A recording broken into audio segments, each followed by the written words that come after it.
Welcome back to the 2023 Ultra4 USA Best Dam Race of the Year, presented by Rugged Radios. We are on the backside of the Pensacola Dam here at the South Grand Lake Recreational Area, just outside of Disney and Langley, Oklahoma. We just wound up the stock and the opens. We will do open awards after this next race. We just couldn't get everybody gathered because most of those guys are running this next race. I'm Miles Hasquist. Pam Hall's on my side once again, and we are about to kick off the Pro Modified class. Yes, we are. They're down there getting lined up, and Miles, you're correct. Every one of our open class champions were just now getting into their cars because they are getting ready to race once again. So it is awesome to see them getting back in their cars to do another race. They had some great sweet seat time as well.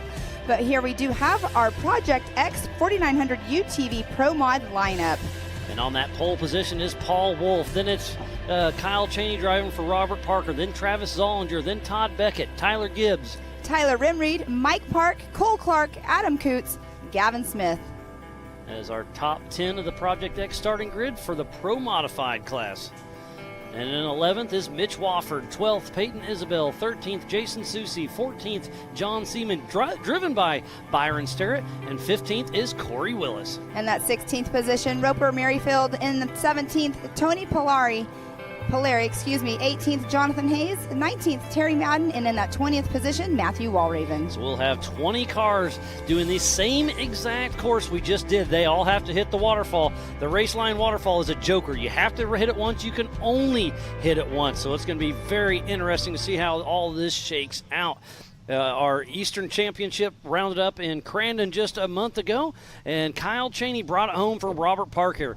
And then it was Corey Willis and Tony Polari, 1, 2, 3. And it's looking like for the Western, it could be the same. There is 27 points splitting Robert Parker, who is Kyle Cheney, and Corey Willis. And then it's Tony Polari there. But it's a tight battle between Tony Polari, Matt Walraven, Travis Zollinger, and Jake Versey in those top going out to round out for the Western Championship. So it's all down to this last race. Awesome. It looks like we're going to have some onboard camera.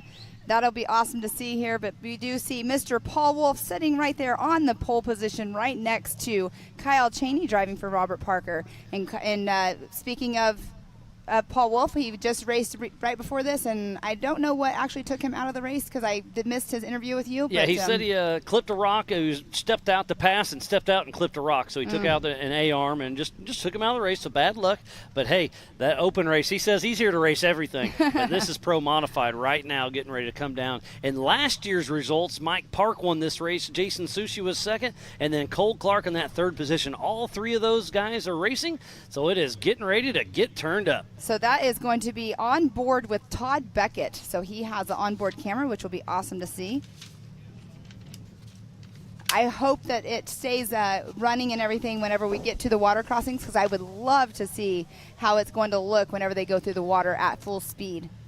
And we don't call him Todd Beckett for nothing, so it could be interesting to see how it goes. But, yeah, it looks like we're getting ready to take off here very soon, and it is live racing. It's a drag race between Paul Wolf and Kyle Cheney, and Paul Wolf with the whole shot up front. So great showing by him. And we were talking strategy just a little bit ago. If the waterfalls, whoever gets the waterfall first is going to take that joker line. So right now it looks like Paul Wolf is more than likely going to hit the race line waterfall right out of the gate. And we did see him on the last race right before this. He did break his right front axle, and so he was having some difficulty. Plus he's by himself, so he is having to winch up the waterfall by himself. And off the line now is Travis Zollinger out of Logan, Utah with Zollinger Racing Products, with Todd Beckett out of Pineville, Kentucky with Top Gun Fab. And look at that onboard, Pam. That is awesome. Yes. Seeing these two battle it out. And right before you looked up, Miles, it was so cool to see how close they were. They were definitely drag racing down this front stretch. And Todd Beckett right behind Travis Zollinger. Oh, going for the pass. This is the end of qualifying last year. So this is a nasty little step into the water. It's anybody's game. Yes, and now we do have Tyler Gibbs and then Tyler Rimreed taking the line just now. Tyler Rimreed, one of our MAO ambassadors out of Bennington, Nebraska with TR Racing. Drag racing against Tyler Gibbs out of Cattlesburg, Kentucky with Gibbs Racing. And Tyler Gibbs just won the last race here right before, so he has some great seat time already out on track. Hey, where'd you get the rocket to your face? Oh, my eyebrow. Not bad. So Corey Nasso? Off the line now is Cole Clark, number 24 out of Cortez, Colorado, with ZRP Army. Drag Racing, Mike Park with 904 out of Callahan, Florida, with Team 904 Racing.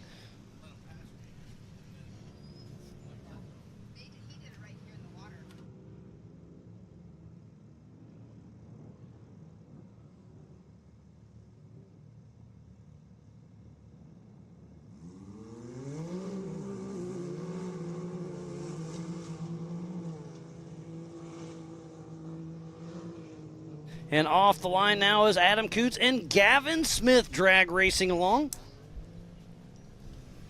Gavin Smith out of St. Albans, West Virginia, with Smitty Racing. Drag racing Adam Coots out of Perryville, Missouri, with Coots Racing. And we have Mitch Wofford and Peyton Isabel taking off the line. Mitch Wofford out of Ashland, Tennessee, with Razor Extreme. Drag racing the 490 of Peyton Isabel, and Ricky Wood out of Jinx, Oklahoma, with Godfrey Fabworks. And next up, we will have Jason Susie and then John Seaman, that is actually being driven by Byron Starrett. They'll be taking the green flag here in just a moment.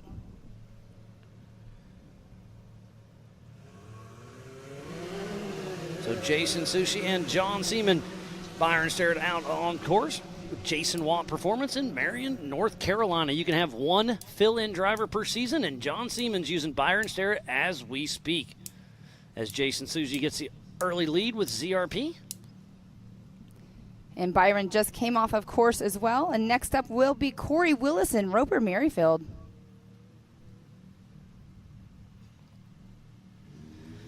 And there goes Corey Willis out of Lake Charles, Louisiana, with PPEI. Drag racing Rupert Merrifield out of Sweetwater, Oklahoma, with Elevate Off-Road Racing. That's Ryan Rockhold's cousin out there running along. All right, we only have a few more cars to take off the line. We do have Terry Madden and Jonathan Hayes taking off. Johnny B himself, local out of Veneta, Oklahoma, with Lucky 7 Racing. Drag racing Tony Polari with Travis Pope out of Greenup, Kentucky, with Bad Batch Racing. And then our last car that'll be taking the green flag will be the 181 of Matthew Walraven. What happened to Terry Madden? He just took off. Oh, yeah, I missed it. Okay, Terry Madden went. Sweet.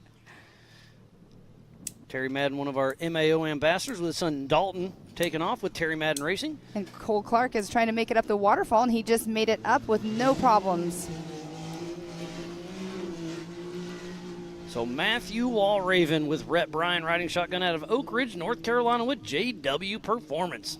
Last but not least, remember they took off two at a time. 30-second splits. This race is on adjusted time. It is a 5-mile loop. And look, Adam Coots is kicking his co-driver out early to go up the race line waterfall. And we did see Matthew Walraven earlier take a tumble in qualifying, so that's why he started in the back. And do you see this? He put the window net up already. So my assumption is he's going to leave his co-driver here at the waterfall. He's going to try to one-shot it once, I would guess, and just get a good position, get the co-driver up, and see if he can winch up. And just be prepared. So let's see. I'm curious. Is he going to leave the co-driver? My guess is yes. Because of, I see what you're saying. Use the co-driver to get up the the most difficult part. You only have to do it one time. So now he shouldn't have to winch the rest of the race.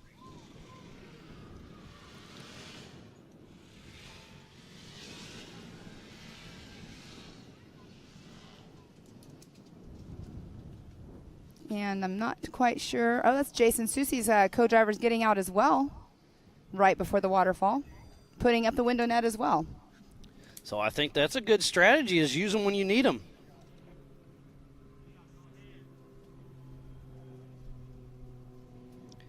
So it was Paul Wolf and Kyle Cheney. There's a bunch of them that bypassed the race line waterfall in the first lap because it's only Cole Clark and the 36-22 of Adam Coots. And also Jason Susie's going up as well right now, as we can tell. And we already have, I think that is Kyle Cheney is already coming around for the first lap. It was a battle between Kyle Cheney and Paul Wolf, if if I saw that correctly. But look, here's a great shot of 2 separate lines on the race line waterfall. That right lane is going to be great for the 4400s, but the wheelbase is not there for these UTVs. So Jason Sushi is doing a great winch line, and now we're riding back on board with Todd Beckett. They're heading down the little blue section, super steep little section. We'll dive right of the water here and then head towards the woods section. The water's either messing with the onboard already, or we're just not having great signal. What it is the water's getting on the lens of the camera. Yes, I would agree with that. All right, Jason's up, and let's see, does the co-driver stay? Or does the co-driver get back in? Because they did put their window nut up as well. So I see Travis Zollinger on my backside. So it is Paul Wolf physical out front, then Kyle Cheney, then Travis Zollinger, then Todd Beckett, and then Tyler Gibbs. All have made it through race mile 3.5. And look at the spider track backstretch. All right, that is Kyle Cheney. Yep. So Kyle Cheney's physically out on front, I think. No, you just missed it. I that missed was Paul Wolf. Okay, perfect. Paul Wolf hit the spider track backsplash. You can't look away for a second, I'm telling you. There is action all over. And this is a great section of the woods you can kind of see from that aerial view. That looked like it was Cole Clark in the back. Okay, so what do you think these guys' lap times are going to be? I'm going to say the ones that skipped the waterfall should be around that 9-minute mark. Yeah. I mean, that's a fast run. So we should be seeing Paul Wolf and Kyle Cheney coming through the Brannock boulders on the bottom side.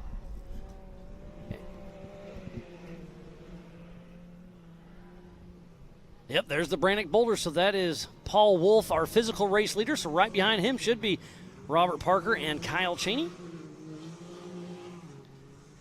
Paul Wolf just had a heck of a race going until he hit a rock. Yes. Remember, the attrition is going to set in heavily, and to finish first you must finish. So Paul Wolf, our physical race leader, but skipped the race line waterfall. Ooh, Todd Beckett back in the woods. This is a great little section. So we're going to pop out on the dry lake bed and then head right back into the woods. Hopefully the camera keeps location. So if we can stick with this shot, there's a really cool little waterfall we're going to hit here in about 10 seconds. We're going to jump up through here, and here in about 3 seconds we're going to take a right, and it's a fun little waterfall section. Not very long, hard ride up or a loose dirt climb. And this is a great showing of the woods here on the backside of Disney, Oklahoma. And look at the ruts that are really starting to show. This race course is starting to deteriorate a little bit, and the tires are only going to get bigger and bigger as we go. All right, Miles, we just had Paul Wolf come in for his first lap with Kyle Cheney right behind him at a 1:09. At 9:06. Yes. So a 9:06 by Paul Wolf and yep. a 9:14 by Kyle Cheney. And remember, they left at the same time, so Paul Wolf has a 8-second lead over Kyle Cheney as we speak. There's a fun little water crossing we were able to mitigate right there. And this is a great shot of the nasty little ledges. There's so many about foot-tall ledges, and that's why the tires are falling apart on these cars. Yes, for sure. These a lot of sharp rocks out there. I mean, we saw the last race. There was a lot of flat tires as well. So Tyler Gibbs just coming through. Tyler Clark. Gibbs just moved in the overall lead on adjusted time with a 9:02. He beat his fastest lap last time in the Open. So Tyler Gibbs once again putting on a heck of a show. And we do have a car pulled over. Can't quite. That's a 3:04 it looks like. So that means that's Gavin Smith.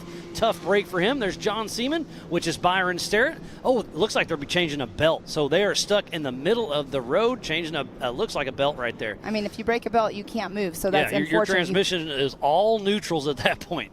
And there's our physical race leader, Paul Wolf. But on adjusted time, Tyler Gibbs just took that away from him.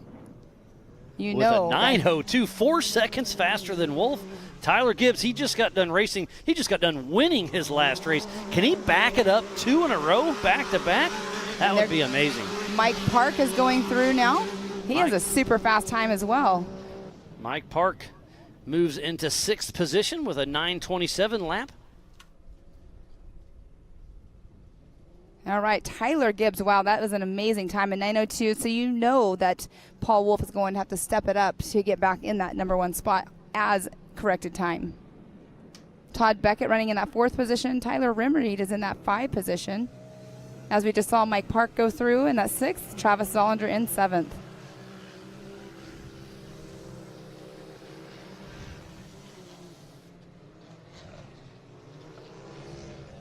On screen right there is Byron Sterrett driving for John Seaman at the Spider Track Backsplash. Fun little skim area. If you hit it just right, you can hydroplane all the way across.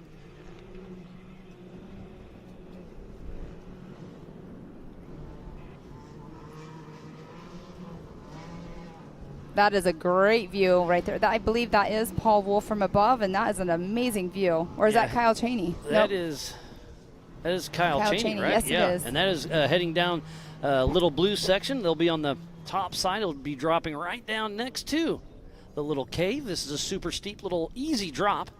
Momentum is key here. Just keep it smooth and silk. And there goes Kyle Cheney.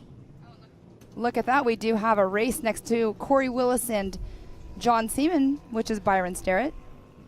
And Corey Willison and Kyle Cheney are battling for the Western Series Championship. So if Corey Willis can beat Kyle Cheney, he can take that away for Robert Parker. But it's going to be interesting to see how it all shakes out. If Kyle Cheney for Robert Parker can pull this together, he can take home the Western Series champ and set himself up nice for the Nationals. All right, we have a race coming through here. So that, I believe, is Todd Beckett. Todd Beckett followed closely by Corey Willis. And there goes Cole Clark through our finish line, but look at that. We have 3 cars in order. Oh, they about missed the little turn right there. They all turned a little too quick and a little interesting. I've seen that happen quite a bit. So we have Todd Beckett, Corey Willis, Byron Sterrett, who's driving for John Seaman, and I'm not quite sure that's who Terry that is. Madden trying to get the pass in the back. So Terry Madden and Dalton Madden all over the race course, and we got a pass right here. Corey Willis over Reckitt Beckett, and Terry Madden gets a pass over Byron Sterrett. So 2 passes right underneath the rugged radio start-finish line. Absolutely amazing. Let's see, who was that just went through? I think that was Tony. Was that Tony Polari?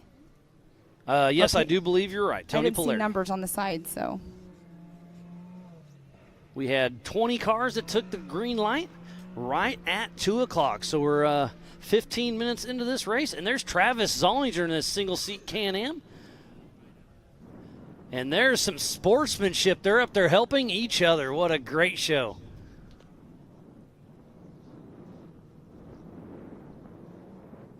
Looks like that's Brian Hamby helping out Travis Zollinger. And Travis is in a single seat in this race. This is a no-chase race, so only fellow competitors or Ultra4 USA staff can help.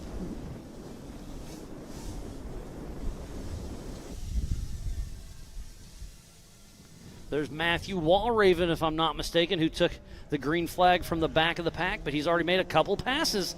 So Matthew Walraven has a strong, we'll see where this shakes him up in adjusted time. This is going to move him up quite a few spots, if I'm not mistaken. He'll probably be top 15 after this.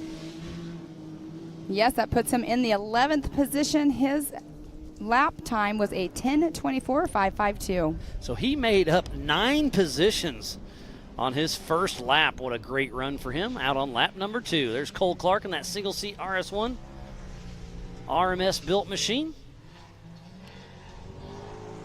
with the Slightly Heated podcast.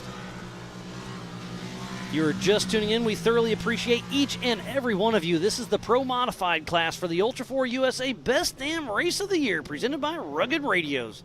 We are on the backside of the Pensacola Dam at the South Grand Lake Recreational Area, just outside of Disney and Langley, Oklahoma. So, Miles, I was just looking at Tyler Gibbs' lap time for the last race that we were in. It was a 9:06.596, so he's picked it up by 4 seconds. Pretty impressive. But here's a little, I don't see Tyler Gibbs. So on our first heads-up loop, it's Paul Wolf, then Kyle Cheney. Tyler Gibbs has not crossed the first heads-up loop. So what happened to him? Is he broke? Is he pulled over? Did he have some issues? Not sure, but right now it's Paul Wolf and Robert Parker physically out front. Yes. Remember, this race is on adjusted time. And there's Terry Madden heading up. His son Dalton Madden helping run the winch.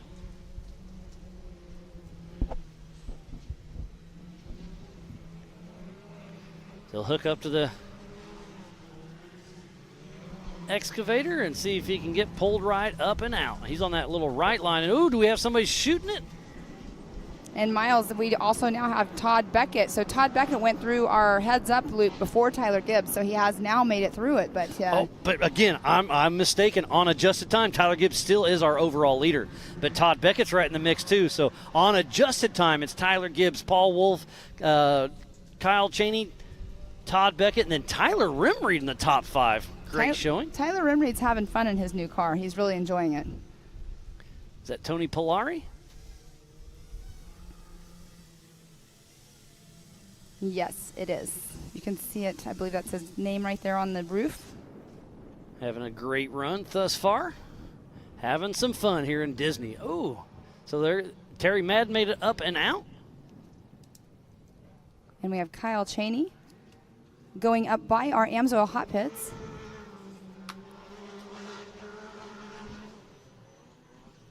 So is Paul Wolf still out in front of Kyle Cheney? Because Kyle Cheney is up there. I don't know if I missed him. A lot of action on the rugged radio. I'm trying to keep up on who's going up the Raceline waterfall. One of our volunteers, Boogie's down there, making sure everything's running smooth. So it's Travis Zollinger's through, Cole Clark, Terry Madden, Adam Coots, and Jason Sushi. And then we saw Tony Polari. We'll see if he can make it up and out. The sun is out. It is absolutely beautiful. And Paul Wolf just set the new fastest lap of the day with an 8:55, so shaved 7 seconds off. Paul Wolf is on a mission. Tyler Gibbs has his work cut out for him. There's Kyle Cheney driving for Robert Parker in the number 900. That Can-Am machine running strong. So you know that Chris Hickman was on that radio telling Paul that he needed to pick it up, and he definitely did for sure on that last lap. Now can he keep running those paces for the rest of the race? You got to keep the car together. It's a sprint endurance, but this course is tough. And how many tires we have to change in the Amsoil hot pits, it's going to be interesting. And the top 5 right now are all in Can-Ams. That's pretty impressive. Great showing for them as we speak. Going to need to give a huge shout out to Raceline Wheels, Rugged Radios, Project X Off-Road, Speed Sport, Amsoil, Can-Am, Good Boy Vodka, Laser Nut, Mid-America Outdoors, 360 Wraps, and Optima Batteries. The Off-Road Syndicate, American Outdoor Events, King of the Hammers, Funhover Off-Road, Whalen, Yukon Gear and Axle, Spider Treks, and Brannick Motorsports. So please support who supports the sport. As we're at the top of the Disney half pipe right there, that's up and over the Raceline waterfall. They jump in the woods and then go down Viagra. That looks like it's Cole Clark. Making a big splash. There's a lot of water here. We tried to go around most of it, but obviously in a live riverbed, you can't get around all of it. No, and we did get a lot of rain last week as well. It was definitely a wet race course at Mid-America last week. And there is Terry Madden making his way around. So it was Tony Polari up and over the Raceline waterfall joker section. Oh, and our one and only Erica Allreed's in the Amsoil hot pits. He says a passenger front flat for Tyler Rimreed. Oh, goodness gracious. So they'll get him in and out pretty quick, and I assume the hot pits will be very, very busy. And he was running a good race. I mean, he's running 5th on corrected time. But this is going to slow him down and probably a minute or so. There he is. That was a quick in and out for Tyler Rimreed. And it doesn't look like he has a co-driver in with him, so that's pretty awesome. He's used to driving an RS1 Razor, recently switching to Can-Am, so he's kind of used to the driving solo, so keep going. There we do have Mike Park getting ready to go through, but that is Tony Polari as he's heading up and over, heading back towards the Spider Track backsplash. Oh, there's Paul Wolf, actually, our physical race leader. That was 490. I'm sorry, that was Peyton Isabel. Oh, yep. Good catch there, Pam. Thank you. So Paul Wolf already dealing with lap traffic. That is pretty impressive that he's already put down an entire lap over some of these guys and gals. And I'm sure he's all over the horn. There's great sportsmanship right there, pulling over. Because you know this race is on adjusted time. If you've been caught, you've been passed on time already. So just move on out of the way and keep on rolling. Wind starting to pick up a little bit. The wind is the racer's friend, and it's feeling pretty good on my back right now. Oh, definitely. Definitely feeling really good because it's warmed up. The sun's been on us. It's been an amazing day out here, though. There's Cole Clark in the Brannock Boulders. Oh, here's Todd Beckett. Oh, he is at the top of the Disney half pipe right here. This is a cool little run. It's literally a half pipe up there. There's water running down it. It's slick. It's fun. The big cars are going to be really moving through there. He's going to take a left right now and then head up into the woods, dive down around, and then head down Viagra. So if we could stick with him for a minute, it'd be a fun ride to see Todd Beckett head down Viagra. It's a super steep climb. You've seen a lot of the rock bouncers out here play on that. It's a very iconic trail here in Disney, Oklahoma. So, yeah, we're about 20 seconds away. So Todd Beckett running through the woods. This is a great showing. These onboard cameras are absolutely amazing. There's a few trees you have to dive around. He's going to take a right into the bed and then take a left and head down Viagra, and the camera's going to cut out on it just at the wrong time. We'll see. I think it doesn't have quite the signal it needs to have right there, but it's pretty cool to see when it is actually functioning properly. Tough break. He was dropping down Viagra as, oh, there he goes. He's making it down, and there's a ledge right in the middle of it. Great to see that happen. Cool. Thanks again to the amazing production crew we have behind the scenes. Need to give Speed Sport a huge shout out for our official broadcast partner. There's Tyler Gibbs, who fresh off his win. Oh, come to a complete stop. Is he shifting from low to high, possibly? That's what it kind of looked like. Is he going up into the waterfall section? Yep, so that's exactly what he's doing. He shifted from high to low, and now he'll try to one-shot it. Remember, he's running single seat again. We'll see if he can make it up quick and easy, and I think he does, Tyler. Oh, makes it all the way top. I think when he's there, he's still going to make it. If he can back up just a tick, get a bump out there, I think he'll – oh, the tires are heating up. Well, you can see, he's not letting up. That is for sure, because you want to try to make sure, like, get that momentum going, and sometimes it'll bounce up to exactly where it needs to be. But unfortunately, that is not happening for him right now.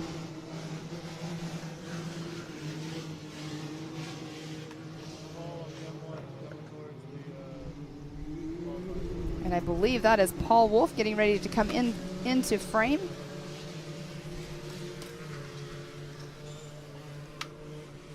Paul Wolf, our physical race leader.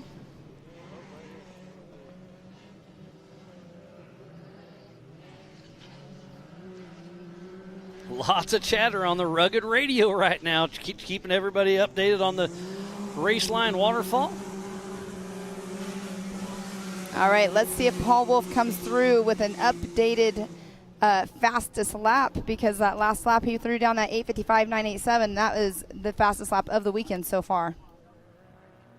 By quite a bit. The next fastest lap on this race is a 9:02 by Tyler Gibbs, but then after that we're jumping up 10 seconds. So Paul Wolf really laying it down. But strategy, Paul Wolf has not ran the Joker line yet, but when I was interviewing him, he's like, I'm just going to send it and try to get that fastest lap money, because we do pay out for the fastest lap per race as well. Paul Wolf likes winning some checks. It's kind of like at Crandon when he had the little incident that they had on the Sunday race, and then when he him ended and Lauren up got a little, kissed some tires and took a tumble, he still set the fastest lap.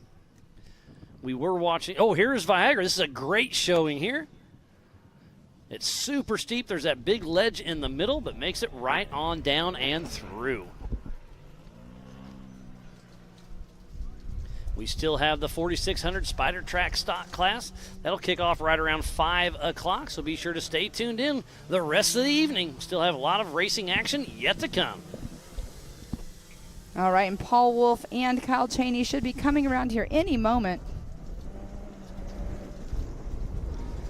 We're at the top of the Yukon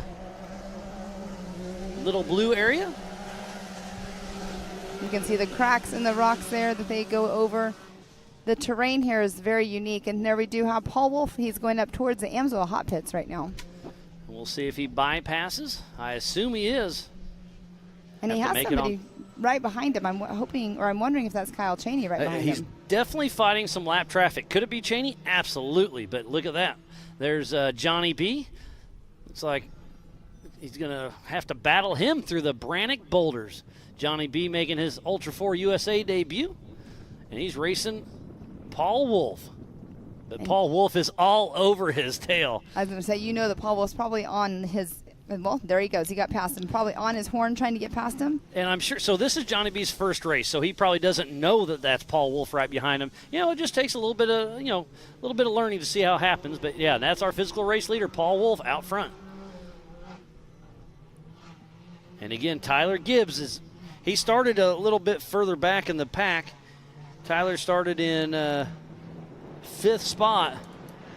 So we'll follow Paul all the way across the rugged radio start finish. We'll see him coming around the corner. He'll get a little slideways, get all over the throttle, and heading through for another lap. We'll see what his lap time is on this one. And we do have a drone chasing him down. That's pretty cool to see. He slows down quite a bit to a 9:24. Huh. So I wonder. Probably lap traffic is probably being a factor right now. Lap traffic slowed him down 30 seconds. Yeah, you're right. It would cost you 30 seconds. We saw 5 seconds to Brannick boulders. There's some stuff going on everywhere. There's Matthew Walraven in the Raceline Wheels waterfall. See, if your ass in slides to the left there a little bit, it just sets you up wrong. You need to kind of hit it at an angle, unless he's just setting up to winch. Looks like that was, yes it was, that was Kyle Cheney driving for Robert Parker. Physical 2nd position.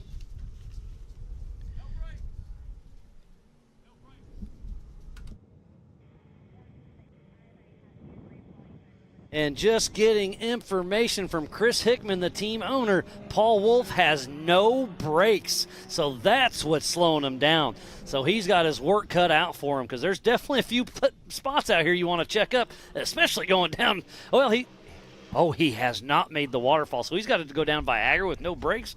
That's going to be a little spooky. Definitely spooky, sketchy. I'm glad I'm not riding with him. There's Peyton Isbell that just made it down Viagra. We'll see if Paul can keep it together.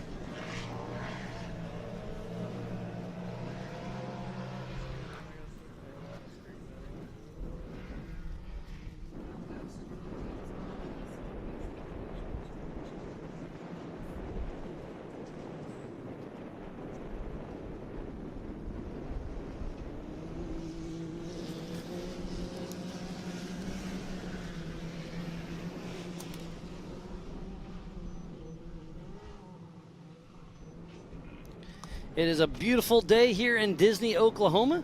It's roughly 90 degrees as we see Todd Beckett wheelie up the grand staircase.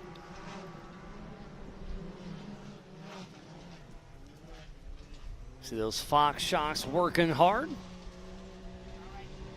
All right, so we do have Todd Beckett. He is in that number 3 spot right now on adjusted time. And look at this, Pam. It is Paul Wolf in the waterfall with no brakes in a single seater. So here's a great side of sportsmanship. Look at this. Paul Wolf in a single-seater gets lucky. This is a no-chase race. Only fellow competitors can help you get up and through. And Paul Wolf, he's going to be like, we're going to see. Yes, he look does. At that. He made it look easy, and Chris Hickman's over here to our side. He's super excited. Paul Wolf put those Nitto tires to work and made it up the Raceline Wheels waterfall. And that's a great shot of the Disney half pipe as we're back on screen with Todd Beckett.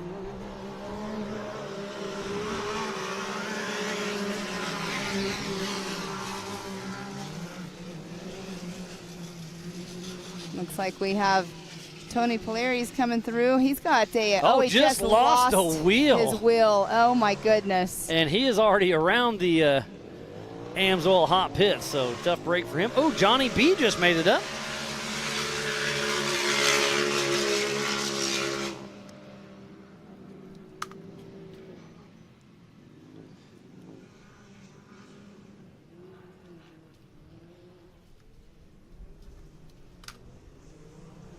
That is so crazy that just happened right here. His tire, I think, passed him up after it came off. So it looks like through my rugged radios we have Walraven, Wolf, and Johnny B have all cleared the race line wheels waterfalls. We see Paul Wolf coming down Viagra with no brakes. That is a gnarly hill. So I'm sure he put it in low side and just ghost ride the whip, see what happens. Yes, and they only have to do that one time, correct, when they go down? This is a joker line, so they can only go up once. They have to go up once. There's Cole Clark heading out for another lap, finishing number 3 of 4. So let's go over our unofficial Optima leaderboard. Is Paul Wolf up front, Kyle Cheney, Todd Beckett, Tyler Rimreed, Mike Park, and Cole Clark. And yes, and they are all out on their 4th lap. We have had 20 cars take the green flag here this afternoon. We're basically 1/3 away through this race. They started at 2 o'clock. It's an hour and a half, then the white flag comes out for the leader. There is Tony Pilari. No, Tyler Gibbs, sorry. He sounded like he was a little sputtering just a little bit, and there we do have Corey Willis as well going through. If Corey Willis can keep this together, he's sitting 2nd in the Western Series Championship, right behind his buddy Kyle Cheney for Robert Parker.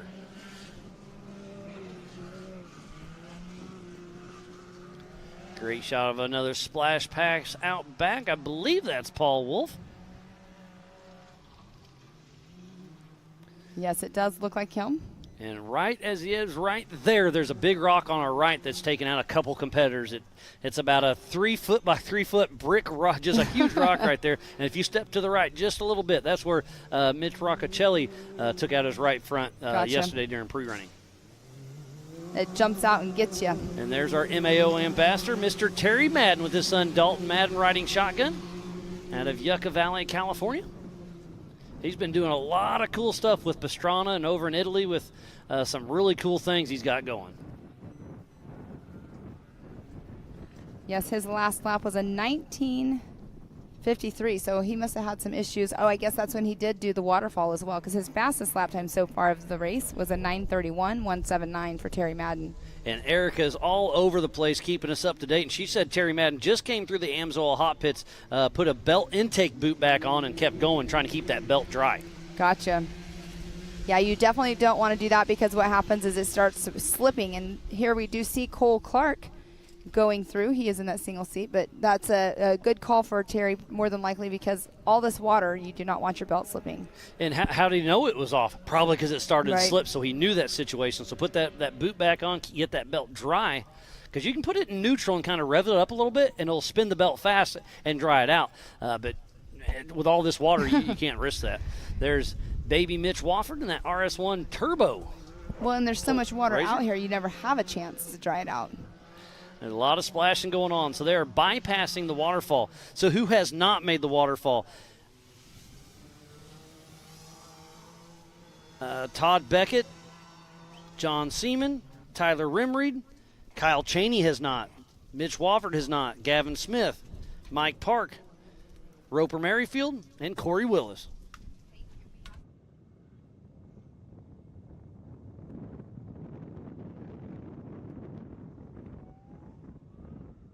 What a wonderful race we are having for the Pro Modified 4900 UTV race. We're about 35 minutes into this race, but still lots of action to come, so don't go away. We'll be right back after this.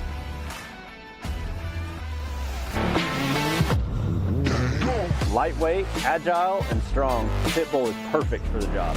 The Pitbull is the first and only lift that can be used in the pits and in your garage.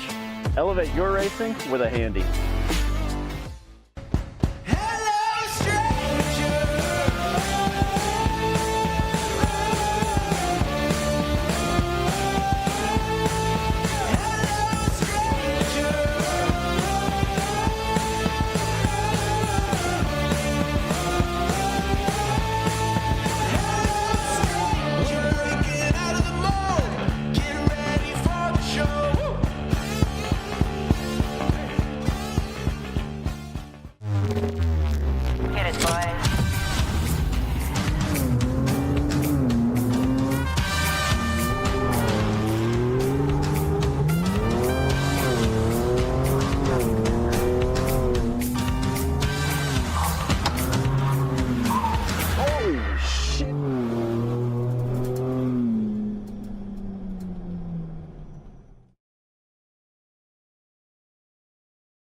Welcome back to the 2023 Ultra4 USA Best Dam Race of the Year, presented by Rugged Radios. We are on the backside of the Pensacola Dam at the South Grand Lake Recreational Area, just outside of Disney in Langley, Oklahoma. And speaking of coming back with Erica Allreed over in our hot pits, she's giving us some more information through our Rugged Race Radios. Byron Sterritt came in and the car is sputtering just a bit. They're not sure exactly what's going on with it, so he's headed back out and just going to let her run, they say. So he's out there running for John Seaman, and all this water is taking on a toll with all of these race vehicles. But thank you, Erica, for keeping us up to date of what's going on over there.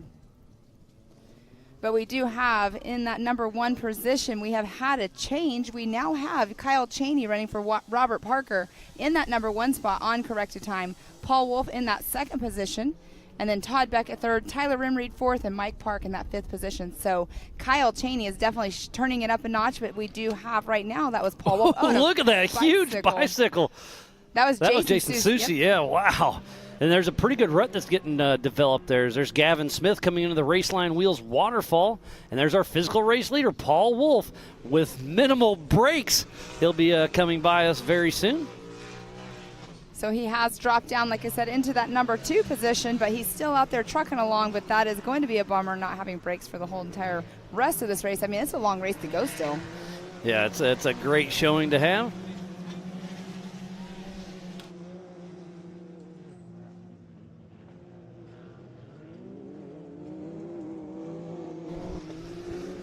All right, we do see we have Byron Sterritt and Gavin Smith both in the Raceline Wheels waterfall section.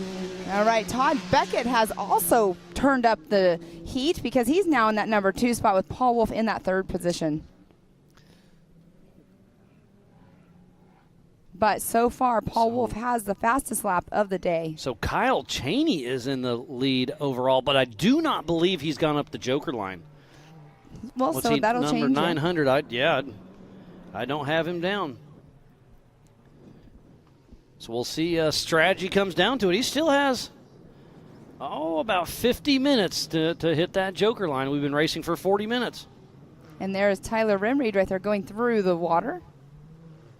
We race an hour and a half, and then the white flag comes out. They took off 2 at a time, every 30-second increments. This race is on adjusted time, so technically you're racing yourself. But obviously when there's somebody next to you, you're not going to let them have it.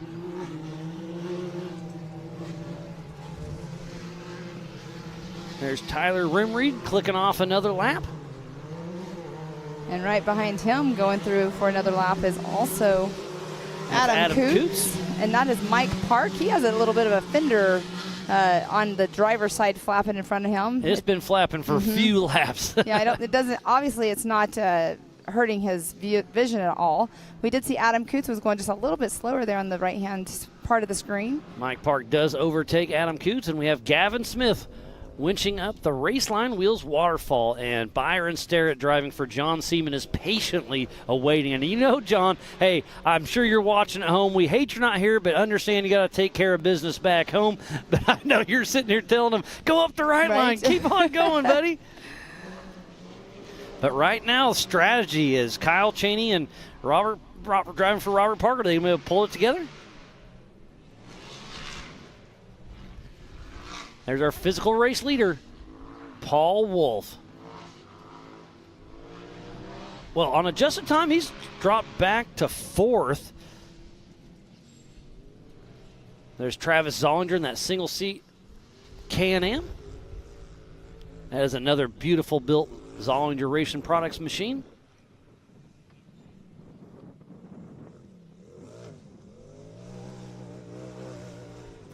Here we have Cole Clark. Cole Clark is running in that 7th position. We'll see where he comes around this lap. So Papa Poe's back at home keeping me updated as well. Hate you're not here. We had a lot of fun last year with you. But he's saying Wolf is the only one in the top 5 that has done the Joker line. So strategy's really in Paul Wolf's favor right now. So it's still anybody's game. Yes, it is, because we do know if you don't get up that joker line on your first try, it definitely hurts your timing. And Erica down in the Amsoil Hot Pit said Adam Coots came in complaining of brake fade to the team, but they said, hey, it is what it is. Go on out. So they checked it out, evaluated, said, keep on keeping on. Erica's been running all over the place, keeping us some information flowing, so we thoroughly appreciate all her hard work. She'll be more involved as the week goes on.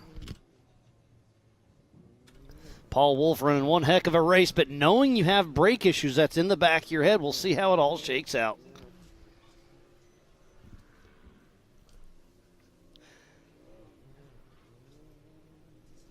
There's a wheel just got rolled up. Travis, one of our volunteers, rolled it up. There is no center to the rim. No, it's just the beadlock and the tire. It's the wheel, the beadlock, and the tire. There's no center to it. Wow. The attrition is definitely sitting in. There's Tyler Gibbs has something hanging on the bottom. Is it just a stick or is it? Actually, that's Terry Madden. It looks like it's like the floor pan possibly, and they are pulling off to the side. Oh, he's no, that's the losing rear his trailing rear. arm. Oh, so the no. right rear for Terry Madden came completely apart. He is out of the race.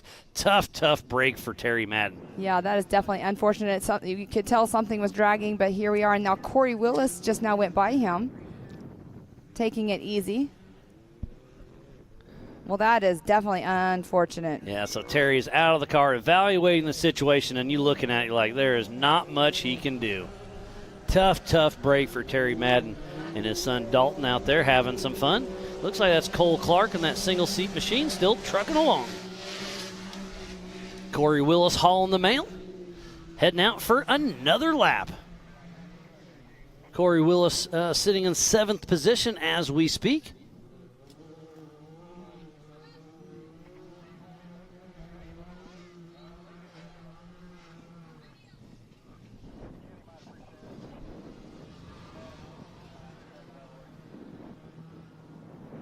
And there we do see Cole Clark from above. There's Travis Zollinger going through one of our many water crossings. He'll be heading through the Rugged Radio start-finish here in just a couple seconds. Travis Zollinger on the podium for the open class. Can he do it for the pro modified as well? Time will tell. Looks like Travis is a lap. Nope, there he goes. He moves into 8th position, Travis Zollinger. Looks like we have more information. Mitch Wofford is in the hot pits with the driver rear flat and no brakes. So brakes are an issue this race. I have not heard that in any of the other races, but this race, brakes are a problem. Well, you see a lot of flat tires and whatnot, and that can get into brake lines. That is true. So we'll see if that is an issue or not. And there's Jason Susie right there. I love watching them skim over the top of that water crossing. All right, so let's just do a little update. In the number 1 position is Kyle Cheney in the number 900 for Robert Parker. We had in the 2nd position Todd Beckett in the 101, Mike Park in the 904 in that 3rd position, Paul Wolf in the 1018 in that 4th, and Tyler Rimreed running in that 5th position in the 143. But we do have a race going on behind us here. We'll be seeing Mr. Paul Wolf here shortly. As Cole Clark dives back into the woods, this is a fun little woods run. This is really rocky at the beginning, and that new left line is really starting to burn in well. The harder rocks are straight ahead, but the bigger cars may have to go straight on that around that tree. And there's Paul Wolf really sending it at race mile roughly 3.5. Yes, and he is definitely on the tail. I can't quite make out who that is. He is right on behind. But I can hear the siren on, and sportsmanship right there. Pull right over. Paul Wolf gets around, and it's smooth at first, and then it gets a little bit rocky at the end. And there is Kyle Cheney. Wow, Paul Wolf is within a mile of Kyle Cheney. So Paul Wolf is really putting it on. No, Kyle Cheney's ahead of Wolf. Sorry. Yes, well, with Paul Wolf, he's struggling with the brakes and everything. That's going to definitely be a factor in his race today. But it's very unfortunate that happened to him, and he had a great race going, and here he is, falling behind, but he still is in that number 4 position. We do have Kyle Cheney. Looks like he's going to be coming into some lap traffic. And he's right behind Wofford here. And we saw Terry Madden still pulled over. Tough break for him. There's Mitch Wofford and our physical race leader, Kyle Cheney, driving for Robert Parker. Yes, and he's being very patient right there behind Mitch Wofford. I don't hear a siren, and they're within ear's reach. I'm kind of surprised Kyle Cheney does not have the siren on. But Mitch Wofford all over the throttle. Kyle Cheney is running a pretty mellow pace at the moment. The car looks solid, but he's probably just, again, to finish first you must finish. The attrition is definitely setting in. We know Paul Wolf's having brake issues. There's a lot of other cars that are out due to mechanicals. There is Travis Zollinger. Yes, but he does not want to let up too much because Todd Beckett is not too far behind him, so he is running in that position on time. So we'll see if he ends up. There's a great shot of the waterfall. There's a great aerial of the Raceline waterfall to the right, just on this side of the crowd. And a great overview of what Disney, Oklahoma is all about. A beautiful chunk of land down here that's public property. Come on out anytime, except for when we're racing. We do get a permit to kind of lock it down. But it's a great, great place to come out to go wreck wheeling as well. And this is a great place to show what Ultra4 is all about. Oh, and it looks like they're going to Band-Aid it to try to finish a lap. Yes, he was refusing to have help. There's some information coming through the Rugged Race Radio, refusing to get help because he wants to get back going again. So he was trying to get it fixed up as much as he could. So John Seaman, driven by Byron Sterrett, has cleared the Raceline waterfall. He still looks like, Terry Madden still looks like his car's definitely hurt a little bit, but they have the yellow flag there just so people will slow down when they come through. But when he comes through, we'll see if he's going to just pull off or if he will try to keep on going. Depends on how well he was able to, as you said, Band-Aid it up. So Terry Madden is trying to finish his third lap. You have to do 2/3 of the race to get finishing points. So he's trying to limp it along right now. So if he only finishes 3 and it's a 10-lap race, that's not 2/3. So tough break for Terry Madden. Or he could just be trying to limp it off course. Limp it off course, exactly. Because he's definitely not at any kind of speed, and you can still see that it is not running. Yeah, it looks like he may have ratchet strapped up a little bit or something. Oh, and here comes Kyle Cheney driving for Robert Parker. Stops, goes from high to low, and now he's heading up the Raceline wheels waterfall joker section. We'll see if he can one-shot it or not.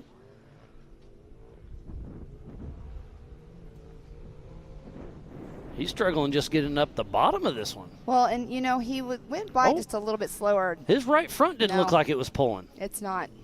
And Kyle Cheney, we know he's driving solo, so is that driver still there? Yes, he is. Sportsmanship 101. This is what you do, folks. If you're out of the race, you stay in the race to help your fellow competitors. Again, no outside of census outside of your fellow drivers. And Ultra4 USA safety crew. So Terry Madden does limp across the Rugged Radio's finish line.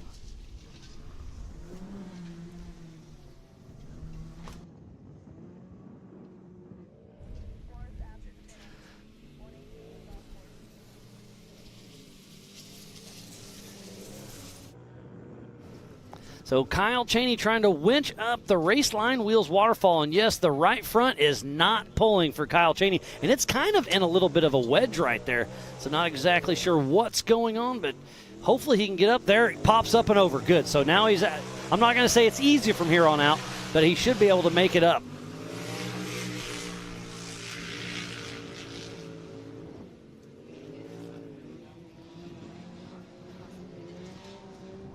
So Kyle Cheney struggling a little bit. We'll see if he can get up and out.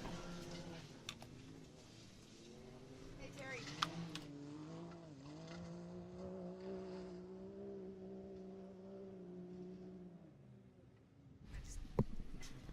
So Kyle Cheney still trying to winch up, still having a little bit of issues, but get that winch to working. Pull him up.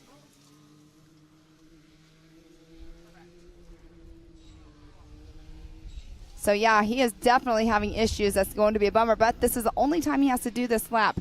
But he also has the lead right now. But Todd Beckett, he's definitely gunning for it. And didn't Todd Beckett already do the Joker line? I do not believe so. Okay, so he still will have to do it as well. But Kyle Cheney is definitely struggling.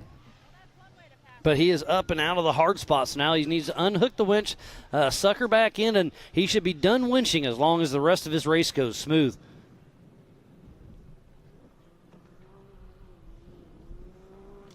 If you are just joining us, we thoroughly appreciate each and every one of you. This is the 2023 Ultra4 USA Best Dam Race of the Year, presented by Rugged Radios. We're on the backside of the Pensacola Dam at the South Grand Lake Recreational Area, just outside of Disney and Langley, Oklahoma.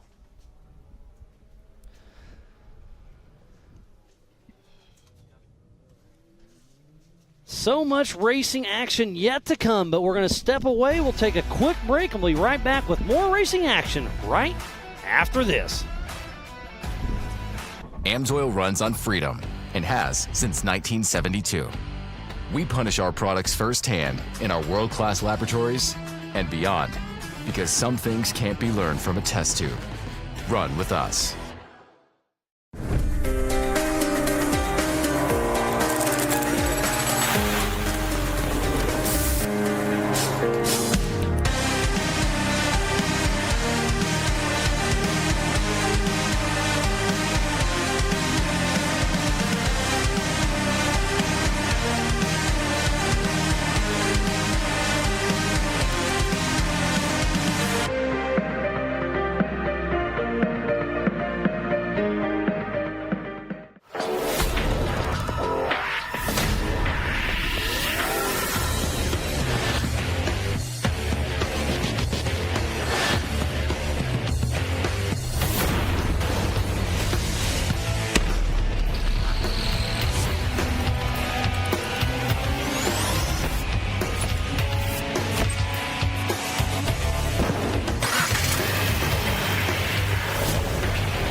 Ready for any challenge.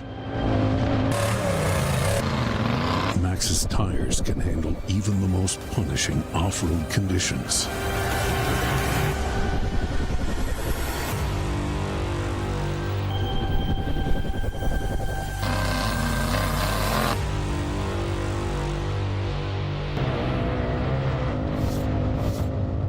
Maxxis tires. Tread victoriously. Speed Sport has been America's motorsports authority since 1934. Get news, results, and commentary from the most connected experts in the business, covering all forms of motorsports from flat track to NASCAR and everything in between. Bookmark speedsport.com on your mobile device now, or follow Speed Sport on social, and be sure to subscribe to the Speed Sport Daily. Speed Sport is your one-stop shop for all things racing on two wheels and four. Welcome back to the 2023 Best Damn Race of the Year, presented by Rugged Radios. We had some action that just happened. Paul Wolf cleared Little Blue, so he is back ahead of Kyle Cheney because we saw him going up the Raceline Wheels waterfall. Lots of action all over the course. Corey Willis was just in with a passenger rear flat, in and out. But joining me in the Rugged Race Radios booth is Dalton and Terry Madden. How you guys doing? I've been better, Miles. I know that feel. I wish you were still in the car, but we saw you had, it looked like a issue with the right rear. Was it a trailing arm popped off? Or? We broke the front right rear trailing arm bolt. A damn bolt. Okay, the bolt that holds the front of the trailing arm. Yeah, but when it broke, it twisted out, so it broke brake line and a few other things. So I can't just put a bolt in it and go on. I mean, I could, but we're going to end up tearing up the car. So at this point, we're kind of out of contention, so it's just not worth it. Yeah, that's a tough break. I mean, it's bummer that happened, but hey, you know that's racing. You know, one bolt can take you out for sure. But I want to dwell on one thing independently right now is you have your son in the car. How cool is that? How special is that? It's good and bad. No, it's amazing. All right, let's stop you, Terry. What do you think, Dalton? I like it. It's always fun going out and riding with my dad. You know, yeah, I mean, you've been doing it since a little kid, exactly, and now you're doing it in an actual Ultra4 race? Yeah, it's totally different for sure going race speed, but, you know, it's always the same fun.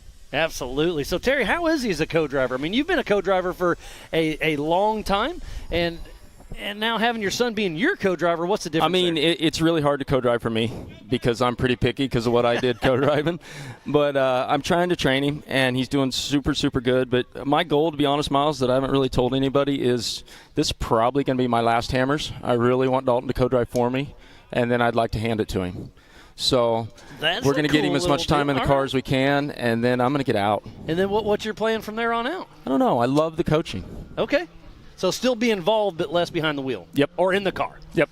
More in the pits, the kind of strategy, whatever. Absolutely. Awesome. Well, that's a cool thing. So he'll co-drive for you here and at Havasu, I assume, and then King of the Hammers? Yep. So you got some time. And then we'll get him some seat time next year, and then the year after will probably be his first Hammers. So, Dalton, what do you think about getting behind the wheel? Oh, it'll be awesome. Yeah, I'm definitely excited for the experience for sure. Just need, a little more time behind the wheel. Have my dad coach. It'll be quite the experience. Yeah, no, it's really cool. I mean, Terry, we've been running around doing this off-road scene for, I can't keep it straight, 15-plus Miles, years, I think. From the start, way back. Yep, I think it was KOH 09, if I'm remembering right. We started running around, and obviously we were both just kind of pit crew. You were helping Shirley's, I was helping Triple Nickel, and we were kind of running amok at the time, and then we just kind of worked our way through, and it's cool to see from where we came to where we are. No, that's one of the greatest things about this is to watch the evolution of the sport. I mean, where it's at right now compared to a few of us sitting around the campfire in the desert before there was even a Hammer Town. And, what the Robinettes have brought into it and what we're doing is the family's back. Yeah. And to watch it grow growing, yes. and to watch the opportunities for the new kids, that's the side of it I want to get involved with. There's Corey Willis heading up. Looks like he'll be hitting the Raceline Wheels waterfall. He's shifting from high to low. He'll get back in it. We'll see if he can make it up. I don't believe you made the waterfall yet, had you? Yes, we did it. Second lap. Right. Yep. Did you have to winch it? We pulled up and winched right away. That was the plan from the start. I'm replaying it in my head. I remember now. Yes, you pulled up. He hopped out. You guys winched and made it on through. So yeah, we had no intention of trying to drive it. I didn't want to break anything. That was just the game plan. Yeah. Not that we're not out here trying to win, but we are out here trying to train, and I wanted him to winch, and we wanted to play and winch in a race time situation. So we're prepping for Hammers. That's what all this is. That's 100%. Obviously, you're heavily involved with mile marker, and winching is a huge part of Ultra4, especially at King of the Hammers. And there's winch training, just like you're saying. I mean, that's a huge deal. It's a safety concern. It's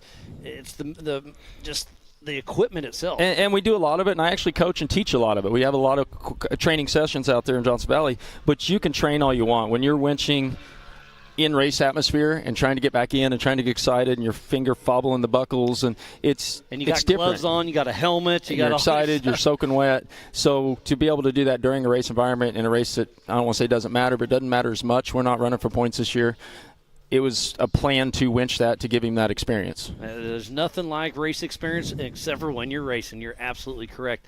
And there is our physical race leader. That is Paul Wolf, still out front. Ooh, and Kyle Cheney's hot. So our physical 1 and 2, who took off side by side, are within 3 seconds of each other. This race is really starting to develop as they're heading up towards the Yukon Little Blue section. Where are we at on time, Miles? We are an hour in, so the white flag will be flying in roughly 30 minutes. And where are we at on lap count? The leaders are out on lap number 7. Okay. And so Todd Beckett on adjusted time is out front. And then Tyler Rimry just moved into third on adjusted time. So Kyle Cheney struggled a little bit there on the Raceline Wheels waterfall and stepped back just a little bit. So right now on adjusted time, it's Todd Beckett, Paul Wolf, Tyler Rimry, Kyle Cheney, then Cole Clark. But have all of them ran the waterfall?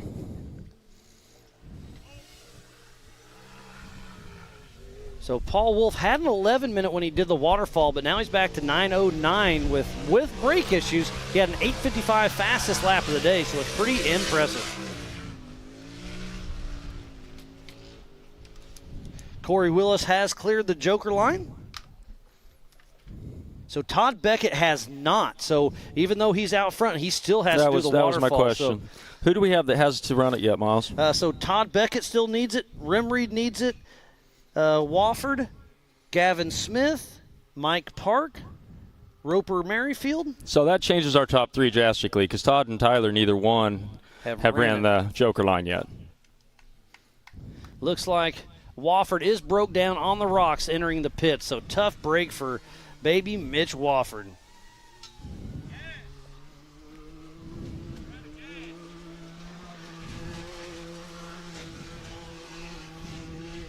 But so far, so good. Was that camera frozen? I couldn't quite tell. But we're back on board with Robert Parker.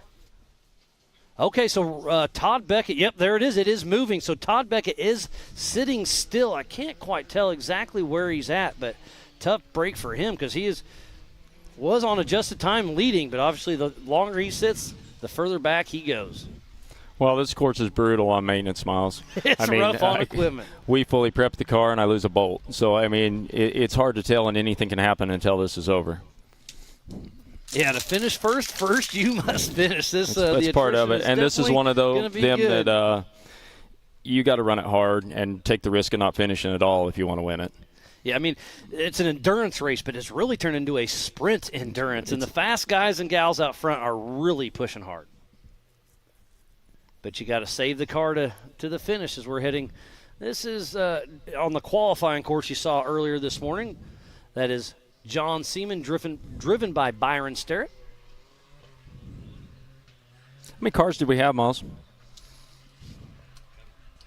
Say that again, Terry? How many cars did we end up having, Miles? Started with 20 cars. In Pro Mod. Yep, in Pro Mod. That's a big car count. We had 35 between stock and open, and then 20 in Pro Mod. So it's so great to see these classes growing the way they're growing. You remember back when we ran the very first UTV race at Altus, Oklahoma, with 3 rhinos with ratchet straps for window nets? It's been a while, and to see it go from there to this, it's pretty impressive. Everybody laughed at us because they were golf carts? Oh, we're still laughing at you, buddy. Well, that has nothing to do with the car. Who just made it up there? That was Rimreed, if I'm not mistaken, made it up. There's Travis Zollinger hitting the Spider Track backsplash. Well, Dalton, you having some fun still? Yeah, you enjoying being up here in the rugged booth? Yeah, it was fun, yeah. I definitely have fun. It's fun being just a part of it all. And here is coming down Viagra. This is a really steep drop with that little ledge in the middle as Corey Willis is making his way through there. What'd you think of coming down Viagra there, Dalton? Oh, it was definitely it was something. You just held on and see what happened? held on, and it was, along for the ride. There was a few moments today you got a little quiet. Not too many, though. I can understand that. And there is Paul Wolf out front. Can't quite tell who's hot on his. That's Kyle. Is it? This is a long beach run. We're going to take a hard right, come right back at us in that little splash section. That section right there is horrible when you're following somebody. You come through the water right there, Miles, and you've got a wet visor, wet everything, and then you hit that dust, and it turns to this cake, almost concrete mud on your visor. You can't wipe it; it smears. It's really tough right there, and you're blind until the next splash, and you can wash your visor good. And now it looks like Paul Wolf getting ready to hit some lap traffic. That could be Matthew Walraven. Paul Wolf all over the throttle. No, that's John Seaman. So he's got to slow down. Get Kyle Cheney with the splash pass, yes. So the lap traffic caused Paul Wolf to slow down a little more than he meant, and Kyle Cheney saw the opportunity and took it and did the old splash pass. What a great race we have on our hands. There's Tyler Rimreed coming down, recently switching over to Team Can-Am.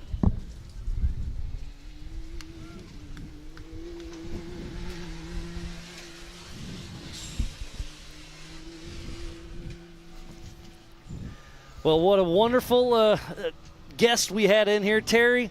Dalton, always a pleasure. Great to seeing you. Can't wait for Legends of the Fall. Yeah, I'm going to go try and get my junk in the trailer, Miles, and start packing up and thinking towards getting home. All right, Terry, always a pleasure. Good to see you, buddy. Dalton, thanks for coming in, and best luck on your next adventure. Yes, sir. Thanks, Miles. You.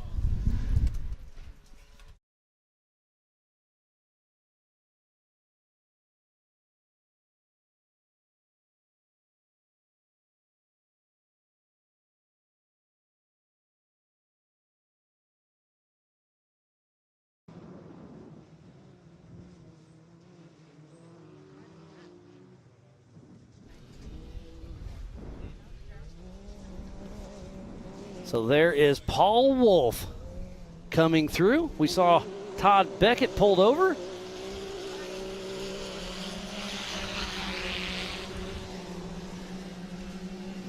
So that is Todd Beckett. I am mistaken. I apologize. So Todd Beckett is still running. We saw him pulled over earlier, but he is back in action. So Todd Beckett and Paul Wolf still running strong. And there we have Tyler Rimreed going through the water, but what a great race going on right there with Todd Beckett and Paul Wolf. Todd Beckett out in front. His fastest lap of the race so far is a 9:03.511, but Paul Wolf still has the fastest lap of the entire race at an 8:55.987. And there we do see some dust, as we were talking about earlier. You know, you don't really see much dust around here, and here we see it. And I believe that is Todd Beckett. We just saw Todd Beckett come through here with Paul Wolf. So that was not That was him. not Todd Beckett. Who has the other blue? And Getting it's not a little Polari brain because he's fade not right now. out running anymore. There is another one that looks a lot like his. Peyton Isabel has one, so that could be him. You're right. I'm pretty sure that you're correct.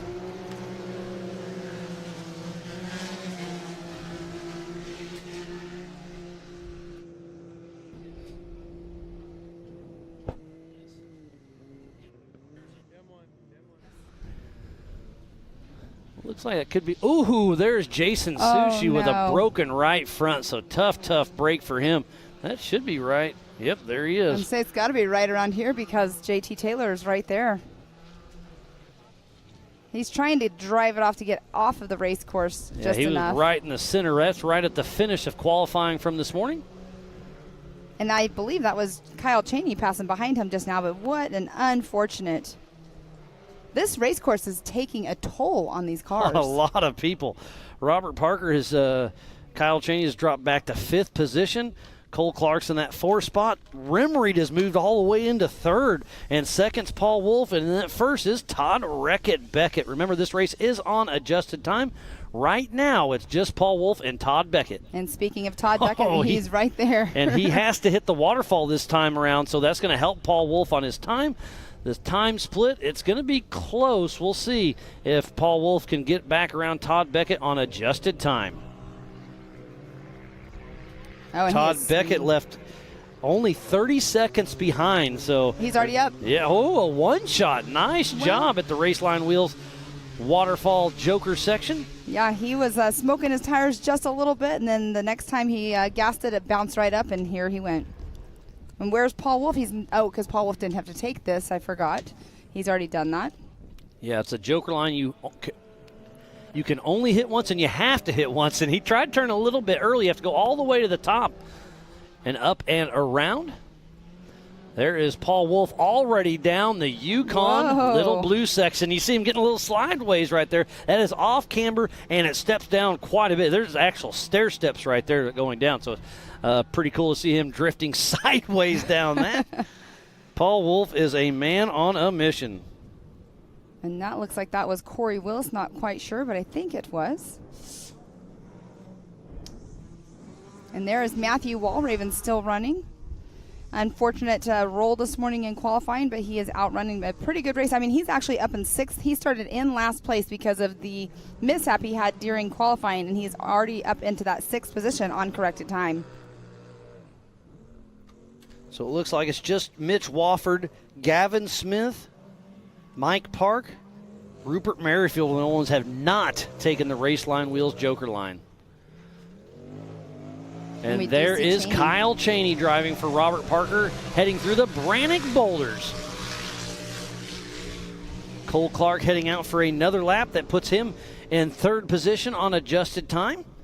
Cole Clark started back in 8th position, so about a minute and a half behind Kyle Chaney. So on adjusted time, he's got him about 2 minutes right now. So Kyle Chaney's going to have to step it up if he's going to get on that podium. We just had Corey Willis go out for another lap, but Kyle Chaney should be coming around here in just a moment. He's making that last left-hand turn before he's coming through for another lap. We got about 20 minutes to go before that white flag will be flying for our leader. And as of right now, it is Todd Beckett and Paul Wolf, then Cole Clark, with Kyle Chaney sitting in that 4th position as we speak.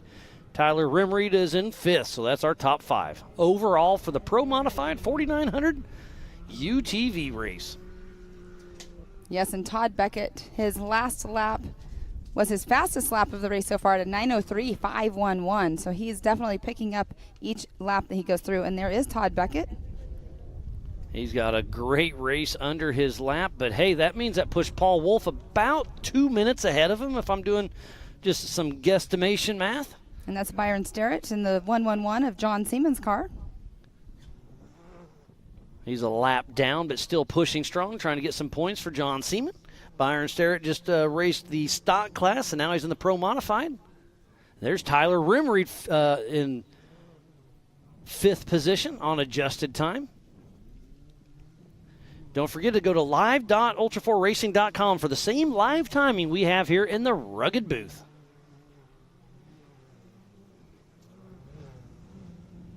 And out talking to the racers earlier after doing some of the podium interviews, we were talking about all the water, and we were talking about how in October of last year for our Legends of the Fall, how cold it was.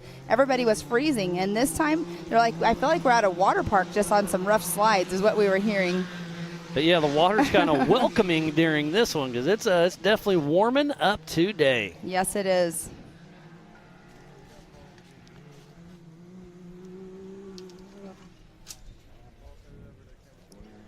And there is the 490 going down in that off camber of Peyton Isabel. And don't forget, get on our MAO app on Google and on Apple. Go to AOE.tv. Go to speedsport.tv.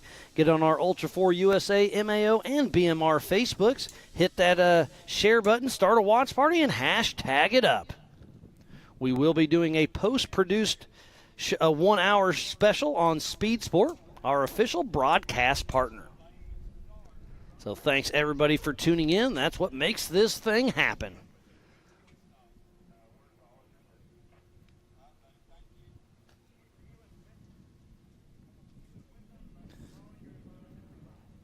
There are a lot of cars that start. We started with 20 cars, but the attrition is definitely heating up. And I was going to say, I think the camera was just frozen for just a second right there. But look at that. Paul Wolf is hauling the middle. The Spider Track backstretch. Then right behind him, is that Travis Zollinger? Yes, it is.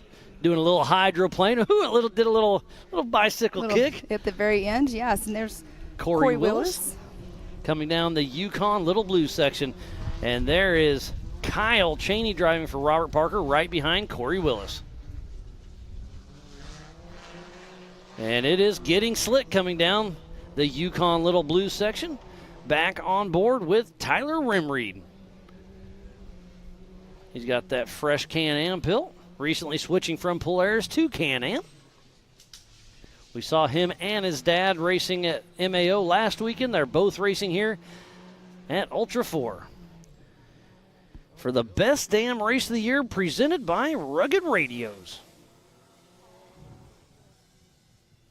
We're on the backside of the Pensacola Dam here at the South Grand Lake Recreational Area just outside of Disney in Langley, Oklahoma. We still have the 4600 Spider Track stock class yet to go, so be sure to stay tuned. We have some awards to give away and one more race yet to come as we're nearing about, I'm going to say, 3 more laps to go as Paul Wolf, our physical race leader now. Where was Todd Beckett? I have not seen Todd Beckett, but Paul Wolf right here will be getting around this driver more than likely, but they are racing, even though Paul Wolf is up in the lead and he is a lapped car right in front of him. So Todd Beckett just crossed over the heads-up loop after the qualifier, so he's about, a mile and a half behind Paul Wolf. Paul Wolf he's trying to get the pass. Paul Wolf just set another fastest lap of the race. He now picked it up to an 8:55.628. Paul Wolf is on a mission. Yes, he is definitely turning up a few notches, not just a notch. There's Tyler Rimreed. Looks like he's being followed closely behind. Can't quite make that one out yet. Smith. That's Gavin Smith. The number 304 out of St. Albans, West Virginia with Smitty Racing.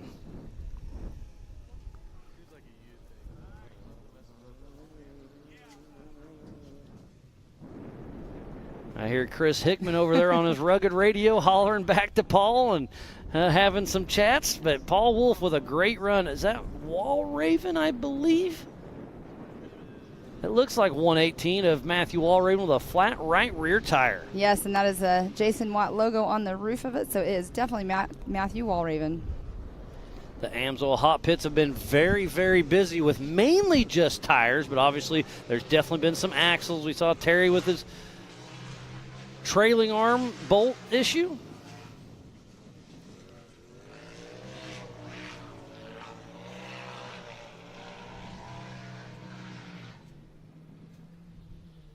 There is our physical race leader, Paul Wolf, the number 1018 out of Alton, Illinois, with Wolf Racing. Putting his Can-Am with Nitto tires, Raceline wheels, RCV, Alltech Motorsports, HCR, Halo Lockers, Evolution Power Sports, CA Technologies, and ZRP. Making him run strong out front as we spin back to Todd Beckett. Let me try to figure out where he's. Okay, he's right behind us. Oh, and that's a sputter. He just lost a belt, or the transmission went in neutral. I would say he lost a belt. So Todd Beckett, right after the rugged race radios, the rugged radio start-finish line, Todd Beckett has to get out, and I assume just blew a belt. So that's physical second position. So Paul Wolf is really starting to walk away with this one. That is a tough break for Todd Beckett. Definitely, and he does have a co-driver with him. Yeah, he does. Yep, Paulin out, but they're going to hop out and hopefully change that belt. This is where you see his co-driver did have a spare belt in his hand.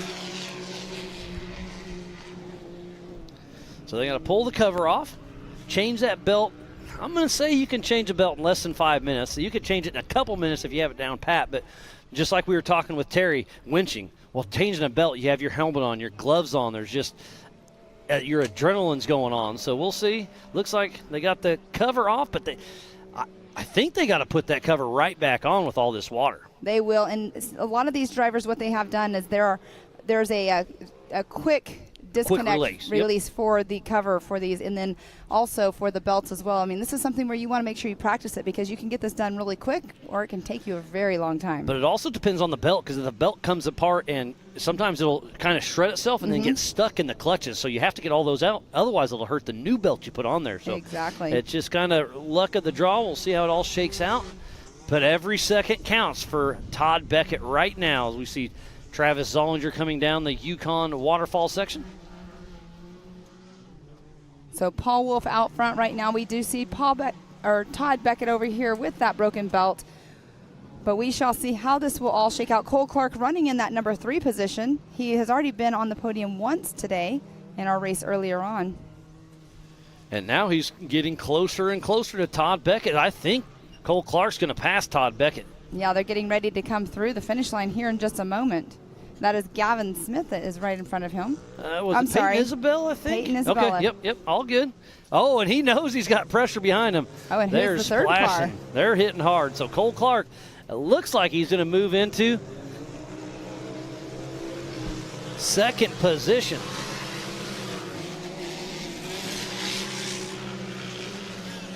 That is Corey Willis that is behind Cole Clark. So we have Peyton Isabel, Cole Clark, and then Corey Willis. All three just now went through. Corey Willis is a lap down. So right now it's Paul Wolf, Cole Clark, then Todd Beckett.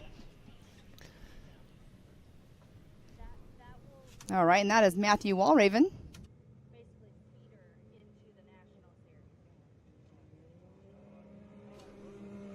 Oh, and he just sails right over that water. It's so cool to see them just hydroplaning through.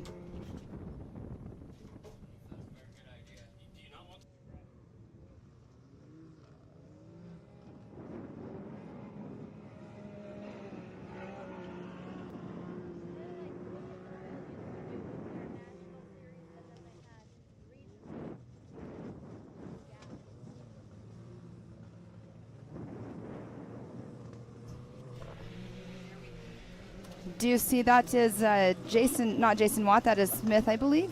That is John Seaman and Byron Sterrett driving for him, but it's a little off pace, spitting and sputtering just a little bit. Oh, so let's see what we just did. You know what Todd Beckett just did? They left the clutch cover off, and he left his co-driver as well. The clutch cover is interesting. With all the water here, I think I would have left that on. Leaving the co-driver, I do understand that just for time-wise. But, okay, yep. Byron Starrett driving for John Seaman just does pull off. He finished a lap. So John Seaman gets 6 laps. So 2/3 is going to be really close. He may get the finishing points there, but remember you have to finish 2/3 of the race. All right, and that, I believe, is Paul Wolf. Yes, it is. Going through some of our little rocky, rough sections back in the backstretch over there. Here we do have Kyle Cheney coming through our finish line. He's still a little off pace. He is a little off pace. So Paul Wolf is already, man, he is on a mission. So right now it's Paul Wolf, then Cole Clark, then Todd Beckett, then Kyle Cheney. But Paul Wolf's running full speed. Todd Beckett doesn't have a clutch cover. That's interesting. Cole Clark looks like he's moving super strong. And then Kyle Cheney did look to be a little bit off pace. Yes, he did. I mean, we saw him struggle going up the waterfall earlier on, so that was very unfortunate. But he is definitely off pace compared to what he normally is driving.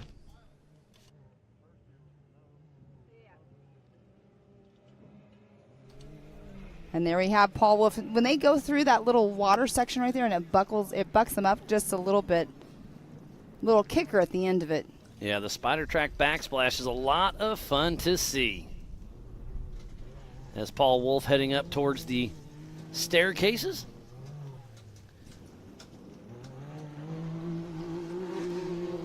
And that is Todd Beckett. Yeah, he's pushing strong still. Tyler Rimreed clicking off another lap.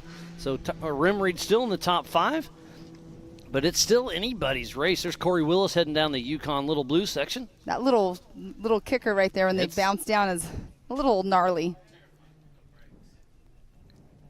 Yeah, terrifying with no brakes, Jason Sushi says.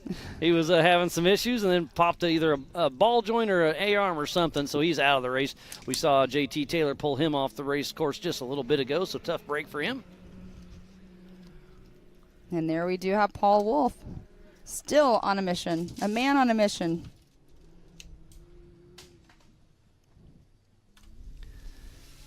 So right now it is all about Paul Wolf with a commanding lead here for the Pro Modified main event for the UTVs. Wasn't quite sure who that was off to the side right there, right before he made the right-hand turn. Those Project X lights are on even during the daylight, trying to shine the way through. Kind of a good way to see who's who. Paul Wolf comes around a little gingerly. Yeah, he's definitely going a little bit slower than he normally does. You know why? He's got Chris Hickman in his ear saying, hey, you got a good lead. Tame it down just a little bit. Save the car.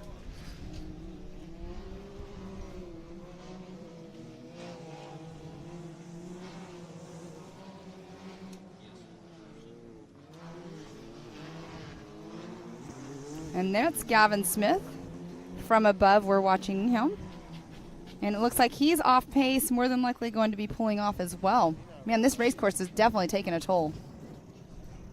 He hadn't quite made it to the rugged race, the rugged radio stop. It shuts off. It looks like he's pulling the dash off a little bit. Not sure if something got wet or whatnot. He's pulling up to JT Taylor.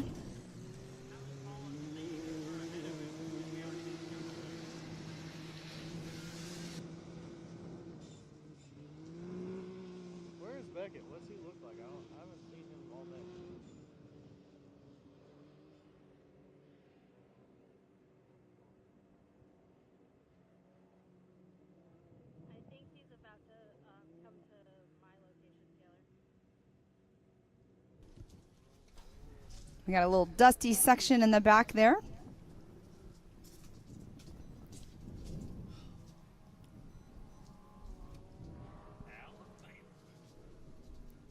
All right, let's see who this is hauling the mail down backstretch.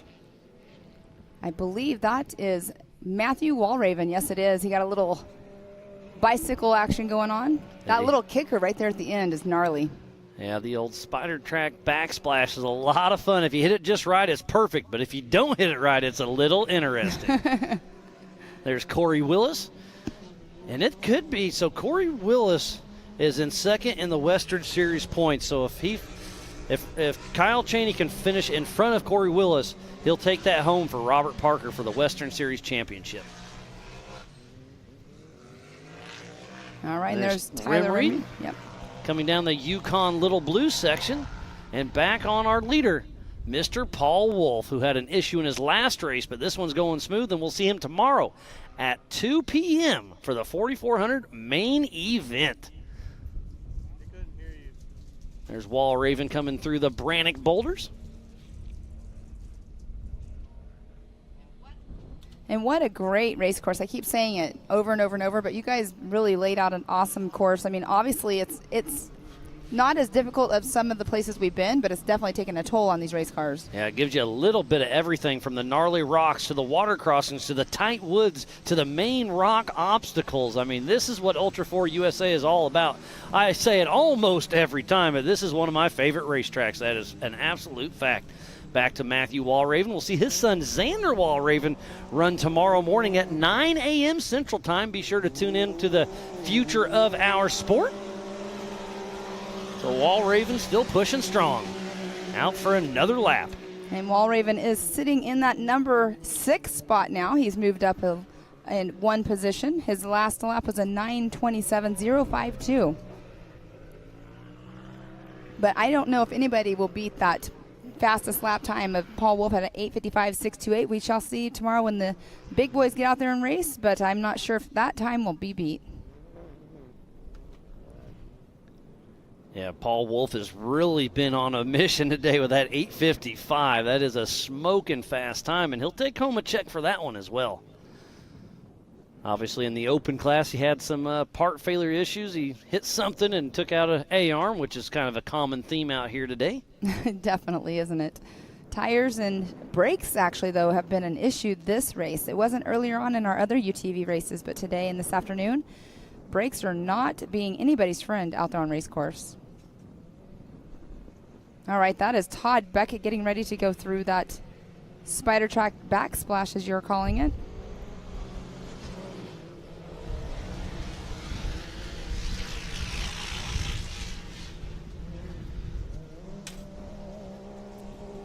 I think that was Rupert Merrifield that just went through our finish line. Good catch on that. And that's Corey Willis that we're watching go through to go out on another lap. Corey Willis is up in that 8th position. His fastest lap, he actually just broke the 9-minute mark. He's at an 8:59.005. So good job on Corey Willis. Oh, and Ryan Miller's tuning in. He's saying there's no way that the big cars will beat 8:55 because they have to run the Joker line true. every lap and nosedive every lap. So he is absolutely correct. They'll be 10-plus minutes probably. That is true. Because, yeah, they get to skip 2 of the main obstacles that the 4,400 cars get to hit. But, hey, those are the unlimited cars, so they get to do a little bit more. It's awesome whenever you're talking about something and a driver that's in the pits watching the race chime in. It's pretty fun.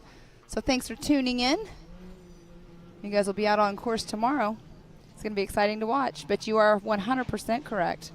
But Todd Beckett, he has dropped down into the 3rd position. So we have Paul Wolf, Cole Clark, Todd Beckett, 1, 2, and 3 right now on corrected time.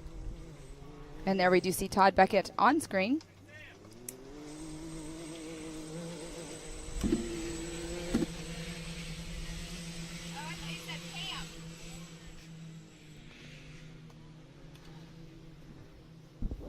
So Todd Beckett heading out for his 10th lap. And we only did 10 laps earlier. So next time around for Paul Wolf, he will be getting the white flag. And speaking of Paul Wolf, as I was looking at the start-finish line, I saw his lights, his Project X lights in the distance. So he is at race mile 3.5. So I'm going to say here in about 3 or 4 more minutes, the white flag should be flying for Paul Wolf. How far back is Cole Clark? How far back is Todd Beckett? And is Kyle Chaney going to be able to get in the mix? It's going to be close. We'll see. But right now, Paul Wolf, Cole Clark, and Todd Beckett. Remember, this race is on adjusted time.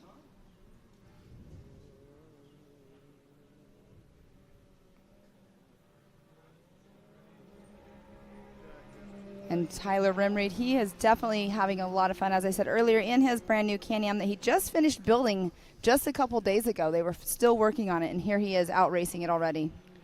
Yeah, got it teched. We have Lee O'Donnell here, our USAC rep, who's our sanctioning body, runs timing, scoring, race operations, safety, and tech. They've been a huge addition to our Ultra4 USA family, helping everything run smooth. All right, we should be seeing Paul Wolf here in just a moment.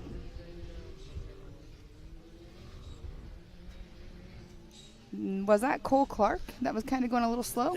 I couldn't tell. I couldn't tell. But here's Kyle Cheney driving for Robert Parker. So he'll have 3 more laps to go. He's definitely been limping at the rest of the race after we saw him struggle going up the waterfall, the Joker line. He had a broken axle, if I remember right, so definitely has a little bit of issues, but he's still moving, and that's what it takes. There's Corey Willis heading down the Yukon Little Blue, and there's Cole Clark. There we go. Well, the Yukon Little Blue section's been a lot of fun to see. Kind of launching down there. Off camber, wet. It's literally stair steps that are smooth. It's fun, it's interesting, and it's anybody's game. All right, there is Paul Wolf, and he is in that number 1 spot right now. And he was having brake issues earlier on, but it doesn't seem like he's had any problems since then, since we were told that. Maybe whatever was going on, maybe he had an air bubble in there or something, I'm not sure, but it doesn't seem like he's been having any brake issues the rest of the race.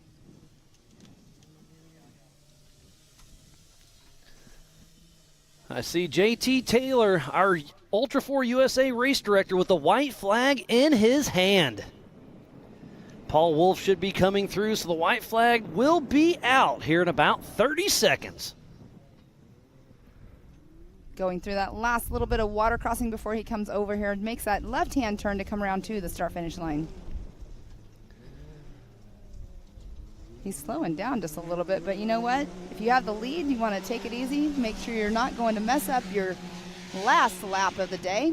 A little fist pump from Paul Wolf as he sees the white flag. He's taken 2 races back-to-back, taking a beating out there, but the white flag is out for the rest of the field here for the Pro Modified class. But you know what? If he had a race vehicle for our next race, I bet you money he would be in it then too. He's talked about it.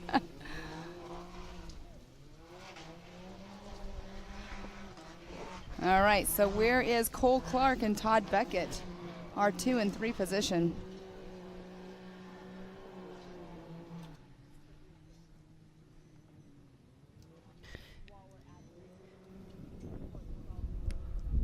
You can see our recovery crew up there. And I'm just kind of double checking my things, but the top 5 all have taking the race line wheels Joker line. So the top 5 have already cleared the Joker line, so it is down to the race itself. Back to following Kyle Cheney driving for Robert Parker and that number 900 Can-Am. Factory-backed Can-Am machine.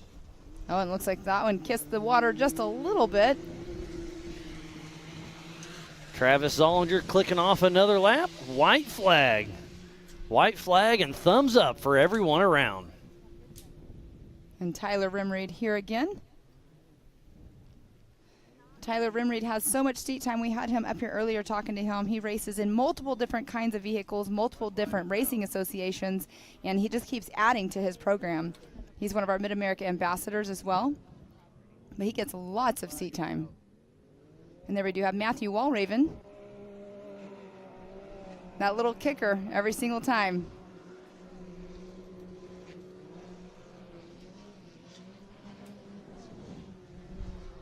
And there we see Kyle Cheney going down that little down step. At the Yukon Launch Little Blue. Kyle Cheney still pushing along like we're talking, a little bit off pace, but he's making it happen. And there's our physical race leader, Mr. Paul Wolf. Is he going to be able to pull it all together? His last lap around was a 9:11, but the fastest lap was an 8:55.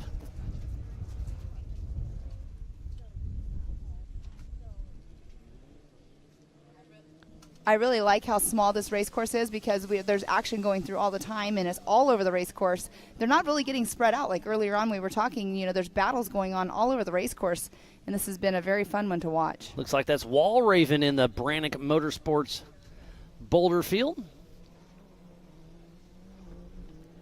Up next will be the 4600 Spider Track Stock Class.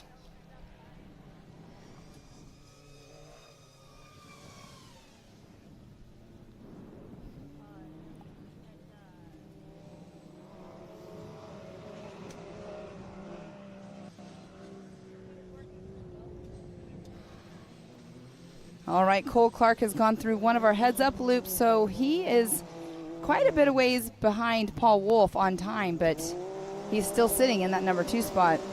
Todd Beckett still sitting in that 3rd position, and Matthew Walraven going through, getting the white flag from JT Taylor. And Todd Beckett has to beat Cole Clark by 1:30 on adjusted time, so it's going to be really close. Second place is going to be interesting to see how this all shakes out. Because right now on adjusted time, it is Cole Clark, but Todd Beckett is physically in front of him, and that's why this adjusted time race is a lot of fun all the way to the finish. And that is a gorgeous view right there. We don't go through all of that water, but we do parts of it. There's Corey Willis in the Brannick Boulders.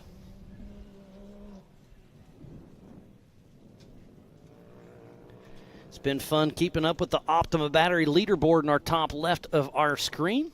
You can also go to live.ultra4racing.com for the same timing we have here in the Rugged Studio.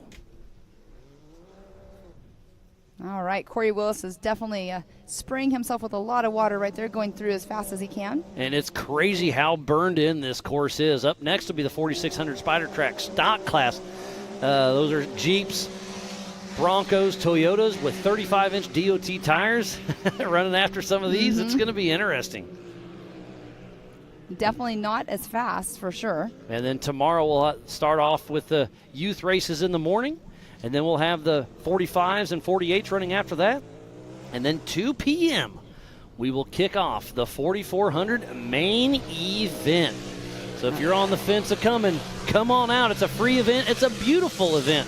So Cole Clark physically in front of Todd Beckett and on adjusted time. So Todd Beckett has to pass Cole Clark and get 1:30 on him. So if Cole Clark can keep this together, it's his race to lose that 2nd position.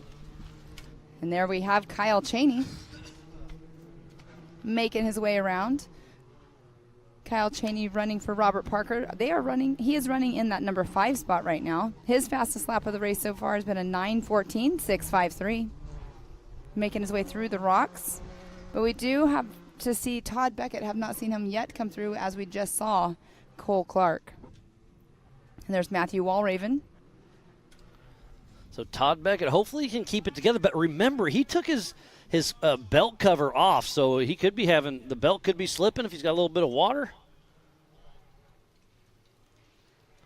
Is that Paul Wolf already in the distance? It is. So Paul Wolf's at race mile 3.5 roughly, and it's his race to lose, and I can physically see him. The car still looks very, very healthy. All 4 Nitto tires holding air. The Can-Am is still running strong. So Paul Wolf with a commanding lead. It looks like it's his race in the bag with 1.5 miles to go.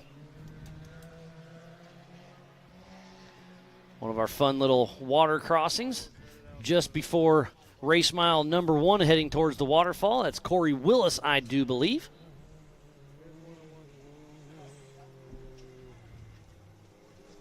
All right, all he has to do is just hold on to it. He's almost here. Oh, no, Todd Beckett's going through, and And look at the left rear. Left rear looks like it could come off any moment. So the left rear of Todd Beckett's car is really, really hurt. Is that a radius rod? Is it I don't know. I don't know, but we'll have to see if he's actually going to make it through. Yeah, it could be the bearing getting ready to lose out. But there's Cole Clark, physical 2nd, so it's looking even better for Paul Wolf and Cole Clark right now. So Tyler Rimreed or Kyle Cheney would have to get in here before Paul Wolf to get through that another lap, right? Am I reading that right? Yes, I am. And there's the Yukon Little Blue section.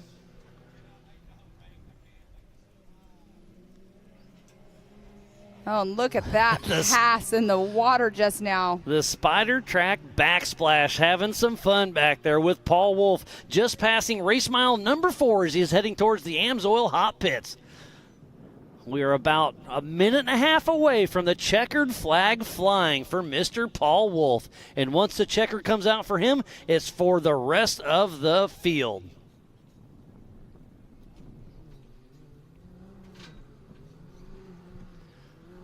This has been an amazing race. Thank you to each and every one of you for tuning in to the 2023 Ultra4 USA Best Dam Race of the Year, presented by Rugged Radios. We're on the backside of the Pensacola Dam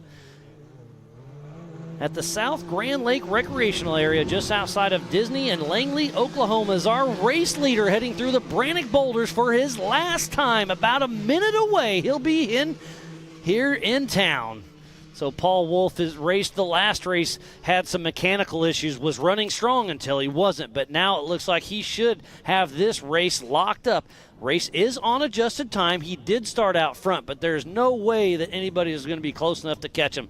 So 30 more seconds to go, and Paul Wolf will be grabbing the checkered, Pam. Yes, he will, and it's going to be, we saw Todd Beckett limping it through. It might be Tyler Rimreed rounding out the podium. Could be Kyle Cheney. I mean, they are all on the same lap, so it's going to really come down to the last few little laps of the race. And Paul Wolf heading towards, we'll give the checkered flag for Mr. Paul Wolf. What a great, great run. Okay, so that just threw Travis Zollinger into the mix as well. No, he did not. He has to go 10 laps. So, wow, what a race this is going to be to get our top 3 right here. So we have Paul Wolf, Cole Clark. It's going to be down to the wire for our 3rd position to round out our podium. We saw Todd Beckett with that left rear that was extremely hurt. So now, it definitely throws Tyler Rimreed and Kyle Cheney in the mix. Depends on. But I do believe Cole Clark's looking good. There's Travis Zollinger. He is a lap down. But Paul Wolf just unofficially wins the Best Damn Race of the Year. Congratulations, buddy. Oh, there Travis Zollinger just got the checkered flag. So in reality, it's going to be Todd Beckett, Tyler Rimreed, or Robert Parker, Kyle Cheney that'll be finishing in that 3rd position. Yeah, Cole Clark, as long as he keeps it together, anything can happen. This race is far from over for him. This is a tough, tough course. As we got an aerial view there. So once the checkered flag comes out, it's for the rest of the field. Yes, and we just saw Peyton Isabel coming through with a driver rear flat. The tires are definitely the issue out here this weekend. And there's Kyle Cheney dropping down. Looks like he's got a left rear issue. No, that's Todd Beckett. Sorry. Todd Beckett. So that left rear is still holding on, but it's still flopping for sure. So I'd like to stick with this one a little bit and see. Yeah, the bearing's letting loose or something. I can't tell, but it's definitely walking on him.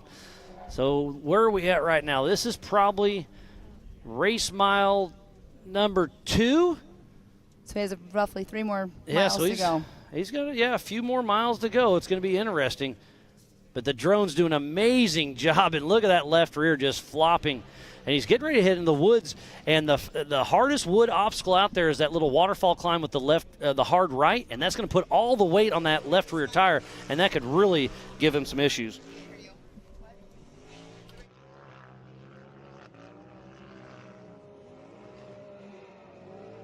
So he has broken an upper radius rod. Just got an update from his co-driver. Thanks for that, buddy.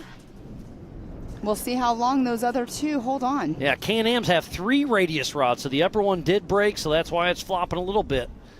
And that's putting a lot of wear and tear on that bearing as well.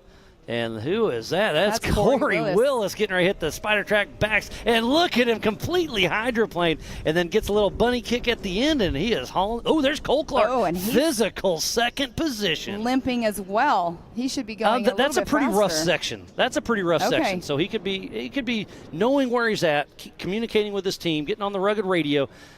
And there's Kyle Cheney driving for Robert Parker, exiting the Little Blue Yukon area. So he's still physically behind Todd Beckett.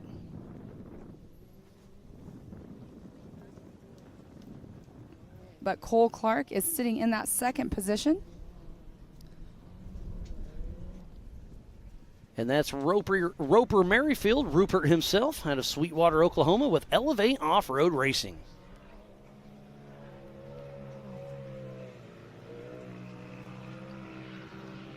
Still putting some laps down.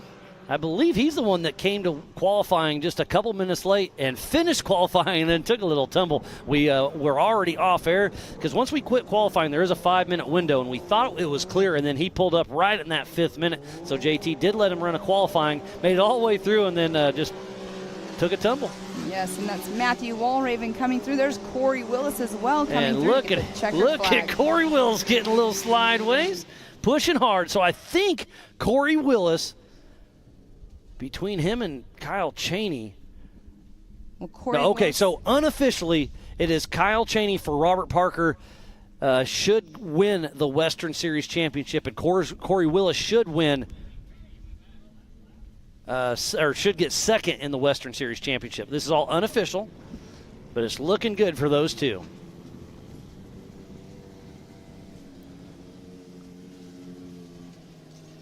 And Matt Walraven may have stole 3rd position from Tony Polari, possibly. All right, here comes Cole Clark. He'll be coming around here in just a moment, getting the checkered flag. What a great run. He raced in the last race as well. Cole Clark with Slightly Heated Podcast and ZRP. One more turn to go. Cole Clark unofficially taking 2nd position. The checkered flag is out. Cole Clark, number 2. And in the distance, I can see Todd Beckett, so he's coming around to the finish as well. And the left rear is still holding together. It's definitely not looking good. As we see Roper Merrifield at the Raceline Wheels Waterfall Joker line. And he's out there by himself. Looks like, yeah, he had to get out of the car. He's witching himself up this line. Yeah, so he never took it, so that's exactly what he's doing right now.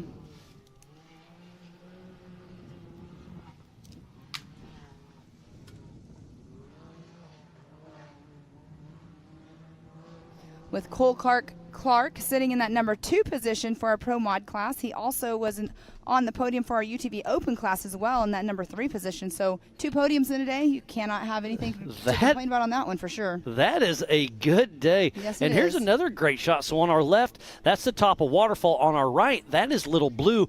And then you can see the little dams there. That's Grand Lake on the top. So that's a great aerial view of, again, Waterfall, you can't see it, but it's on our left bottom. Mm-hmm. And Little Blue, you can't see it. It's on our right bottom. And that's the backside of the Grand Lake Dam. So every once in a while, they'll open those dams up, and that is a roaring river coming down there. Obviously, the GDRA, the Grand River Dam Association, they put on a siren, they kick everybody out, and it floods around down here. It's a way to keep that lake at the levels it needs to be. There's Todd Beckett coming on in. Unofficial 3rd position. He is still smoking through there as he hits the Spider Track backsplash. He is not letting out. He wants to get in here in that 3rd position. So, Miles, we have a little update on the fastest lap of the day. Corey Willis came through on his last lap with an 8:35.437. Paul Wolf had it at an 8:55, so that is quite a difference in lap time. It's pretty impressive. How far back is Tyler Rimreed? Because Todd Beckett has to beat Rimreed by 30 seconds. And I think he's got more than that of a lead.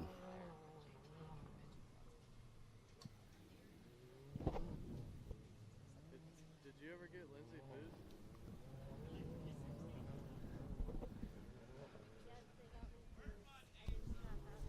And there is Todd Beckett heading through the Brannock Boulders for his 12th time. That's a lot of laps. We were guessing 10 earlier. They've really turned up the heat. Yes, they have. What a wonderful day of racing it has been, and we are not done yet. We still have the 4600 Spider Track stock class that'll be kicking off in just over an hour at 5 p.m. Central Time. We've got just shy of 10 of those cars will be racing.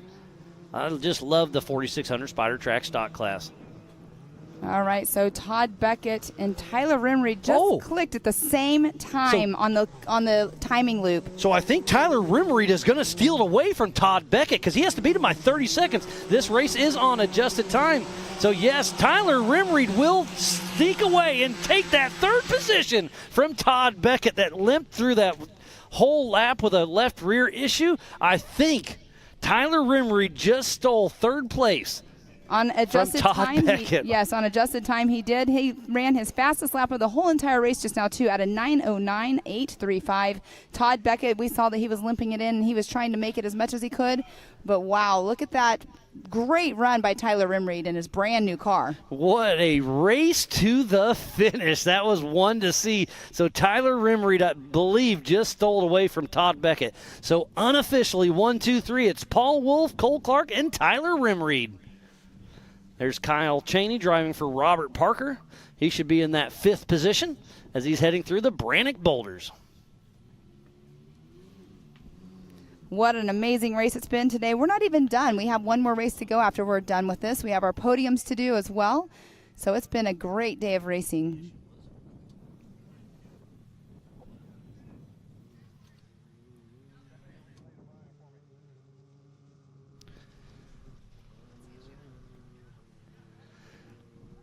There is Jason Sushi. We saw him earlier. JT pulled him off course.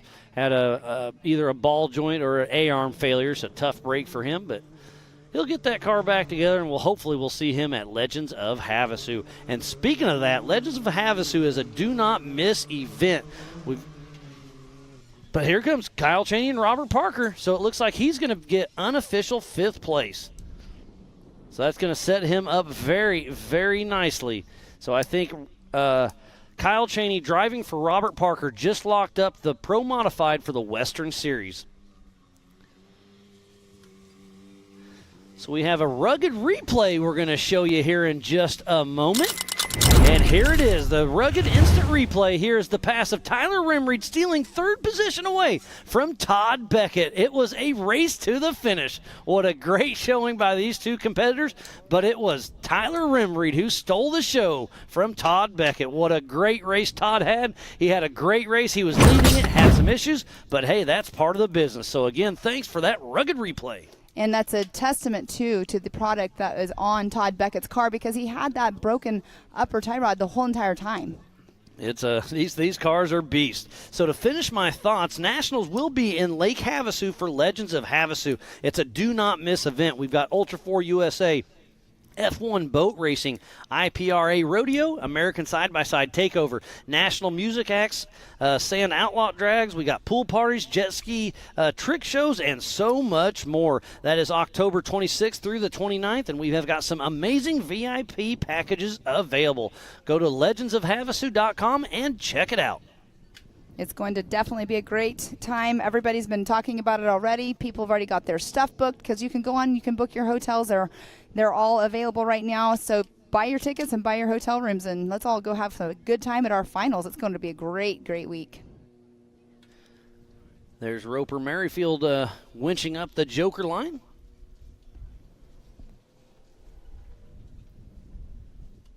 I believe this is his Ultra4 USA debut. Great to see him out here having some fun.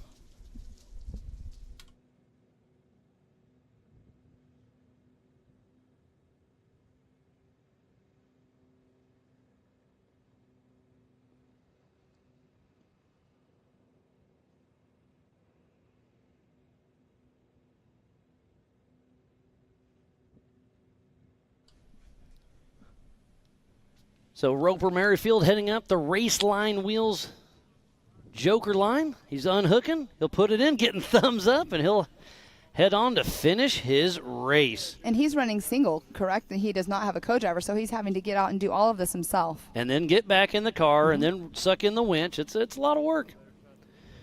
But that's what you sign up for when you decide to not have a co-driver with you. And I know that A.J. Stratman's part of the Ultra4 USA family, and he tunes in quite a bit. And I just want him to know, that, from me personally and the entire Ultra4 USA family, you are in our thoughts and prayers, and I hope everything gets better for you, buddy.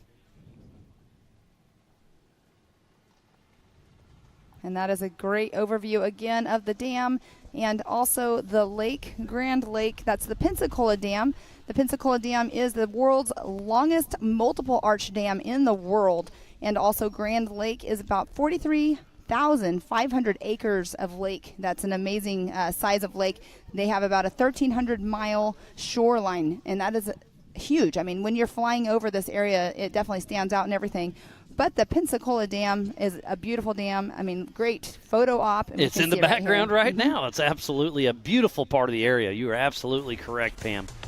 But what a wonderful day of racing it's been so far. We're winding down the Pro Mod 4600. We'll be in here in just a little bit. We'll step away and be right back after this. Lightweight, agile, and strong, the Pitbull is perfect for the job. The Pitbull is the first and only lift that can be used in the pits and in your garage. Elevate your racing with a Handy.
This is no lie. Brannick parts have been on this car. I have yet to break an axle shaft in a race. I have yet to break a U-joint in a race. Everything that's been on this car has pretty much been on this car unless it's a wear item from Brannick from the beginning. And that's the honest to God's truth. They do quality work, quality parts, and I stand behind them. We're real focused on making parts that last, that get our racers across the finish line. Looking for better materials, lighter weight, stronger, thinking about innovating new product, improving on what is already developed. That's why we do race, because it makes us understand you can't break. They're racers themselves, so they know what it takes to race, and their parts are tried and true, right? They run them in their own race cars, and they've beat them, they've broken them, and they come back and they do better, and they do that before they offer them to the consumer. Everything they build has held up great on this car. It's Brannick Motorsports parts on this car all day long. My name's Stan Haynes. Me and my son at Brannick Motorsports make parts to get you across the finish line. So we race what we make.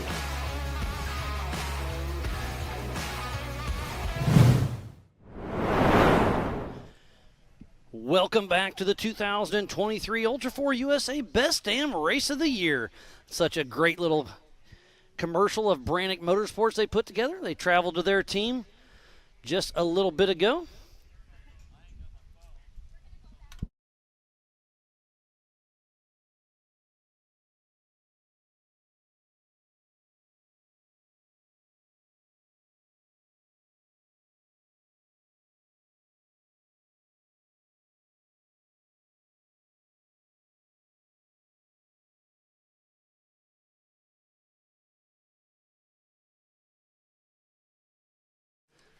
A great shot. That's the Spider Track backsplash at the bottom right of your corner. At the top left of your corner, you can see a little structure there. That's the rugged radio start finish. And just shows you how vast this valley is here at South Grand Lake Recreational area. We are hidden below the Pensacola Dam, out of sight and out of mind, and most people out on Grand Lake don't even know that one of the best off-roading places around for rock crawling in the U.S. The park has about 100 miles of trails, 20,000 acres. It just has so much of these big rock obstacles that they have, and it's absolutely beautiful. So if you ever want to come check it out, but it sounds like we have our third member of the team, Erica Allreed, down there with Paul Wolf, our unofficial winner. Erica, take it away. Thanks, Miles. Like you said, I've got our unofficial winner, Paul Wolf. Paul, what a comeback. Things weren't looking too promising early on as you lost brakes and then dropped back in the pack, but you're able to turn it back around and right the wrongs from earlier. So take me through the highs and lows of that one from the driver's seat. Yeah, so we went out and the car right away had some wheel bearing issues, which makes your brakes go out. And so I told my pick, I can pay a little extra money for that. So let's just see what kind of laps we can throw down. And we started throwing down laps, and then all of a sudden they're like, hey, you're actually leading right now, so keep racing. And I said, okay. So we just kept running, and then the brakes completely went away in the car. And the last couple laps, I was just really surviving and hoping the white flag would come out sooner. Well, we definitely saw you do a little fist pump when you saw that white flag, and understandably so, but we wish you the best of luck in your 4,400 race tomorrow, and congratulations on this one. Thank you. I appreciate it. And a huge shout out to Can-Am. They built an awesome car, and Travis Zollinger, awesome knuckles, and Nitto tires, Raceline wheels, All-Tech Motorsports. They all do a phenomenal job. Thanks, Paul. Back to you guys. Thank you, Erica, and congratulations. Paul threw down a heater lap of an 8:55. Absolutely amazing out there. And he still has one race yet to come, Pam. It's the 4,400 main event tomorrow afternoon at 2 p.m. We're about, I'm going to say, 55 minutes away from starting the 4,600 Spider Track Stock Class. That's going to be another great race to watch. So we're definitely going to be giving some awards away here in just a little while. But we're still waiting for a couple more cars to come on through. And we got to dot our I's and cross our T's, make sure everything is A-OK.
So, Miles, let's just do a little recap of this race we were just now watching. We had some fast lap times thrown down. I mean, Paul Wolf threw down at 8:55.628, but he's not the one that had the fastest lap time. Corey Willis came through with an 8:35.437. Wow, I missed that one, an 8:35. Todd Beckett had the lead for a little bit. Kyle Chaney was running strong, had to drop back. I mean, the attrition definitely set in heavy on this race. Yes, it did. I mean, tires were an issue. Brakes were an issue. I mean, we saw people losing the wheel completely breaking off, going down our front stretch over here after the start-finish line, and that was very unfortunate. But, wow, what a race we just watched again today out here in Disney, Oklahoma. It's been so much fun. Again, thanks for everybody for tuning in. It's been one heck of a day, but it is not over yet. We still have the 4,600 Spider Track Stock Class this evening at 5 p.m. And then tomorrow morning at 9 a.m. we start with the Ultra4 USA Youth. And 11 a.m. it's the Ultra4 4,500 Yukon Gear and Axle Modified Class and the 4,800 Brannick Motorsports Legends Class. And then at 2 p.m., it's the 4,400 main event presented by Good Boy Vodka.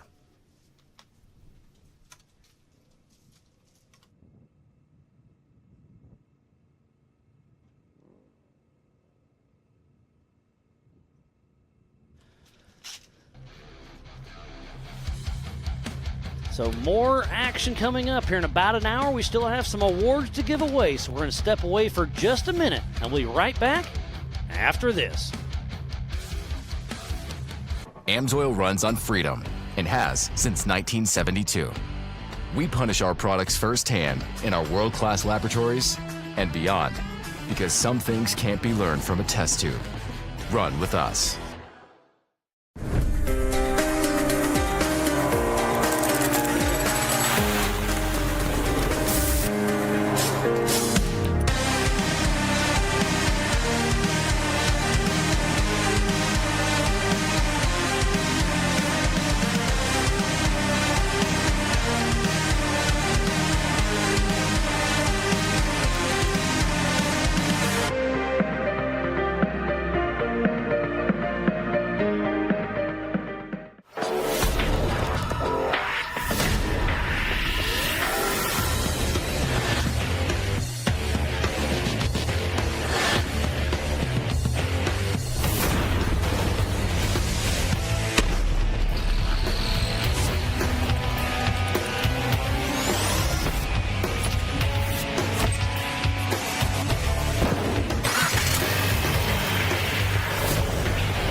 Ready for any challenge.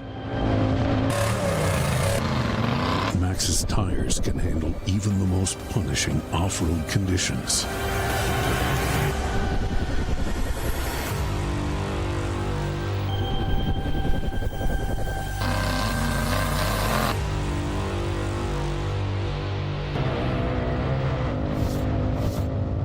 Maxxis tires. Tread victoriously. Speed Sport has been America's motorsports authority since 1934. Get news, results, and commentary from the most connected experts in the business, covering all forms of motorsports from flat track to NASCAR and everything in between. Bookmark speedsport.com on your mobile device now, or follow Speed Sport on social, and be sure to subscribe to the Speed Sport Daily. Speed Sport is your one-stop shop for all things racing on two wheels and four. AMSOIL runs on freedom and has since 1972. The rest of the market has been trying to follow our lead ever since. But a head start is a head start. Run with us.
Lightweight, agile, and strong, the Pitbull is perfect for the job.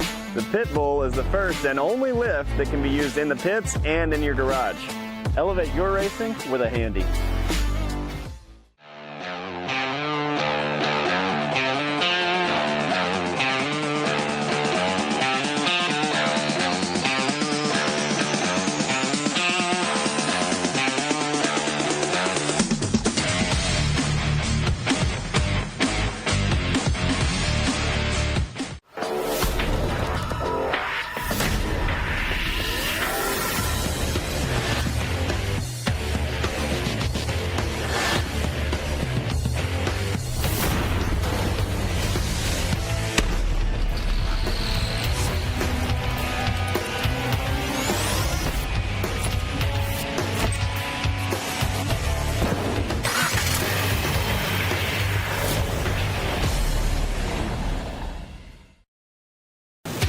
Watching Speed Sport 1, your home for great off-road racing from America and around the globe. Woo-hoo-hoo! From Ultra4 to rallies. These guys are fighting for the lead. It seems very aggressive. Short course to desert race. Great move there. He is so fast. Whether on 2 wheels or 4, Speed Sport 1 has the off-road action you crave. Look at that move. It jumps to the inside. Speed Sport 1, the Motorsports Network.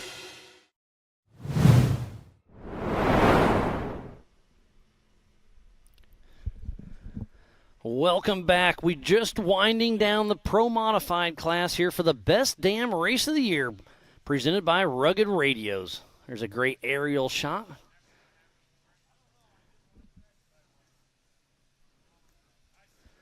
So beautiful down here.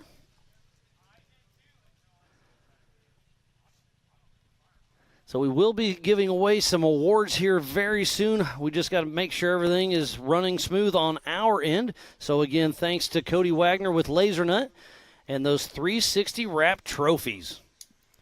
We'll be giving those away here momentarily. Dot our I's, cross our T's. And we still have the open class from earlier today. We'll round all those drivers up as well and give away some awards.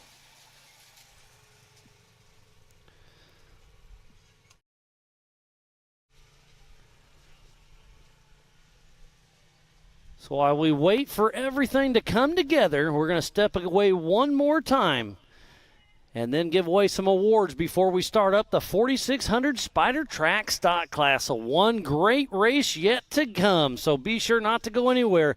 But for now, we're going to step away, and we'll be right back after this.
Connect with the Wild is about off-roading with your buddies. Connect with the Wild is about going to Moab and conquering new challenges that you didn't think were possible. Ultimately, Connect with the Wild is about enjoying the outdoors in your vehicle as best you can. We're treating it like we know it's something special that everyone will remember.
Watching Speed Sport 1, your home for great American grassroots racing. It's time to rumble! Whether you're into sprint cars or stock cars, at the line!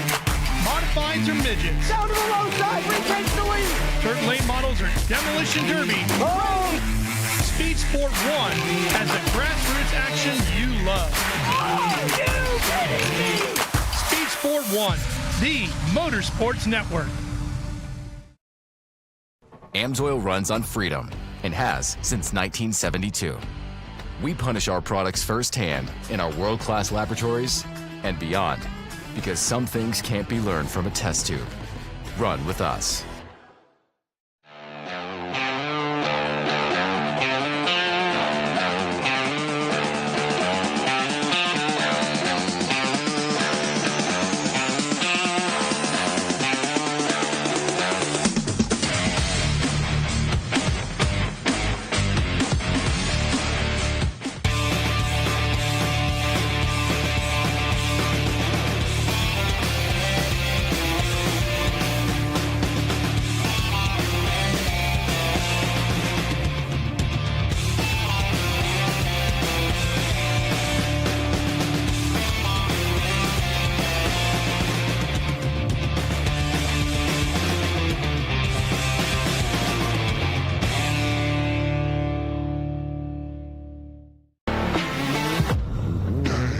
Lightweight, agile, and strong, the Pitbull is perfect for the job.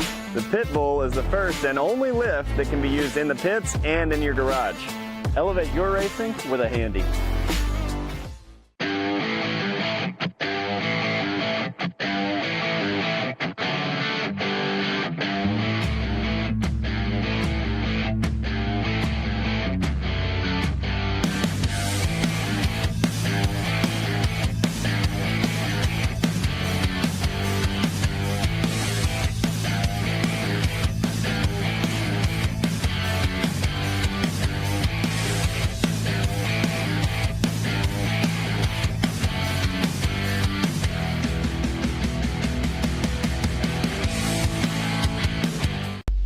Has been America's motorsports authority since 1934.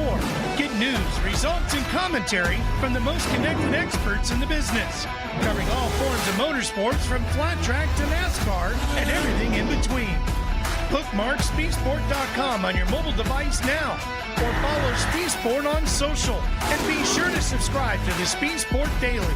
Speed Sport is your one-stop shop for all things racing on two wheels and four. AMSOIL runs on freedom and has since 1972. The rest of the market has been trying to follow our lead ever since. But a head start is a head start. Run with us.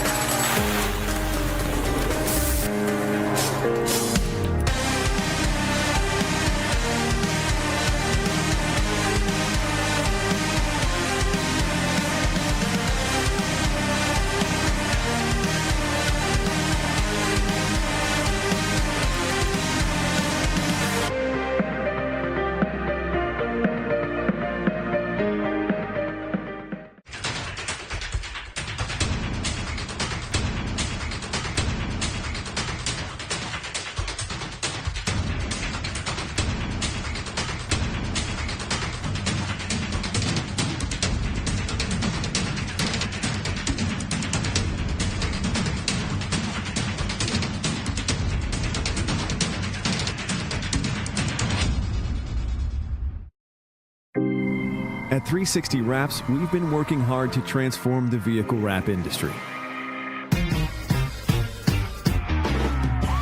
Wherever you are, we're standing by to show you the professionalism you deserve.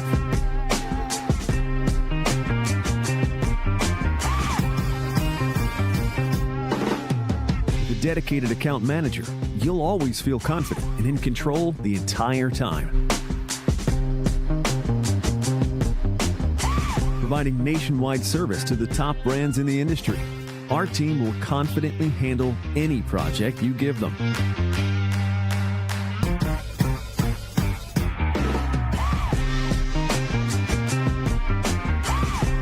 One contact, one company, nationwide service. Come by to experience the 360 difference for yourself.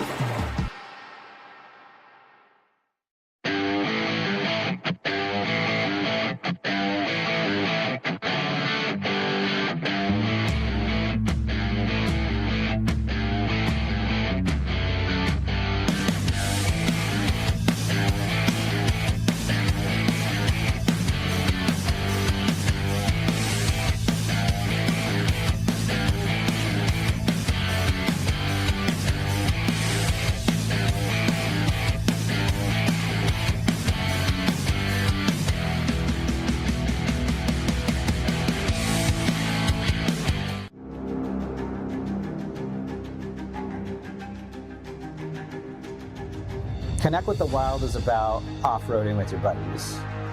Connect with the Wild is about going to Moab and conquering new challenges that you didn't think were possible.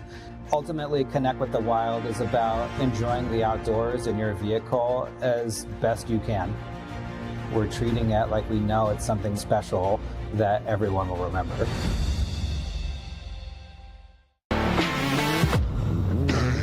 Lightweight, agile, and strong, the Pitbull is perfect for the job. The Pitbull is the first and only lift that can be used in the pits and in your garage. Elevate your racing with a Handy.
This is no lie. Brannick parts have been on this car. I have yet to break an axle shaft in a race. I have yet to break a U-joint in a race. Everything that's been on this car has pretty much been on this car unless it's a wear item from Brannick from the beginning. And that's the honest to God's truth. They do quality work, quality parts, and I stand behind them. We're real focused on making parts that last, that get our racers across the finish line. Looking for better materials, lighter weight, stronger, thinking about innovating new product, improving on what is already developed. That's why we do race, because it makes us understand you can't break. They're racers themselves, so they know what it takes to race, and their parts are tried and true, right? They run them in their own race cars, and they've beat them, they've broken them, and they come back and they do better, and they do that before they offer them to the consumer. Everything they build has held up great on this car. It's Brannick Motorsports parts on this car all day long. My name's Stan Haynes.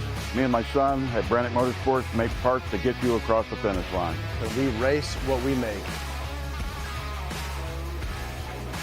AMSOIL runs on freedom and has since 1972.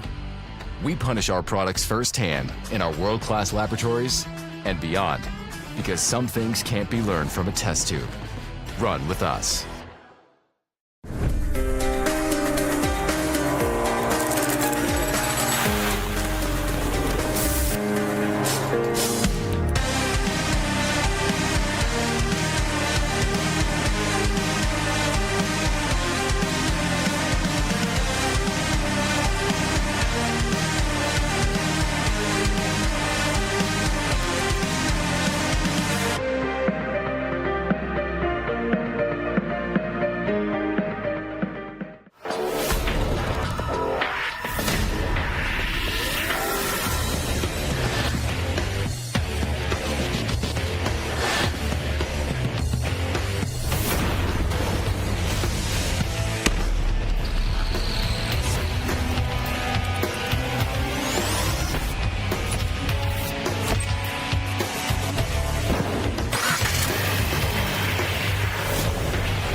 Ready for any challenge.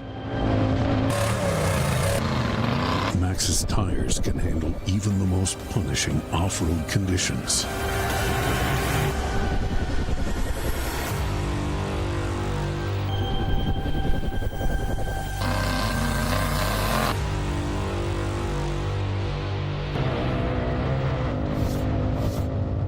Maxxis tires. Tread victoriously. Speed Sport has been America's motorsports authority since 1934. Get news, results, and commentary from the most connected experts in the business, covering all forms of motorsports from flat track to NASCAR and everything in between.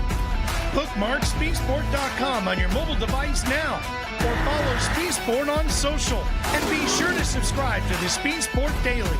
Speed Sport is your one-stop shop for all things racing on two wheels and four. AMSOIL runs on freedom and has since 1972. The rest of the market has been trying to follow our lead ever since. But a head start is a head start. Run with us.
Searching low in the night. Ooh, does she know that we think the same? Ooh, don't cry. Hit it, boys.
Welcome back to the 2023 Ultra4 USA Best Dam Race of the Year, presented by Rugged Radios. We are on the backside of the Pensacola Dam at the South Grand Lake Recreational Area, just outside of Disney in Langley, Oklahoma. Here comes the Project X starting grid. On the pole position is John Rance, then Lauren Healy, Doug Langford, Scott Farley, Sergio Pinillos. In that sixth position, Albert Contreras, Mick Henson, Josh Adberry, and Tom Biddle. So we'll have 9 4600 Spider Track stock cars take the line. It's going to be a great one to watch. So we are about to go live racing here very, very shortly. This is the 4600 Spider Track stock class. You have to have a stock OEM frame. Wheelbase must stay within 3 inches, factory engine, but may be replaced with any available engine the same year, make, and model. Factory transmission, 35-inch DOT tires, single 2.5 shocks. Factory style suspension and mechanical steering. All right, so and in that pole position is John Rance. It looks like about 1 minute, and we will be live racing for the 4600 Spider Track stock class. We'll be taking off 2 at a time every 30 seconds. It's going to be a great one to watch. Yes, it will. It's going to be very interesting. We have some of those, the rock climbing sections and the bumps out there, the water sections that they're going through. And these guys, they have to be a little bit more careful on the water crossing. And we are live racing right now. The green flag has dropped. John Rance and Andrew Anderson out of Farmington, New Mexico with Mud Nut Racing. Drag Racing, Lauren Healy and Jesse Amex out of Farmington, New Mexico with Fun Haver Off-Road Team. And it looks like Lauren Healy does get the whole shot. And John Rance following behind. We will be going here in just a moment with Doug Langford and Scott Farley. Looks like we are about to take off here very shortly. Scott Farley out of Irving, Texas with Lone Star Racing, part of Rufus Racing. And then Doug Langford and Rob Craven out of Dayton, Ohio with Outlaw Off-Road. And Doug Langford with that huge Hemi gets that early lead.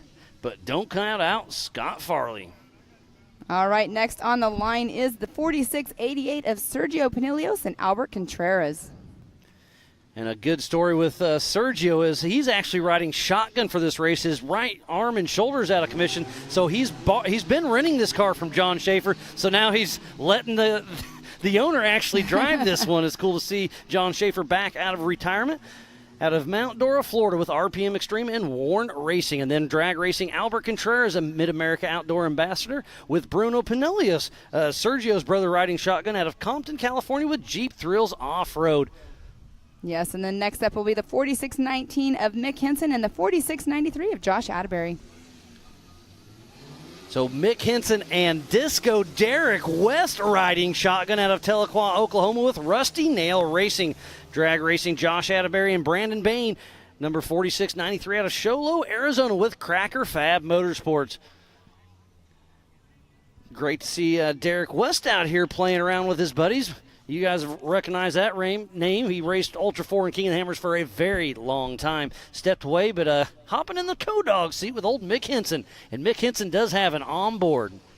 That is awesome to see the onboard cameras whenever they do get them up and running. And Tom Biddle, the 4653, just took the green flag. With Joe Fabrizio riding shotgun out of Longmont, Colorado with Trail Rig Racing. We have 9 4600 Spider Track stock class cars out on course. And it's going to be the same course you have seen all day. You have to hit the race line waterfall one time as a joker. We see Lauren Healy out front in that physical lead. And you know that he's probably going to be taking it just a little bit easier this race because when we were here for Legends of the Fall, he took on a little too much water, ended up not being able to finish the race. So here he is out front, though, going a little bit slower than normal that you would see him driving.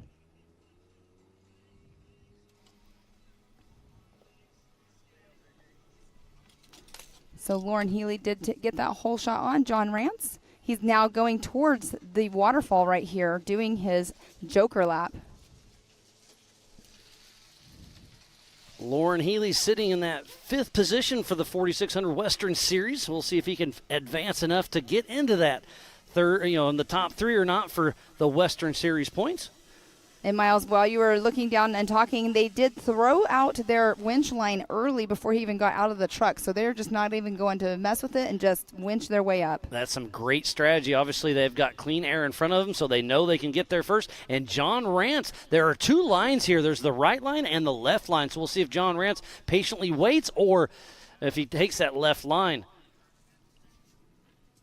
But it is the beginning of the race, so why not just save your car and get through and go ahead and, you know, follow suit possibly, because, I mean, it is an hour and a half plus a lap race, so right off the start, you don't want to really mess up your car. But now, you know, it's up to Doug Langford and Scott Farley, Sergio Albert, Mick Henson, Josh Atterbury, and Tom Biddle. If it was me, there's Scott Farley right there, so it's already being a little bit of a parking lot. If this was me, if I saw a couple cars in there, I would bypass this on the first lap because it's going to save these guys about 5 minutes, and now you're in clean air. But Lauren Healy and Jesse Amick make quick work up the waterfall.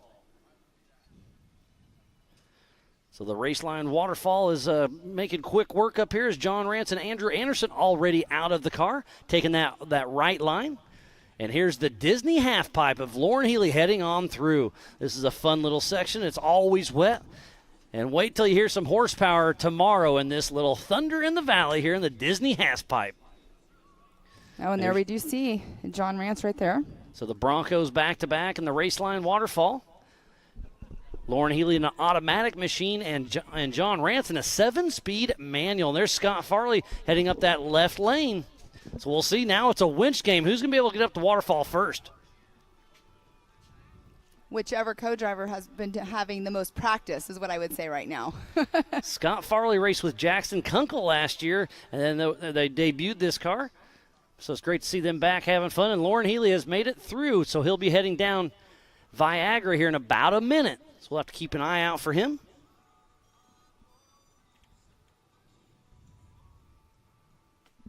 All right, here we go. We do have John Rance did make it up. They'll be unhooking his winch, getting on their way. And there's Doug Langford. So Doug Langford he bypassed it because he did not stop and go up it. We did not see him. But again, that's some great strategy. So he's probably out front, but it's going to be down to the wire, see how it all shakes out. This is a 5-mile course. They're racing for an hour and a half plus 1 lap. This race is on adjusted time. There's John Schaefer driving for Sergio since Sergio has that shoulder problem. He's riding shotgun. This is the duo they used to race. And there's Viagra as Lauren Healy bounces down. That short wheelbase is a little bit sketchy there on Viagra, but he makes quick work of it. So now he's got some lap traffic left to deal with, but hopefully it'll line up to where they go into the waterfall next lap and he's able to get back around him. So there's Josh Atterbury, there's Tom Biddle and Scott Farley heading up the Raceline waterfall. Scott Farley obviously got up, and here that was Josh Atterbury, but we will see here in just a moment. I mean, John Schaefer and them, they did not do it either, so they will have to do it at one point on their laps around because they do have to run it once, like you were saying earlier. So here is Mick Henson in his little Toyota that could. He's got Derek West riding shotgun. It's cool to see him back in there. It takes a little nose dive, but keeps on rolling. I went over to the start line and talked to Mick and Derek West for just a little bit. I was like, hey, good to see you back here riding along. He's like, oh, yeah, Mick said this thing rides smooth. He drives easy. I was like, well, he lies to me too, buddy. And there's Lauren Healy right behind Mick Henson. But Mick Henson did bypass the Raceline waterfall joker line. So Lauren Healy made quick work of it, and it makes sense. So now he's got a little bit of lap traffic, and there's Tom Biddle trying to one-shot it. Tom Biddle and Joe Fabrizio out there having fun.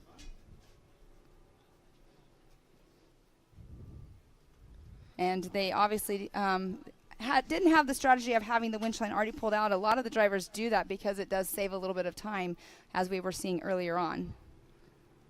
It's all about strategy on that joker line. I love how it throws just an extra element. And there's Mick Henson following. Is that Lauren Healy, I believe? So Lauren Healy did get around Mick Henson in that little water crossing. So Mick Henson with that on board. We'll just see if his tailgate stays up this race. Well, it's all we can see is his hood. Yeah, last year the tailgate kept bouncing around. But he put extra zip ties on it. I think it'll be fine. So they're getting ready to dive into the woods here in just a moment. And Tom Biddle and Joe Fabrizio winching up the Raceline waterfall. Makes pretty quick work there. Unhook, suck the winch back in, and keep on keeping on. You can see everybody out there that's sitting there watching and working with their easy ups. It's definitely a warm day out here. The sun is shining, the breeze is blowing.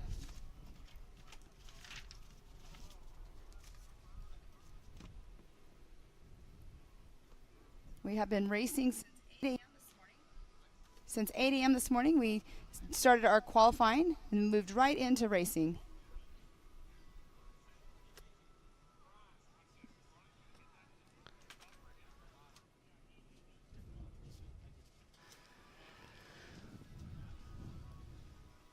So we have our rugged replay right here as Mick Henson making a pass on Doug Langford. So Doug Langford, that's where you first enter the tree section. So he's got an issue on course. There's a little bit of rock section right there. So Mick Henson gets around Doug Langford that's having issues chasing down Lauren Healy. So thanks again, Rugged, for that replay. And this is definitely a very sketchy camera view right here, or sketchy hill going down. It's super steep, and there's that huge little chop, and he makes it down. So old Rufus Racing over there hooting and hollering. They got their boy out there having some fun. I mean, they bounce down it. It's pretty awesome to watch these guys go down. They do only have to do that section one time.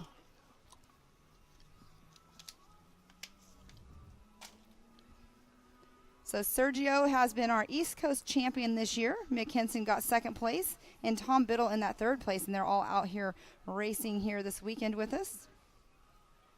And in our West Coast points, as coming into this race this weekend, John Rance actually is running number 1 in the West Coast points with Tom Biddle in second, Mick Henson third, Sergio Pinilius, and then Lauren Healy. So, and looking at the points, as long as John Rance finishes this, he should have it locked up.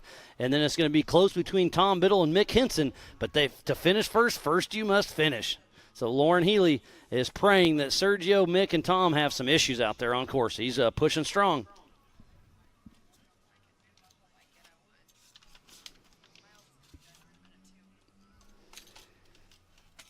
And Miles, we do talk about this usually. So a race course, what happens, the sun starts going in a different, obviously it starts going down. It's getting later in the evening. It changes. The shadows start playing games. Exactly. In the rocks.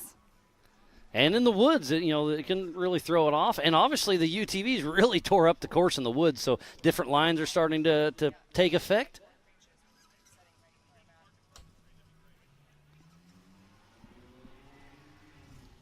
Oh, so I hear somebody. That must be Lauren Healy. Oh, we're back on screen with Mick Henson. That on board. And he was chasing Lauren Healy, but it is Sergio Pinolius driven by John Schaefer who is out front. They did bypass the waterfall, but right now at mile marker, at race mile number 3.5, it is Sergio and John Schaefer out front. This old Jeep has been taking a beating, but it's great riding along with Mick Henson. And that's still Lauren Healy in his scope.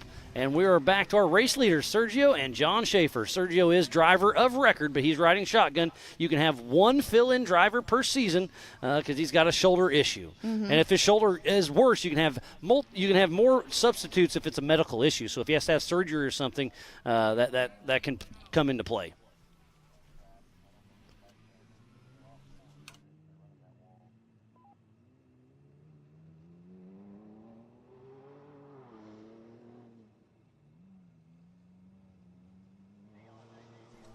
All right, and we do have Lauren Healy in our sights back here. There he now appears on our screen. Going through that water, I'm telling you, I bet he probably has a different strategy going into this weekend because of the water last year. And not too far behind him is Josh Atterbury. So Lauren Healy physical second, John Rance physically third, Mick Henson physically fourth. Mick Henson and Sergio both bypassed the waterfall, so it is looking good for Lauren Healy and John Rance and those two Broncos out front. And here Mick Henson is now appearing. He is going to go through a water crossing right here. He doesn't take it as hot as the other guys have done. Mick Henson has put that Rusty Nail Toyota through its paces. We've got a rugged replay of a close call we just watched here just a moment ago. So here's Tom Biddle coming down. And it gets a little sketchy there. Does a little bit of a nose stand. And gets sideways and saves it. What a great How did he save that? by Tom Biddle. And Joe Fabrizio gets a little squirreled up there coming down Viagra. And now we're on screen with Tom Biddle as he's coming down the Yukon Little Blue section. There's two trails going down. You can go down the gut or around the outside and to do the steep little downhill shoot. And there's Albert Contreras from Compton, California. Back on screen with our physical race leader, Sergio Pinillos, and John Schaefer with RPM Extreme and Warren Racing. And John Schaefer's doing a great job. I mean, he hasn't been in the car or the Jeep in a long time, and out here, obviously, they have not gone through, like we keep saying, through the Joker line yet, but out there physically on course in first position. Coming out of retirement, John Schaefer. He had a funny little bumper sticker. Can't exactly remember what it said, but it said retired, pass on the left or something. Yeah, I can't remember what it said. Something like that. It's funny. They're like, you have to come see the bumper sticker. There's Lauren Healy going to check up at the Spider Track backsplash. Playing it safe, but he's got a great race going right now. The strategy is really playing strong for Lauren Healy and John Rance, because Sergio and Mick Henson that are in the top 4 still have to run the waterfall. And you know that they probably went into this with the strategy of what they're going to do, but there was a little bit, bottlenecks going on. So like you were saying earlier, strategy, go around and do it the next time around. So that's where you'll have your winch out, hopefully ready to go. But we do have John Rance coming into our sights right now. So John Rance out there in his Bronco. And here's Sergio Pinillos and John Schaefer.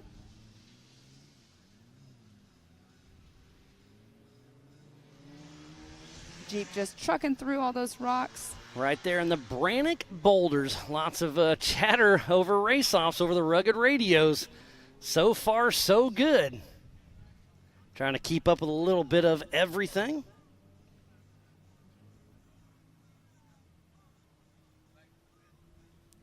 We got the pit guys up there helping out Mick Henson. Hopefully they don't have to stop in the AMSOIL pits too much, but they're there and waiting. And again, Mick Henson has Derek West riding shotgun. I love, him coming back to play with us. He raced King of the Hammers and Ultra4 for as long as I can remember. I mean, before even that, he was racing XRA. That's where we got our start.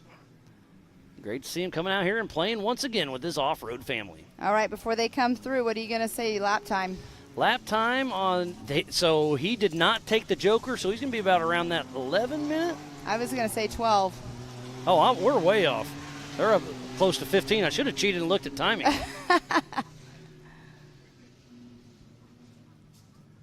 Well, at least I was closer on my time then, because you said 11, I said 12. And Doug Langford is still stuck. That is at the entrance of the woods, so not sure what's going on, but tough break for Doug Langford and Rob Craven with Outlaw Off-Road. There's our adjusted time leader, Lauren Healy. He'll be clicking off a lap here momentarily. Here he's coming around now. We can hear him and see him. The drone is chasing behind him in his Bronco.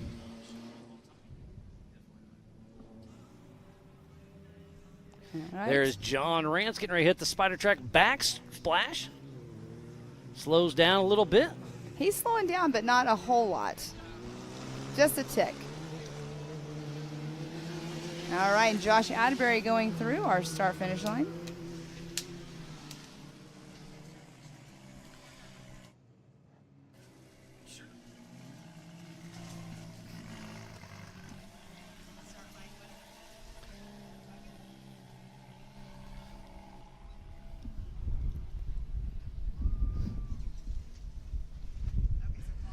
So there's Scott Farley.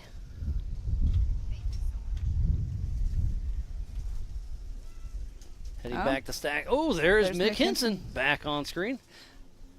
And he's got the onboard video we've been checking out off and on, but Mick Henson, the little Toyota that could, is making his way around. The other day when he got here, he had the doors off. He had his little son in the car seat in the front seat with him, and they were going trail riding. It's pretty cool to see him out having some fun with his son, and the doors off of the Toyota, kind of like a Jeep style, right? But the doors off the Toyota out running around. Pretty Just cool. having some fun. Mm-hmm. And if I'm not mistaken, he is a Toyota mechanic as well. Yep. He's been working on those things for a very, very long time, and he's fairly local to Disney here, races around here quite a bit. Back to Albert Contreras and Bruno Pinillos.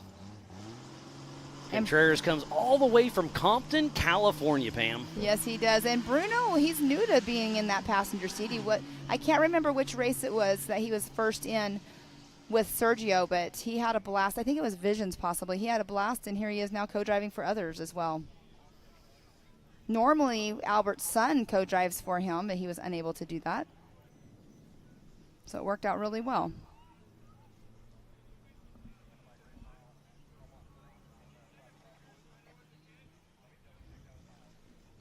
And there we do have John Rance in the 431 Bronco.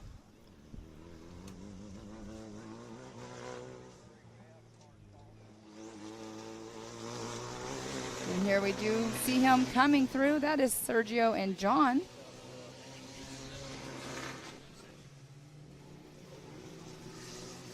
Sergio and Pinilios and John Schaefer. Now we are back on John Rance and his Bronco.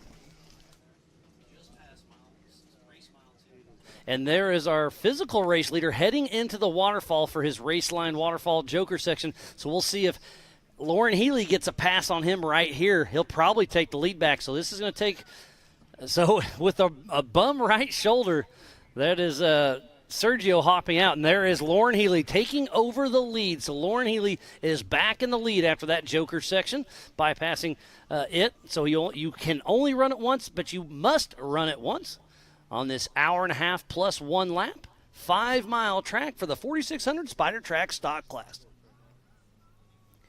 And if you are just joining us, we thoroughly appreciate each and every one of you. This is the 2023 Ultra4 USA Best Damn Race of the Year, presented by Rugged Radios.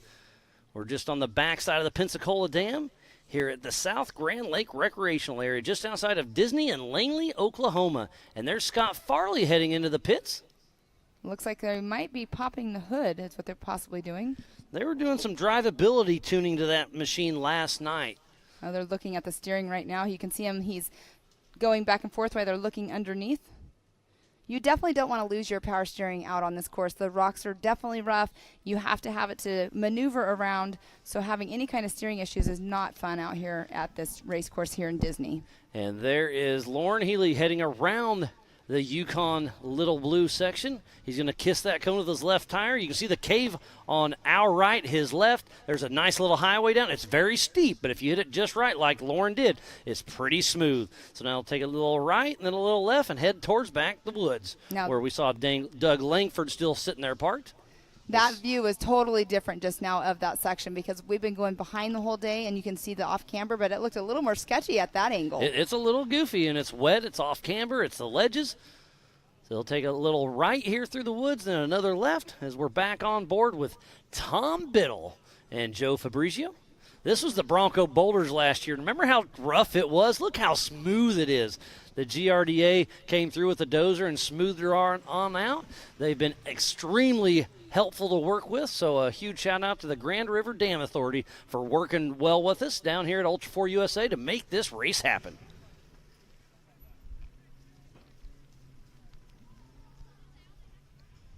Back, so Scott Farley in and out of the Amsoil hot pits.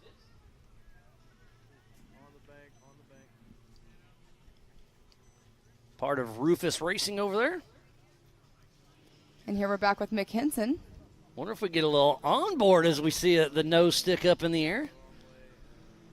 Mick Henson taking that right line right behind Sergio and John.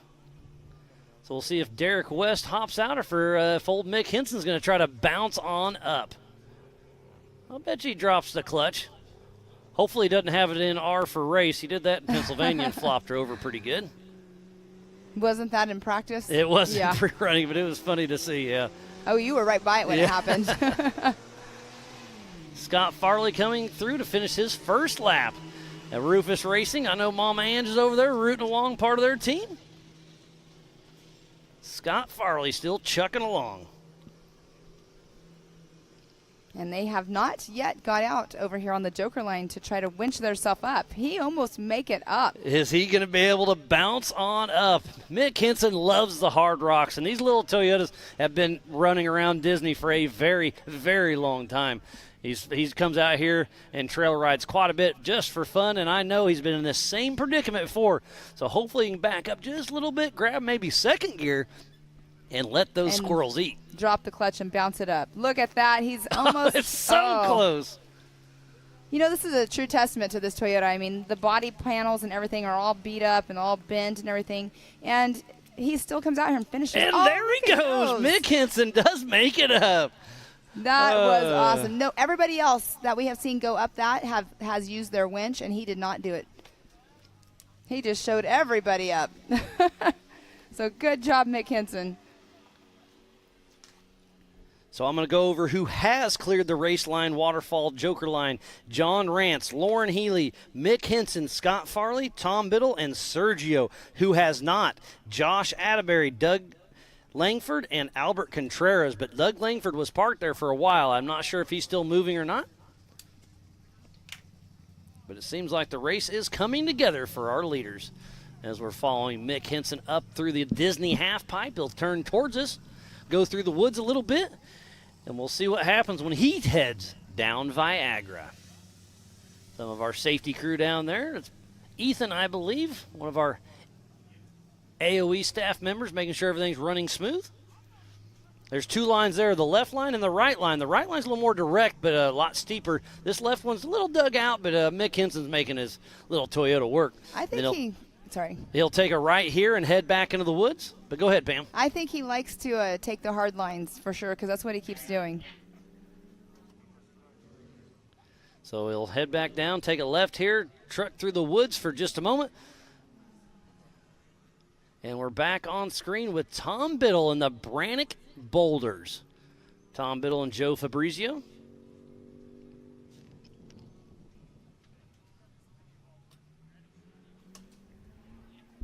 And they're going through those Brannick boulders. So we got a couple Toyotas out there running strong. That's where the old tin benders got their name back in the day, running the hammer trails, because they bend all the tin on these Toyotas. Do you know the gap in the trucks' ages? Because I know Mix is, what, a 84, I believe? 85? 85, okay.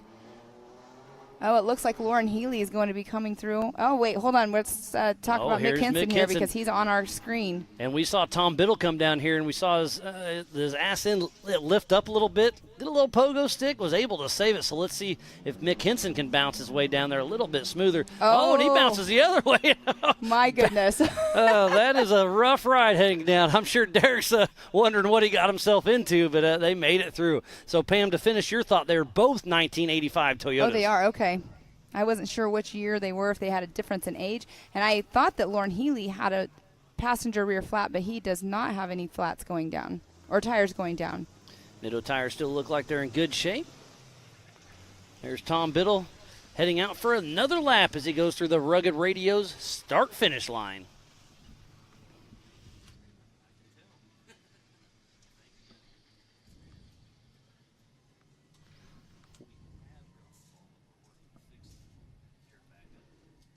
And there's Lauren Healy making his way through those rocks section. From this side, it looks like it's just a grassy area, but if it was up close, you would know how rough it actually is going through there.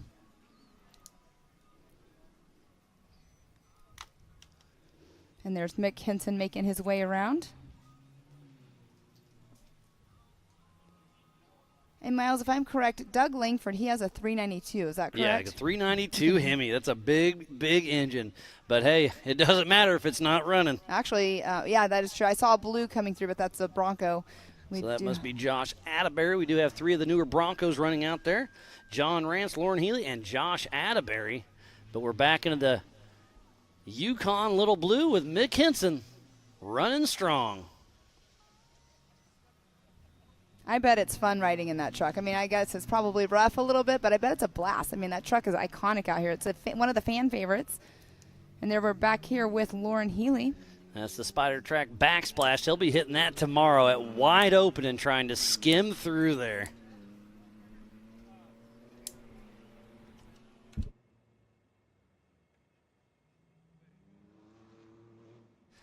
Mick Henson still making his way. If this drone will follow him here in about 1 minute, we'll see if Doug Langford is still in the woods parked. He'll come out here, take a left, another left, cross a water crossing, and then into the woods right where Langford is. It's unfortunate. You know, he hasn't even made a lap, but it's unfortunate when something happens so early on in a race. If he's still sitting where he was earlier on. So everybody has been through the Race Line Wheels Joker section except for Albert Contreras and Doug Langford. Haven't seen Albert for a little bit, So here we are. We're probably about 20, 30 seconds away from seeing Langford. So we'll follow Mick Henson through here. Right here on the right, there's that rock that if you hit that, it's taken out. It's a 3x3 brick over there, little mini refrigerator-looking rock that really could cause some damage. All right, so we're seconds away from seeing a blue Jeep. It is still there. Doug Langford is still parked at probably race mile, just over race mile 2, I believe. Okay. So tough break for Langford. And there's Scott Farley right behind Henson. And I physically got eyes on Albert Contreras, so everybody's still moving except for Doug Langford. Looked like they had the spare tire off the back. Not sure what they're working on. Again, it's a bummer for sure, but we do, like you said, have Albert Contreras. Now we have John Rance in our sights as well. There's our physical race leader, Lauren Healy, heading through the heads-up loop, so he'll be in here in about 30 seconds, heading out for his third lap. Remember, this is an hour and a half. They're about 1 hour in, so he'll probably get at least 2, possibly 3 more laps. I think they're running about that 15-minute mark. But now he doesn't have to hit the waterfall anymore, so he'll pick it up a little bit. Lauren Healy running strong. Yes, these Broncos do so well out here. They do run a little stronger than the others, and here he is coming through, going through for another lap. All 4 Nitto tires holding air. Everything looks good on that Bronco. Mick Henson still chasing Scott Farley into the second little woods section. I think Scott Farley got past or got around Mick Henson, it looked like. So Mick Henson chasing him will take a left here and then take a hard right. And this is no passing through. I mean, you could probably try, but there isn't much to happen. It's a fun little wood section. It flows really well. And right about here, it used to go left around that tree, but they blew straight through it. Such a gorgeous course out there. I mean, like going through the trees, the tight tree sections. When you guys all took me out on the race course the other day to see it, there were some very tight sections. The 4400s, they're going to be rubbing them. Snug, yeah. And, yeah, that day we went through it, and it got dark on us. We were working into the dark that night. And there's Josh Atterbury pulling into the Amsoil hot pits. Yep, it looks like they're changing this front tire. Front. Mm-hmm. It is flat.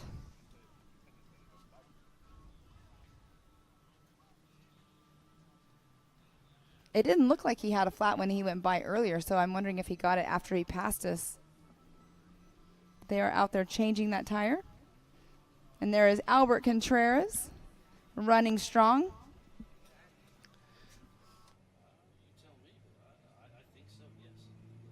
He is taking it a little bit slower through those water crossings because, like we keep saying, electronics, those things can definitely mess up the electronics. Don't forget, you can go to live.ultra4racing.com for the same timing we have here in the Rugged Studio.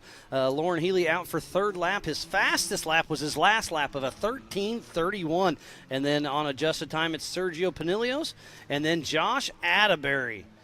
So Bronco, Jeep, Bronco right now. And then Mick Henson's in that fourth. Albert Contreras, Scott Farley, Tom Biddle, John Rance, and then Doug Langford that we know is still parked at just after race mile 2.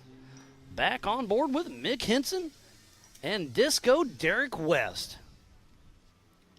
We'll have visual from him very soon. Actually, I can see him in the far, running that little rock wall.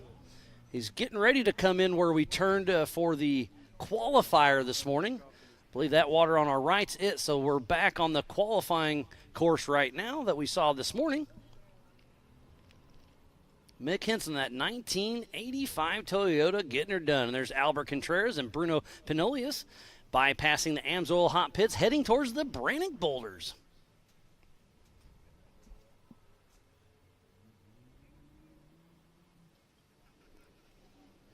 Can see Mick Henson coming around here. And that's Tom Biddle that we do have on screen at this time, blazing through those water puddles. And back to Lauren Healy. He is still trucking along. No issues so far, so good on his race day.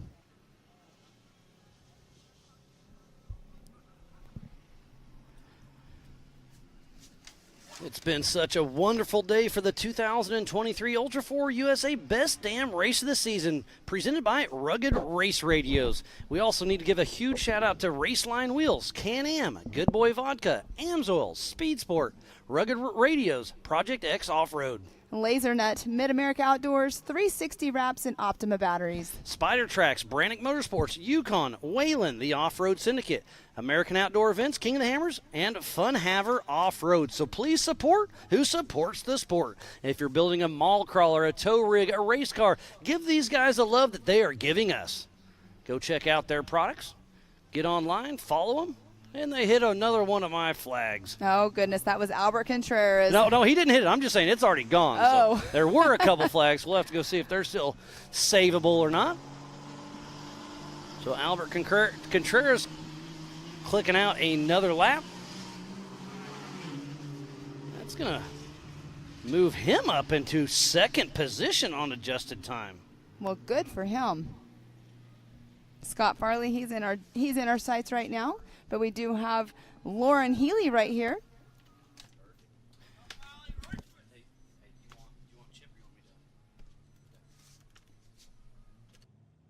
Pretty sure this was the guy that was in the pit.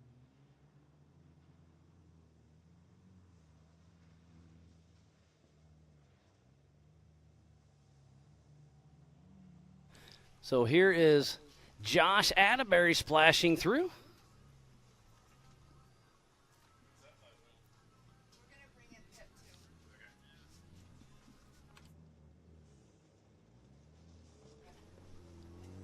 Josh Atterbury will be clicking off another lap, so that should push him into third position.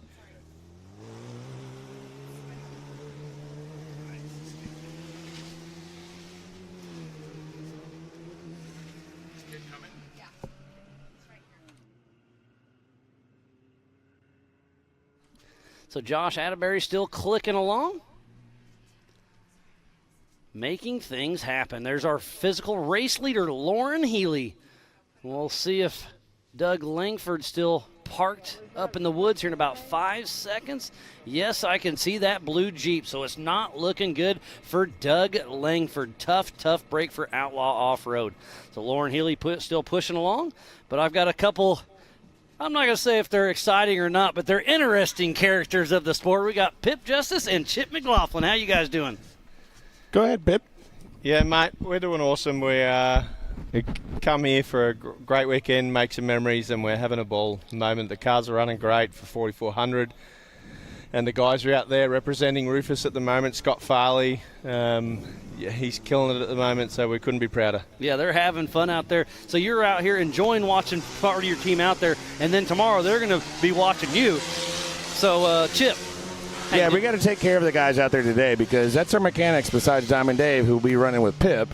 And I don't know where any of the parts or anything are, so we gotta take care of these guys and make sure everybody's good, safe, and healthy for tomorrow. And I think it's cool to see the younger generation to come out here and start doing this because they're going to take over our place. One of these days, Sergio Planilius and John Ranch just click off another lap. So that puts him in that fourth position. So, yeah, I mean, you're good at tearing stuff up, but not necessarily fixing it. So you hope Scott has a good race today so he's in a good mood. So when you hit that tree tomorrow, you can get that A-arm back. Well, yeah, I thought I was good at fixing it until, these guys came in and started working on the stuff, and they won't allow me in the shop anymore. That's not a bad thing. Well, it happens. But Scott and Johnny running around there now, they're the backbone of our maintenance, aren't they, with Diamond? And they're talented people. They're fortunate to have them on the team, I tell you.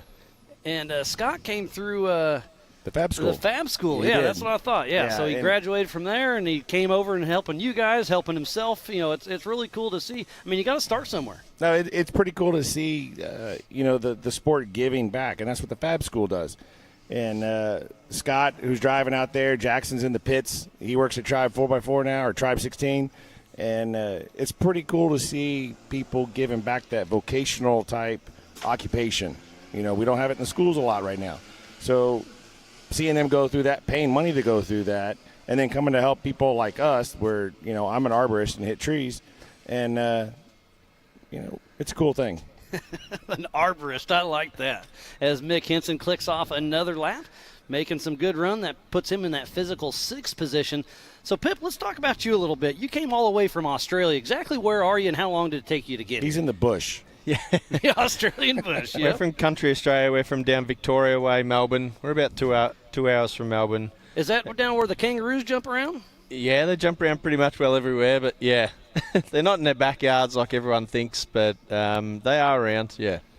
So how long of a flight was it to come over here and work race with Rufus? So direct flight from Melbourne to DFW for Rufus Racing is 16 hours for us. So that's a long haul. It is a long haul, but you know, when you've got family over here that you just feel so connected with, that you know, you guys, the whole Ultra4 family, it creates avenues that just bring people together from around the world. There's our boy right there on the screen coming in. Farley, He's coming in for another lap. So he's coming through, still pushing strong. So that just shows you the dedication, the love for Ultra4. I mean, you love it, we love you. It's just a perfect fit. So, Pip, always a pleasure having you in here. Now, let's shift gears a little bit. Tomorrow, 4,400, 2 p.m. You guys are both racing. It's going to be a great show. It is. Tomorrow at 2 p.m. We're looking at getting set. The cars are 100%, you know, dedicated to these guys here that are on screen now, working our cars. And there he goes. And Rufus is rooting as Scott Farley heads out for another lap. That moves him in We're not rooting. position. He is Rufus Racing. I like it. And there's our physical race leader, Lauren Healy. He will not be racing tomorrow. His big car wasn't quite ready, so he brought the Bronco out. No, I know he's telling people that, but I think he heard that Pip was coming from Australia. And got scared. And he was like, you know, I'm just going to skip this one.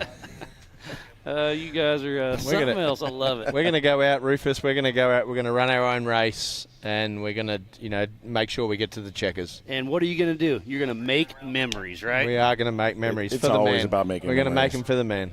And, you know, when we talked to JT about it, I was telling Pip about this earlier, and it's unfortunate we had to take the jump out yesterday, which Pip and I got to go play on. When JT was telling us about this track 2 years ago when we were going to come race, he goes, you better bring your jumpity-jump shocks, because he had this grand idea of jumping, I think, below the dam or somewhere. About where the bridge is up Is that there. where it was? Yeah, Okay. right in that area. But then the fun police showed up, and Liam said, no way, we're not doing that. So, but it was pretty cool to go back. It took me back to 2 years ago and to make that jump. And I was like, okay, he's here with us. He's laughing at us and our shenanigans that are going on. And, you know, we just love coming to race here. Absolutely. Having fun and creating memories. That's what it's all about. Yeah. Absolutely. So one thing I wanted to mention, though, you know, we got Farley there driving, and he came from the Fab School. Littlefoot, Johnny, in his passenger seat, his full-time job's a firefighter. And so he's one of our first responders. We always give back to our first responders because they always meet with us on their worst day.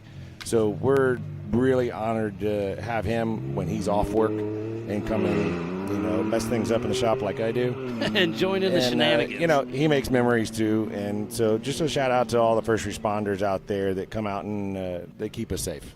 All right, who's gonna beat who tomorrow? Oh, I'm absolutely winning.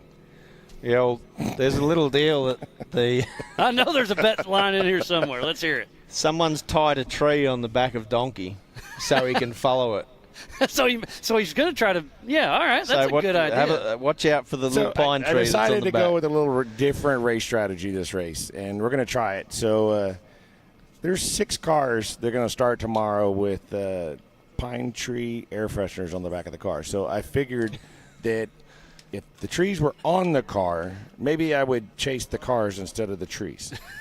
That is fantastic. Typical old Chip happens. I love it.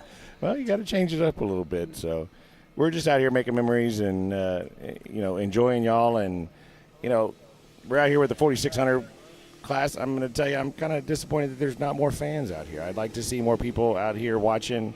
I know it's kind of like the beginner class, but this is where the future of our sport's going. It's one of my favorite classes as Lauren Healy's coming through the Brannock Boulders as we speak.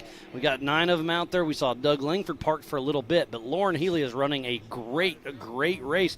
We'll see. He might be able to sneak into the Western Series championship and get a podium there. We'll see how this all shakes out. But Lauren Healy's running strong out front thus far, getting ready to finish his 3rd lap. Did I hear correctly that Nick put a Cheeto in his hinge to keep the tailgate on? Somebody said that, but I think it's more baling wire. Oh, and I just zip heard ties and weird. There's somebody else talking to me in my earphone, which I don't know who it is. You'd be used to that. You always got I always have, people in your head talking. And that's I'm in for scary. the Cheetos. So Lauren Healy getting ready to come through, click off another lap. So the surprising thing out here when we're racing is this is quite a bit different than the other tracks that we race. There's a lot of, I don't know if you call it granite or rocks that don't move. Tires here are really important. And then if your tires go down, wheels are very important. And then that can take out brakes, and it can just be a domino effect there as Lauren Healy clicks off another lap. And speaking about tires, all 4 Nittos still holding there, looking good. Pushing strong is Lauren Healy and Jesse Ammons. So he'd probably be a little bit further if he was on the Maxxis and Vision, just, self-promotion here. But they did great for us here in the qualifying this morning. It was interesting to watch as the sun came up. I know the guys earlier were going directly into the sun, and some of them missed the 180 and ended up in the deep water like they were fishing. The fishing's good around here, by the way. Well, not when you're racing. But it was interesting, the different strategies, the different speeds, the different setups. And, everybody came home safe, and we get to go racing again today and tomorrow. And it's going to be a lot of fun. So at 2 p.m. Central Time, what time's that back home, Pip? 2 p.m. here, where I think it's 4 a.m. It's about 4 a.m. Yeah, 4 a.m. in the morning. So you'll have some early risers. We have a little Kahlua in their coffee or something. I'll bet. It's always interesting when our team smack starts happening because it's an evening for him. We're waking up, so he might have a drink or 3. And he gets the fun stuff, and then we get to return it, 12, 14 hours later. It's good. The support from Australia for Rufus, the Rufus has a huge support in Australia as well, so it's always good to see those guys logging on, catching up with the Ultra4 USA being streamed live. Just keeps, like you said, everybody around the world connected, and enables everyone to, see what everyone's up to. Catch up with their favourite teams and stay on board and build the sport. In Australia, we're the favourite team. We sure are. You're your own favourite team. Well, no, hold on. Let's talk this through. We got Ben Napier's car on the Rufus side now. Oh, Dana Hale's making his 4400 debut in the OG Pinhall car. So, we might not win everything. We just keep collecting, the OGs and. Yeah, that's right. That originally was Ben Napier's car from Australia. So he raced and did quite well, and King of the Hammers in that vehicle. And sold it to Brett Harrell, and then now Dana Hale has it. Now so Dana's behind the wheel of that, and he's doing a fantastic job and getting used to the speed of that big girl. And, he's out here having a ball. He's got memories. Peanut riding with him. And you guys be rubbing tires with him tomorrow? I keep giving him a lot of grief, saying, hey, when I lap you, you better be ready. And he's like, well, you just got to stay out of the trees. Back to that, huh? So, it's a big family out here, and we appreciate every one of y'all out here. And, without y'all and all the fans and sponsors and stuff, it wouldn't be much fun. 100%. The way that the sport's going right now, it's amazing, and I'm really excited for all of us to be a part of it. 100%. Yeah, we've been around it for a long time, and I'm excited to see the future of it. And you guys are absolutely part of the Ultra4 USA family, and we appreciate everything you guys do for us. And yeah, it's just one big off-road family here. So, Miles, when are you going to get back in a race car and go do something like this? It's expensive. I know you did. You used to race like a Razor 170 or something. Something like that. That's what Wyatt was telling me. Yep. No, I had a lot of fun back in the day, but we'll see. I'm never going to say no, but I'd love to get back behind the wheel from time to time. I think that you should do it. You go co-drive with somebody. Co-driving's scary. Well, yeah, that's why. Liam just said he'd be my co-driver. It looks like he's raising his hand. All right, we may figure out something here. Well, I think you need to do all of your commentary from the passenger seat. That may not be PG-13 enough. Yeah, that's why we don't run audio in our car. That'd be Liam O'Donnell. He's our USAC rep. He's keeping everything running safe over here. Right now, he's also sucking up a little AC for us. If we ever have a race on like a Tuesday or something like that, we'll get you in a P car or something. We'll go racing. That sounds like a blast. All in good fun. Back on board with Mick Henson, and that's us in the forefront right there. He's at, race mile about 3.5. He's back on the qualifying run from this morning. Do a little splash here and then take a left. So this course from last year, it's a lot the same, but a lot different. It is similar, but we found different ways to get to the iconic obstacles. Because obviously, you want to hit the waterfall, you want to hit Little Blue, Viagra, and whatnot. And we talked about running it backwards, but it was going to be too easy because you go down everything except Little Blue. So it's like, look at that, Lauren Healy, the left front flat tire pulled over. Where is that at? I'm going to guess that's at the bottom of Little Blue. And Lauren Healy and Jesse Amix are both out of the car. Ryan Miller actually gave me a little tidbit that he thought that left front was going flat a minute ago, and he was absolutely correct. So it's interesting y'all changed this on us where we had that far right lane coming down Little Blue, which was real quick, and we would come down what's on the video right now. We'd come down those ledges. It was a lot faster, but that got shut off. So either we have to come down the crack or we got to go over the cave. And if that cone gets moved at the top of the cave, it can get a little sketchy. It's not going to get a little. You're going into the cave. But that's the kind of the cool thing out here with the nature and the things that we see out here. I mean, I think Benji was hiding in the cave last year because it was cooler. He was keeping cool in the shade for sure. It's a warm one today. It is warm today, and that these guys sitting here jacking up with the fire suits and the helmets on, they're trying to make as quick as possible change, but it's hot. There's Sergio Pinilios and John Schaefer actually driving. So one of the good things about being warm, which it hasn't been as warm as it has been, but hitting this water has been a treat. But then when you hit the water, you can't see. That was one of the things with qualifying this morning. You didn't realise you run the qualifying course at half pace, 25, 35 miles an hour. Then you go through it at full pace. You can't see all your markers that you established when you were running it at pre-running pace. Yeah, 25 miles an hour. You 25, guys respect that most of the time. So and once you Erica's down in the hot pits. We just saw John Rance has a passenger front flat tire, so they're getting it changed. And, hopefully they can get it back on and going.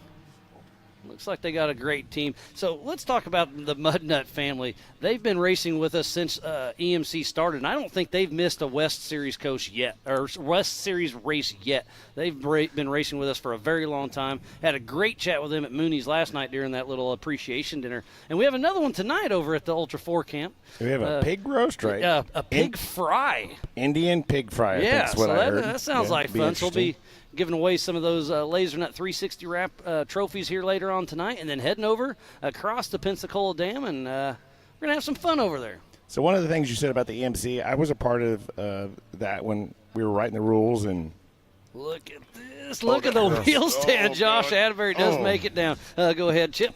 I was kind of leery at first about it. I'm like, okay, we're going to take stock vehicles and go do this.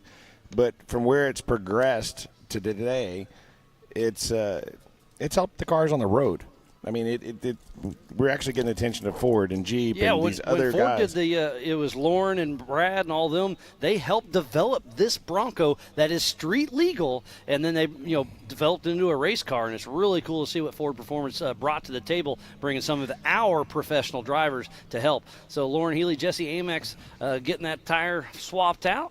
So it looks like Lauren's already in the driver's seat. Jesse's strapping down that spare, and they should be back in action here very soon. Back to John Rance. So the other thing that, a lot of these guys don't promote themselves very much.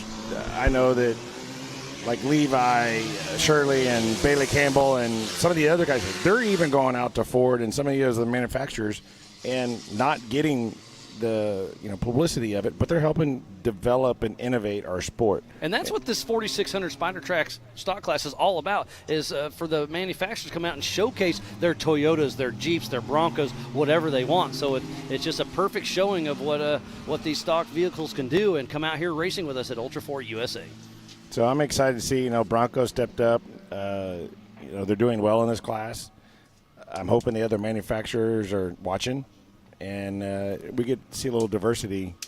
Maybe it's wheelbase or power or, something else that just keeps pushing that edge further and Pushing see the the 4600. envelope, absolutely. I mean, heck, right now the 4600 class is faster than I think the first King of the Hammers was. Back in the day, if yeah. you line one of those impressive. first rigs up, I think it would be pretty close.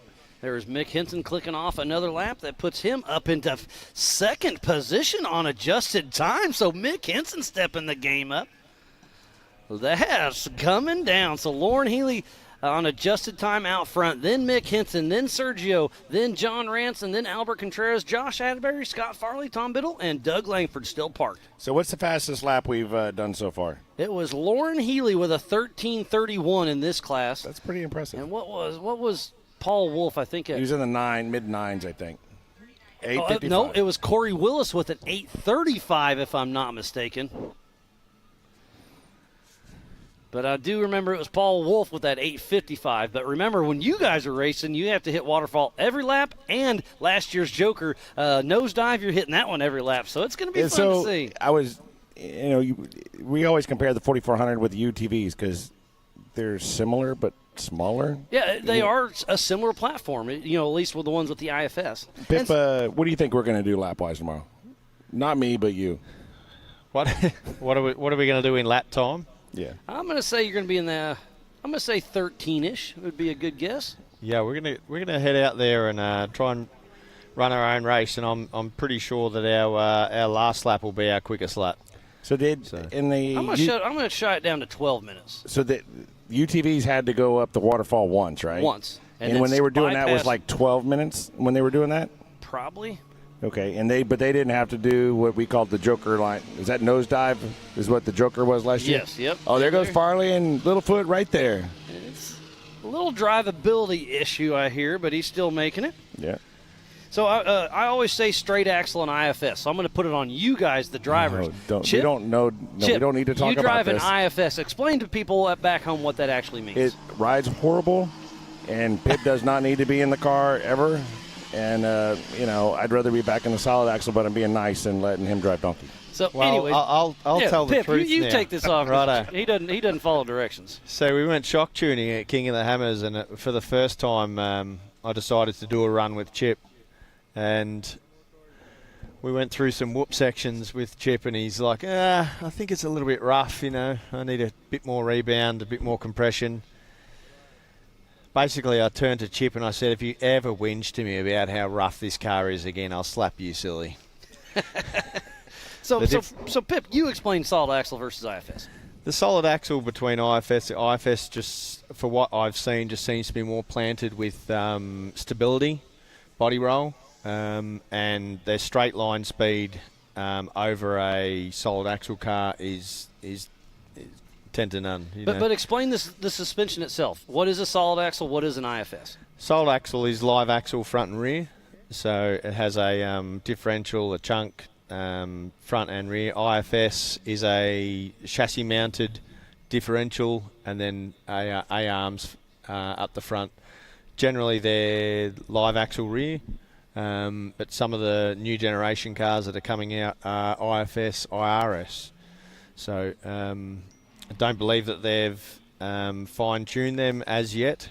Have we seen Chip IRS? Yeah, Lauren Healy had one for just a little bit. Yeah, Cody Wagner has one that. Have we seen one win King of the Hammers? Has not yet? won, no. And it's funny But you it say could. that because I was talking to Lauren yesterday about this, and he raced his IRS IFS out at Hammer. No, he didn't race it at Hammers, but he took it out there. But he was like, it's so smooth. He was going fast through the rocks that he didn't feel how rough it was, and he started blowing out the seals and the steering cylinder.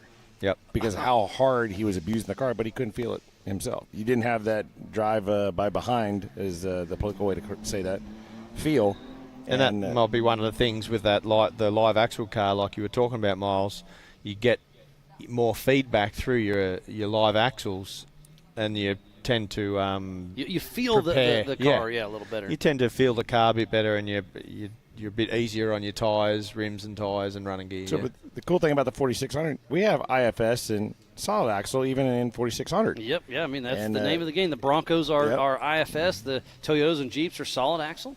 And I know they've had a little bit of struggle trying to get the technology right, and but again, that's where the development comes. And you were talking about the IFS versus the solid axle. I took both cars out last weekend because Pip wasn't here and went to shake them down because we had them completely apart. And I haven't driven Donkey in probably 3 years.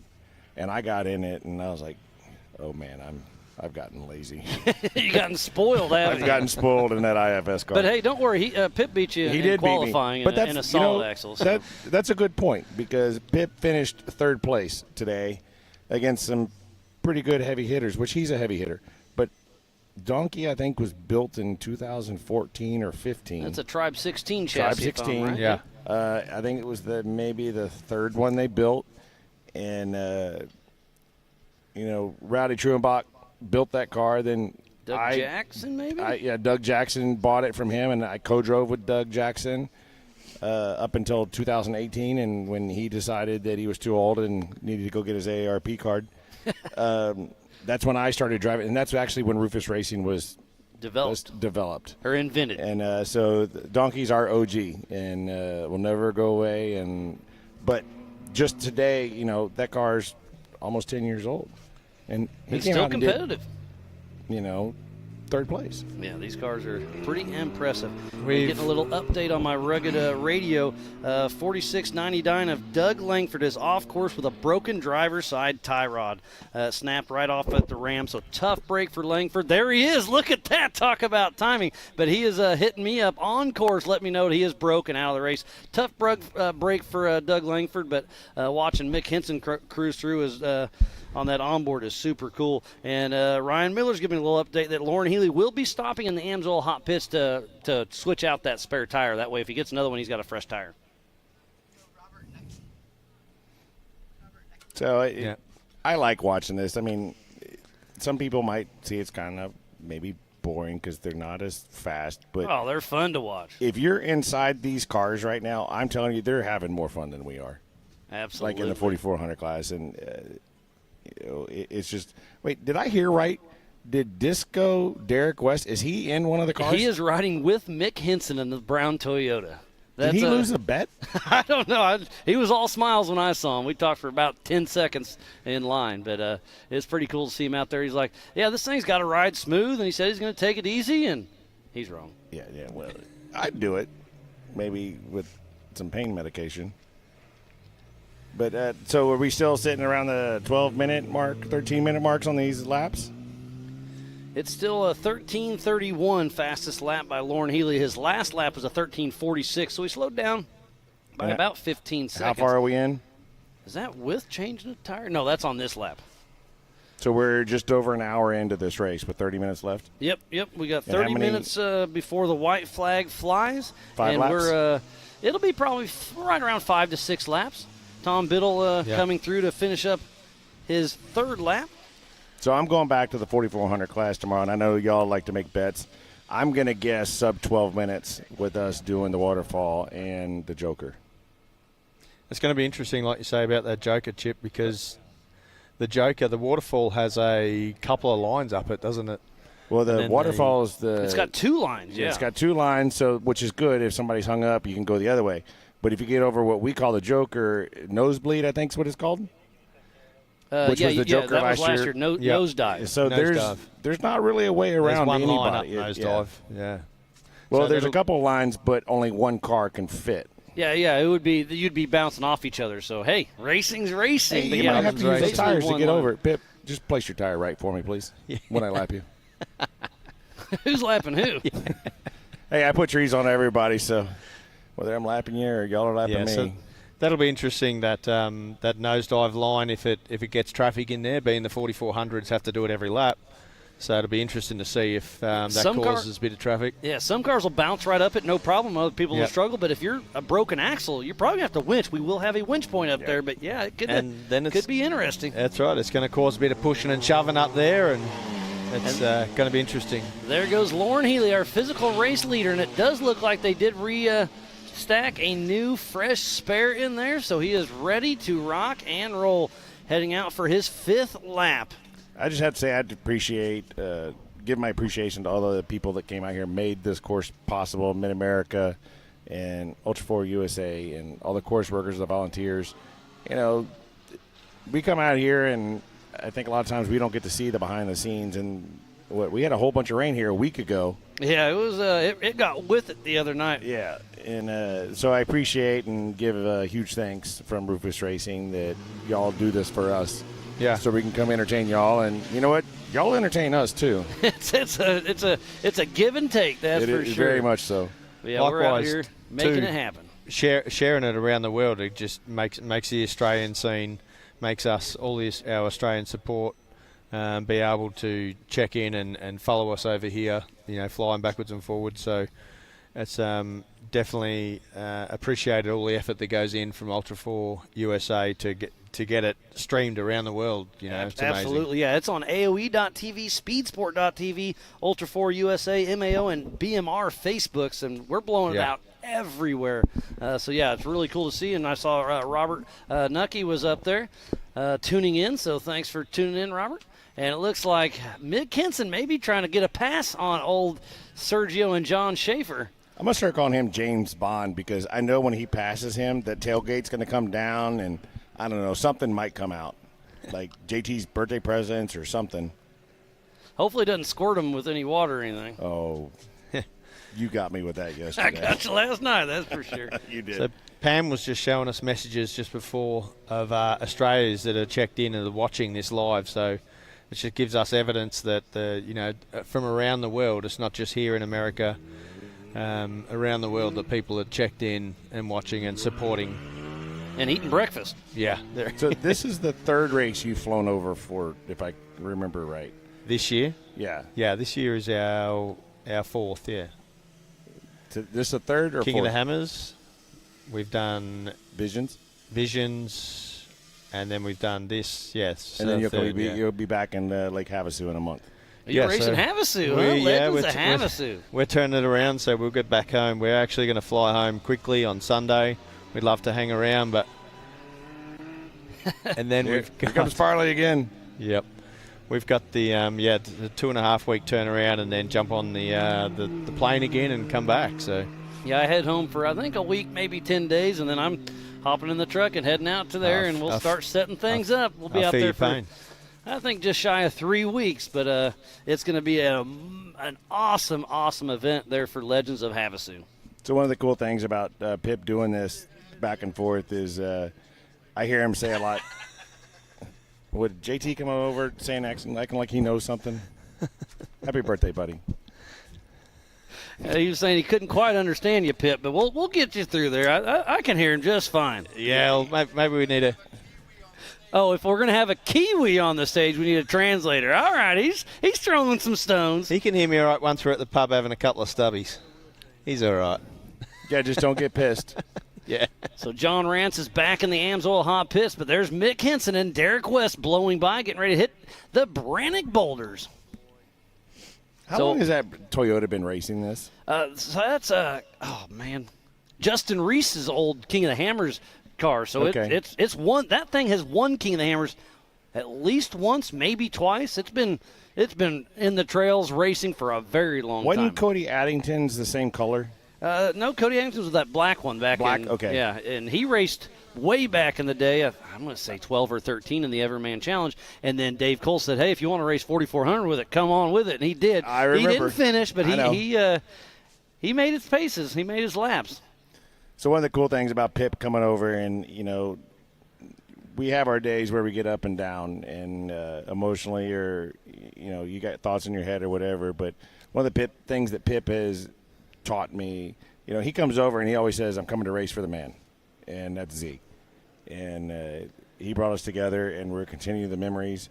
And so the people listening out there, if you have one of those bad days, remember that you're still breathing, you're still looking, you're still racing, you're doing whatever, and your days are going to get better. And that's why we're here. We're making memories and having fun, and we're doing it for Z. 100%. Forever 24, absolutely, yeah. Yep. Well, I'm going to hit the road. All right, Pip, Chip, always a pleasure. Thanks for coming up, and best of luck to you guys tomorrow, and we'll see how it all It's okay. shakes I'm going out. to come out before him. Not be here tomorrow. I'll see you about 2:15 here. What's the plan? My team started telling me I'm a better talker than racer, and I don't know if I don't think you're good at any of that. Well, evidently I do more talking than racing, but, we'll figure that out. But thank you, sir. All right. Chip, Pip, always a pleasure. We'll see you guys tomorrow. Best of luck.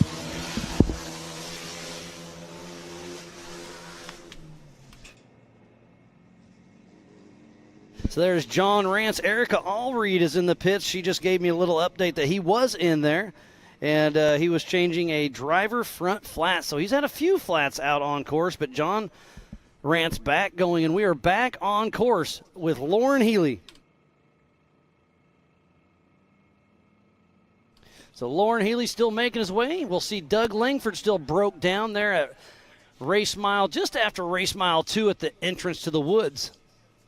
So we'll have to get some recovery in there and give him a hand after this race. Yeah, it's probably because they forgot to fuel it.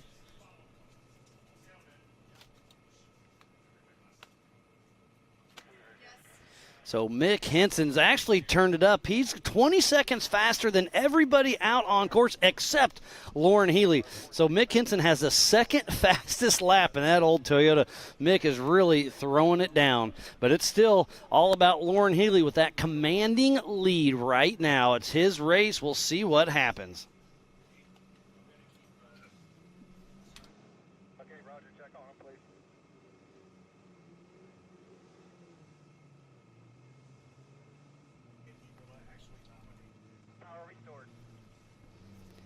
Miles, you've been up here busy chatting with them. Great to hear them up here. Stories. Chip is the class clown of Ultra4. I'll tell you that much. But the best part was when you said, "I'll see you at 2:15." I love giving him a hard time. He gives me a hard time. And there's Scott Farley heading out with Littlefoot.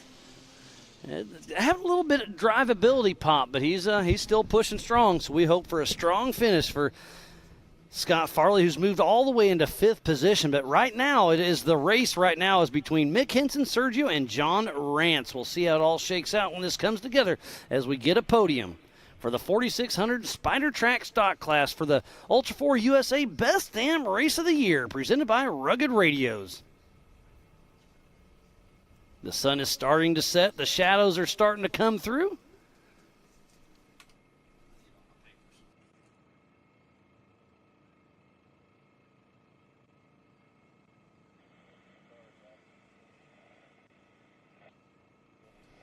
And there we do have Mick Henson on there still going. And they were jokingly saying that he's like James Bond and his tailgate will come down after he passes, but it has still stayed up. And there we do have John Schaefer and Sergio Pinilios running in that number 3 spot.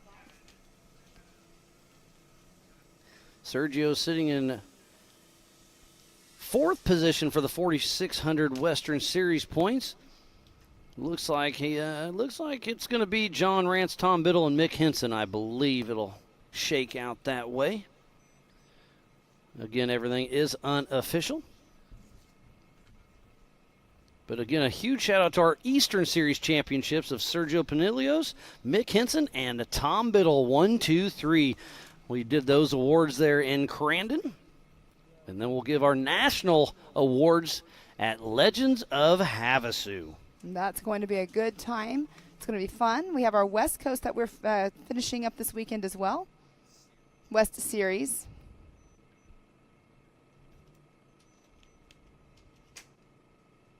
And we're working on our schedule for next year. We've had a couple meetings that I think everybody's going to be very, very happy with next year's season.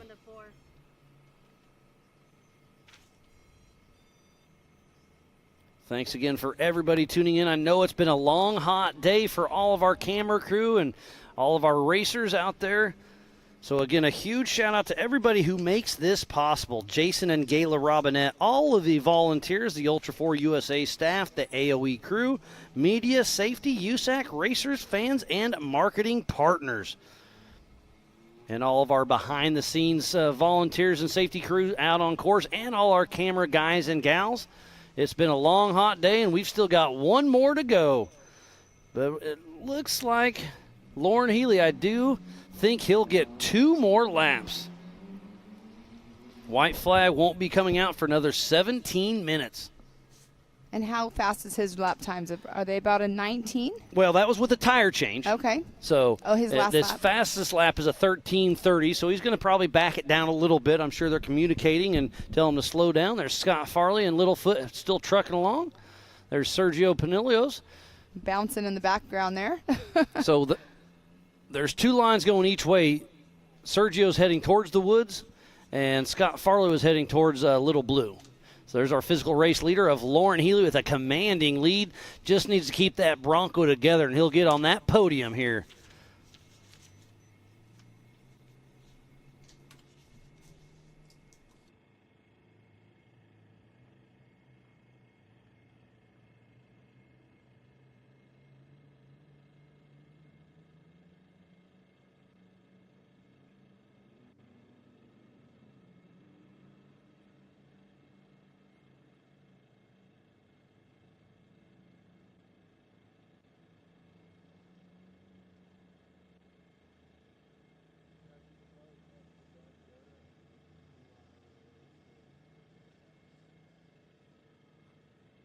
About 15 and a half minutes to go before we throw that white flag with 1 more lap to go. So I do believe Lauren Healy will make it here and through before the white flag. So he's got 3 more laps to go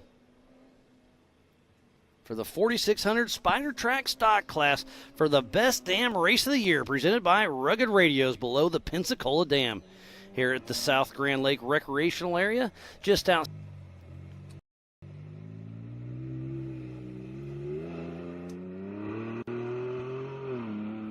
Lauren Healy checks up for the Spider Track backstretch, and look at the shadows right there. Like you were saying earlier, Pam, it could really play a little toll on you.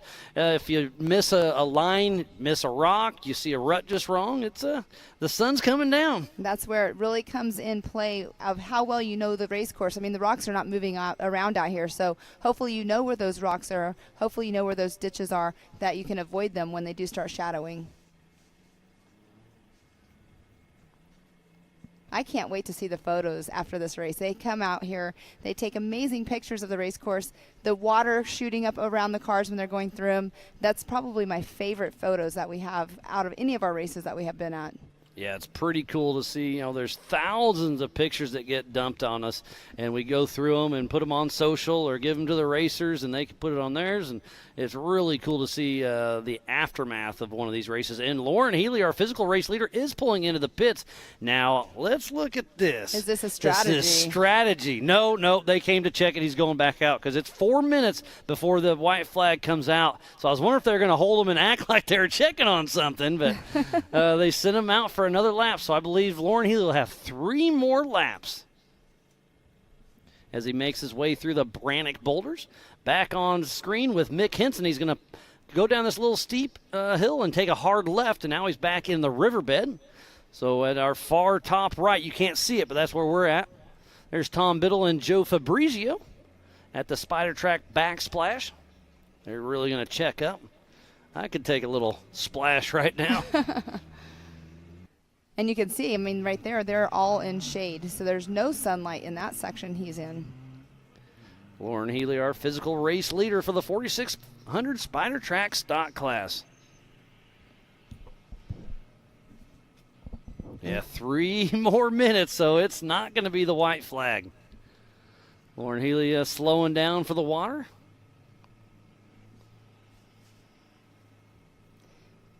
Yeah, like I said earlier on, he did have some issues with the water last year, so he's probably taking it a little bit easier so he makes sure he finishes this race. Yeah, he's got a commanding lead, so it's absolutely his race to lose right now. But to finish first you must finish, and it's Lauren Healy clicking off 1 more lap. The car still looks like it's in great shape. All 4 tires still intact. The Project X lights up front shining out. I mean, he's only had, 1 flat this whole entire race? He changed 1 out on course. So, yeah, I believe just 1 flat. That's pretty good. There's Mick Henson making his way out the back. So next time around for Lauren Healy will be the white flag. So that's going to be roughly, I'm going to say 14 minutes or so.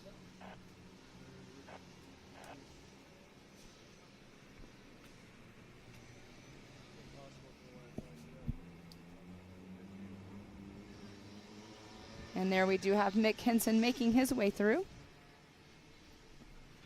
And not too far behind him, we do have John Schaefer coming through with Sergio Pinillos and then John Rance as well. So right now in physical second, third, and fourth, it's Mick Henson, Sergio Pinillos, and John Rance. So that is the race right now for second and third between Mick Henson, Sergio, and John. It looks like John is closing the gap a little bit on Sergio. So, sorry, we can't say that because it's John and John right now on screen. It's John Rance on our left and John Schaefer on our right. John Schaefer is driving his own car in substitution for Sergio. Kind of funny. Came out of retirement, and he like we were talking about earlier, he's retired that car a couple times, and Sergio's like, hey, buddy, can I race it? Yeah, sure, whatever. It's there. And now he's made a run at it. And he won the Eastern Series championship in that car, but has got a busted-up shoulder and just couldn't make it happen. But he's riding shotgun with his buddy and car owner of John Schaefer. And in the West Series, he's running in that fourth position in points. So he's having a great week, or a great year, I should say. But he did announce that he has a Jeep being built, so he will have his own race vehicle next year. That's awesome. As Tom Biddle and Joe Fabrizio head out for another lap. You can hear somebody is on their horn in the background.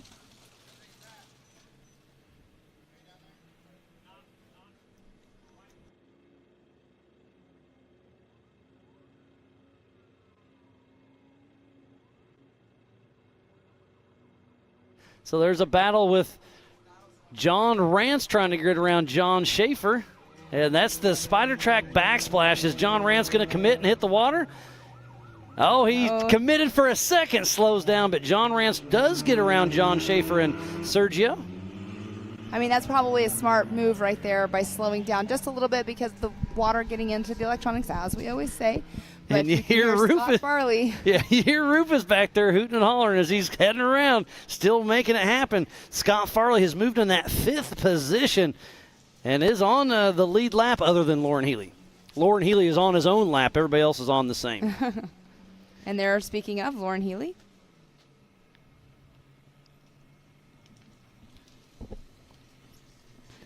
So much racing action has happened today, but it's been a lot of fun as we're watching the 4600 Spider Track stock class. We're going to step away and we'll be right back with more racing action.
Welcome back to the 2023 Ultra4 USA Best Damn Race of the Year, presented by Rugged Race Radios.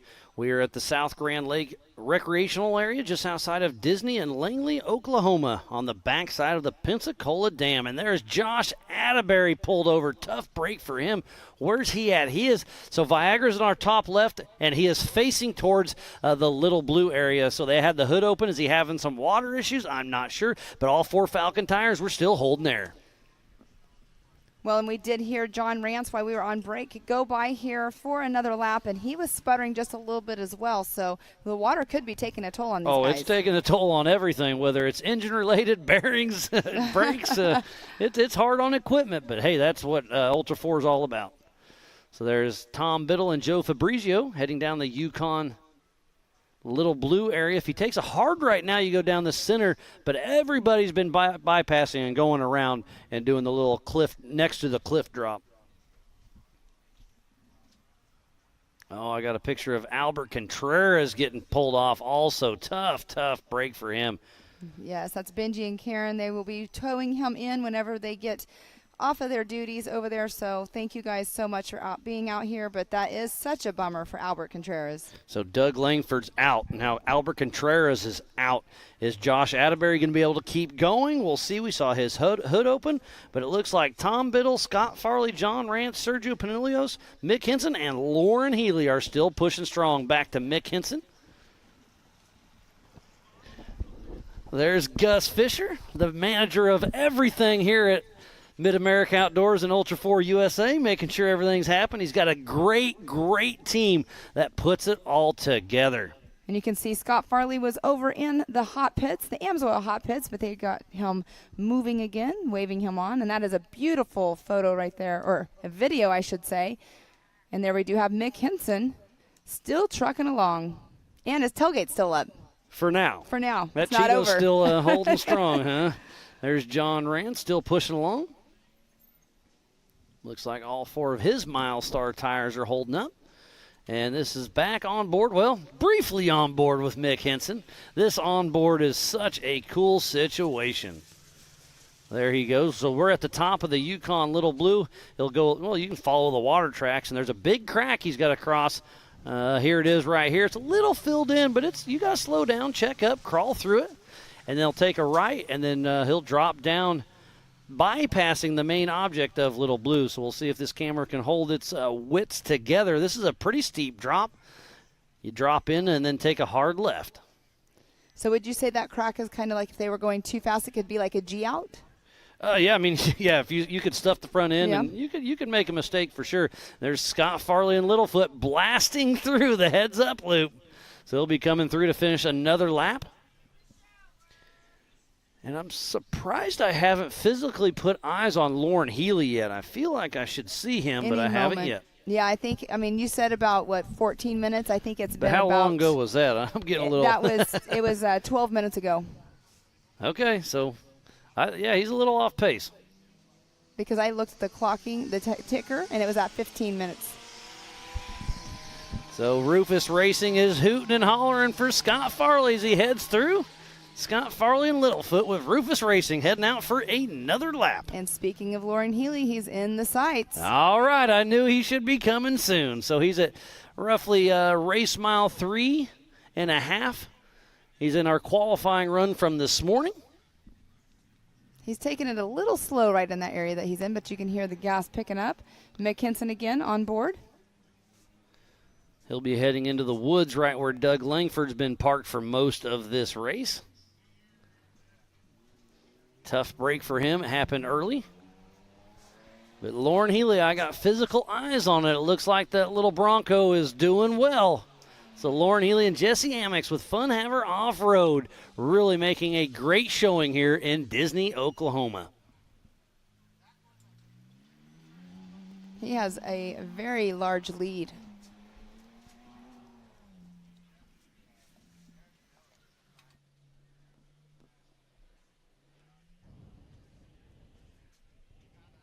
So we have our crowds out here still watching and cheering on. We'll start our morning off tomorrow with the future of our sport. They will be racing, I believe it's at 9 a.m. tomorrow. At 9 a.m. they'll be kicking that off. And what we'll be doing is we will be going live starting roughly 10 minutes before we start racing. So it's going to be a great day, starting off with the Tiny Tots. Then we'll move into our 45 and 4800 class. They start off at 11 a.m. They'll race another hour and a half plus a lap, and they'll move on to our 4400 main event, presented by Good Boy Vodka at 2 p.m., and that'll be a 2-hour race plus the white flag. So Lauren he's making his way around. But be sure, we still have some awards to give away this evening. And then it'll be a great showing tomorrow, starting off with the 170s. Then the 4500 Yukon Gear and Axle Modified class racing with the 4800 Brannick Motorsports Legends class. And then it'll be the 4400 Unlimited class. It's going to be a wonderful day of racing, so be sure to make your plans, tune in, or come on out. It is a free entry out here. Spectators get in free out here and come enjoy some Ultra4 USA racing. A great aerial showing where we have been racing. And you can see the line. It's pretty burned in even if it's just water. Exactly. It was a perfect view of the overview of the race course. A little step down and then it'll slow down for the Spider Track backsplash. Checking up. He is definitely checking up a lot more than I would expected him to do. Hey, but he's like got I a said, great lead. Exactly. Why push it and why have any issues towards the end? But So- there we do have Sergio Pinilios. And he's in that adjusted time of third position. So Lauren Healy's probably about 2 minutes away from grabbing that white flag. Back on screen with Scott Farley. And Rufus is having fun. They're going to party tonight. I think they party every night. Good times, always. He's bypassing the waterfall. Lauren Healy heading up the grand staircases towards the Amsoil hot pits. So, Miles, we have, 5 vehicles? Or Tom Biddle, he's still moving too, correct? So we have 6 vehicles still moving. Scott Farley did have a passenger front flap that he got switched out there in the Amsoil hot pits. And Diesel Krentz is hooking me up with some info. He said Sergio and John are nursing an overheating issue, so that's why they are a little bit off pace. But if they can make it happen, they could still get that third position. They just need to splash the water a little more to cool it off. Well, there's a happy medium there, that's for dang sure. I was just talking about Tom Biddle. He's in our sights, and Mick Henson is also chasing down Tom Biddle.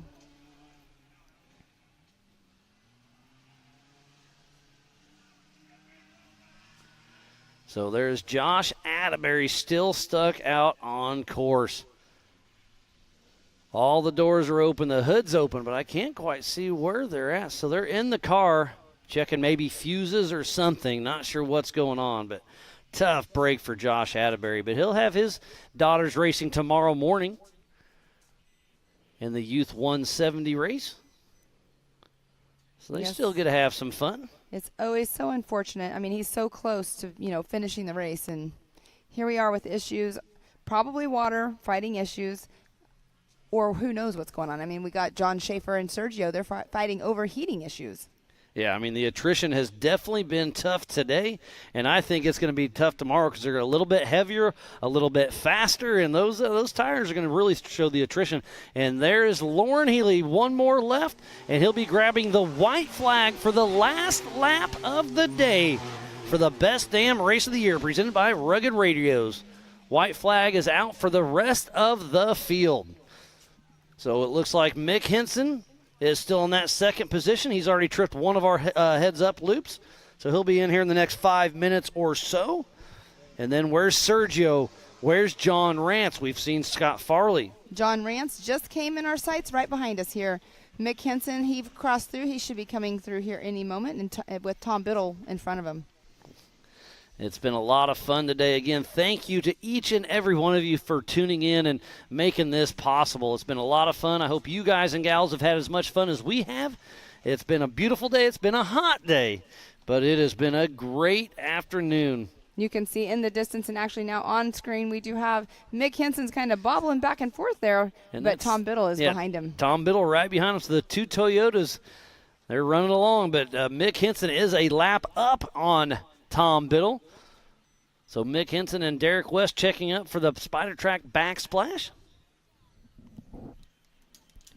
And we'll see Tom Biddle cruising through as well. And they will all be getting the white flag here in just a little bit.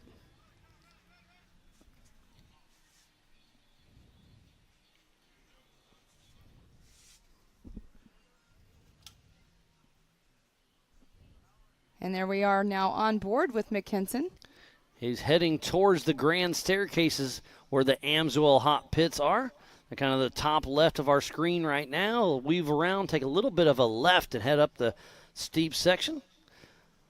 A lot of people have recognized that straight ahead is where we do our knockout during BMR. That's definitely a crowd favorite. Yes, that event is definitely one that I didn't know about until I started working at Mid-America and with AOE, and that is a huge event. The amount of people that come in here and the racing that they do, it's pretty cool. Yeah, it started out as John Sumner's big meat run a long time ago. I've been coming off and on for quite a while, but it's really cool to see what Mid-America has done with it and making everybody safe and have fun. And it looks like Mick Henson is in the pits. They're going to be jacking up the front.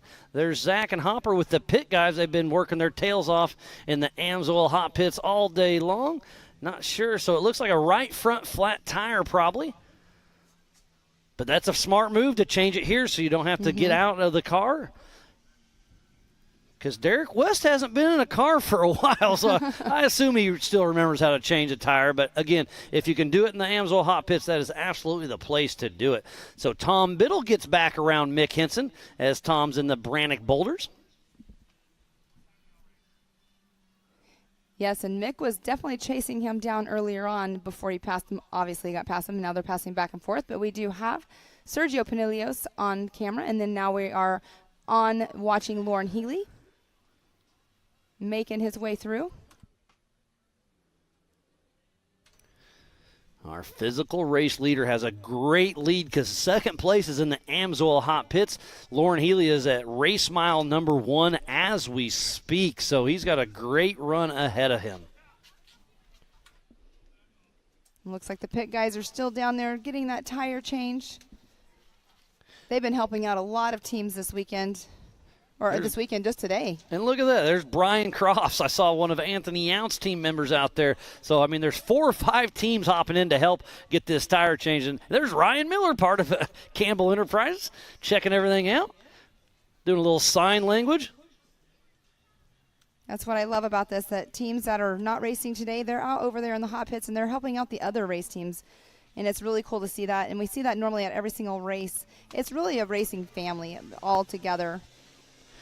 So Erica Allreed's down there. She's saying that Mick changed out a passenger front and the spare. So he was out of spare tires. So putting a couple, one on the vehicle on the right front and then one in the back and heading back out. We'll see if he can pull together this second place position. How far back is Sergio as he's nursing that overheating issue? I don't think I've seen him come through here yet, have we? No, we have not seen him yet. He was actually, I think he was right behind. Oh, so John Rance is actually going to hop up into... Is that going to put him in second place? Yes, I believe so. So John Rance skips from 4th to second place, if I'm not mistaken. So John Rance is running a great run with Mud Nut Racing. We'll see if he can pull that Bronco together and get Bronco 1 and 2. So there's Sergio nursing that overheating issue. Mick Henson is still in the pits. So, getting updated through the rugged radios. Mick Henson is out of the Amsoil hot pit, so he's got about a minute lead over Sergio, but John Rance is in front of him. Where'd we start these racers? John Rance was on that pole position, so he has to beat Mick Henson by 2. He has to beat him by a minute and a half. So John Rance needs to beat Mick Henson by a minute and 30 seconds on adjusted time. It's going to be close. I don't know if Mick has what it's going to take, but he's going to give her all. Definitely know he's going to try his hardest. What a great race it's shaping up to be for second and third position as Mick Henson hitting up the heads-up loop with a fresh right front tire and a spare in the back. So Mick Henson and Disco Derek West are still in the fight. Right now they're sitting in that third position. We'll see what happens between Mick Henson and John Rance in the 4600 Spider Track stock class. And Mick Henson, we can hear him coming around here in just a moment. He's definitely bouncing around in his Toyota. And grabbing some gears. Mick Henson heading out, grabbing the white flag. And JT Taylor's getting him thumbs up. And here we are on board with him going along that front stretch after he went through the rugged finish line. We do have John Schaefer on screen. It looks like he's trying to make a left-hand turn with that blinker on. Oh, on adjusted time, it is super, super close between Mick Henson and John Rance.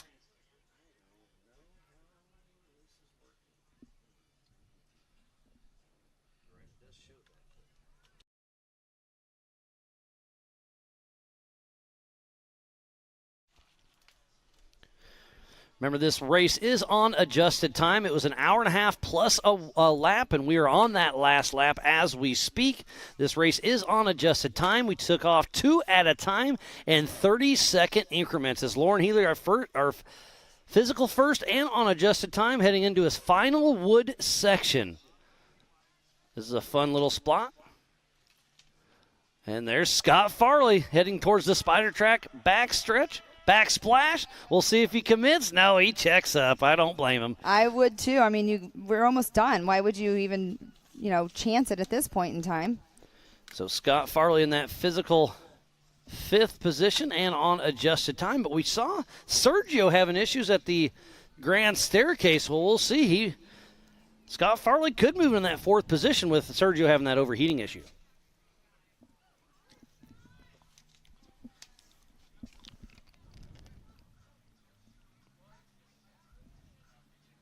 And he's turning left into that wood section that we were talking about earlier. There's John Rance. So on adjusted time, if I'm doing my math right, it does look like Mick Henson has John Rance by 1 minute and 11 seconds on adjusted time. And there we do have Sergio Pinilios and John Schaefer making their way through the water section. So how far back is Sergio? Oh, there's Sergio, rather. How far back is Scott Farley? Well, we will find out soon because we did see him go by. We just have not seen where he's at again. So John Schaefer and Sergio Pinilios going to grab the white flag. One more 5-mile lap to go. See if he can nurse that overheating issue. And there's our physical race leader, Lauren Healy and Jesse Amex, with Fun Haver Off-Road Team out of Farmington, New Mexico, in Bucky. Back on screen with Mick Henson. Adjusted time, 2nd place. It is going to be a race to the finish between Mick Henson and John Rance. And I know all the rugged radios are pretty active right now, doing some time splits, some strategy, and explaining who's where and what's happening. Hey, you got to start pushing. This is the last lap. Exactly. But Lauren Healy is sitting in a really nice spot as we speak. Making his way through. He'll be coming through to the finish line here shortly. So I know Kyle Usnick is up in the Amsoil hot pits, super excited for his driver, Lauren Healy, coming through. I know Rob Usnick, Kyle's dad's back home watching. Great to see the family. Rob Usnick has raced King of the Hammers with us for a very long time. He stepped away. His son comes through the Fab School and now is working for Lauren Healy. Really, really cool to see that. All right. And Scott Farley's coming through, and Rufus Racing. I see Mama Ange up there giving him the arm pump. Keep on keeping on. So Lauren Healy is sneaking up on race mile number 4. So about a mile and a quarter yet to go, and the checkered flag will be flying here in, I'm going to say, roughly 5 minutes. And then within this last few miles, it can be a long race if you end up doing something wrong. So hopefully Lauren Healy's just taking it easy because he has that decent lead over everybody else.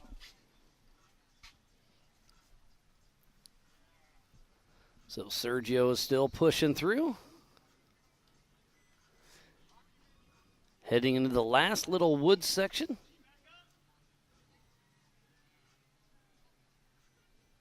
Oh, no, I know where I'm at. Sorry, I was misspoken. He is still heading towards Waterfall.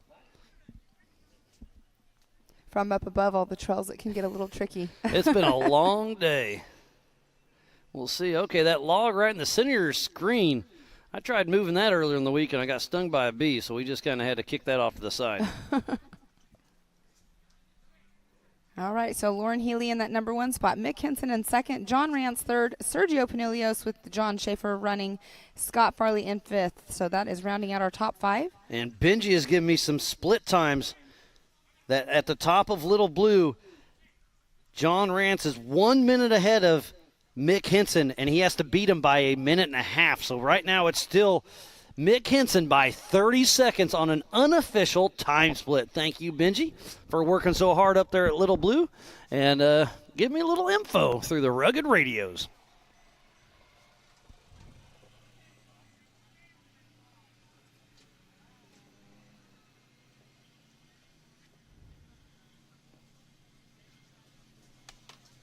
And there he is making his way through. Mr. Lauren Healy through the water. That was the Spider Track backsplash. He's making a last attempt, heading towards the Amsoil hot pits, and we'll have him here in town very soon, Pam. Yes, we will. You can actually hear him in the background, so he'll be making that turn here shortly. But on camera with John Schaefer and Sergio Pinilios. They're having a very smooth race, except for having the overheating issues. That's a tough break. But, hey, this Jeep has been around for a very, very long time, and he's still turning left. Mm-hmm. He's been turning left for quite a while. Now, this ain't NASCAR, buddy. Lauren Healy heading up the grand staircases at the Amsoil hot pits for the last time. Fun Haver off-road team, I'm sure, is up there. Excited to see, and not excited right now is Josh Atterbury. Tough break for him. That is such a bummer. Did we find out, did you get any information? I've got no information from him. Such a bummer. And here we are, Scott Farley on the track moving along. So he's not too far behind Sergio and John, so we'll see. It's going to be a battle for 4th position.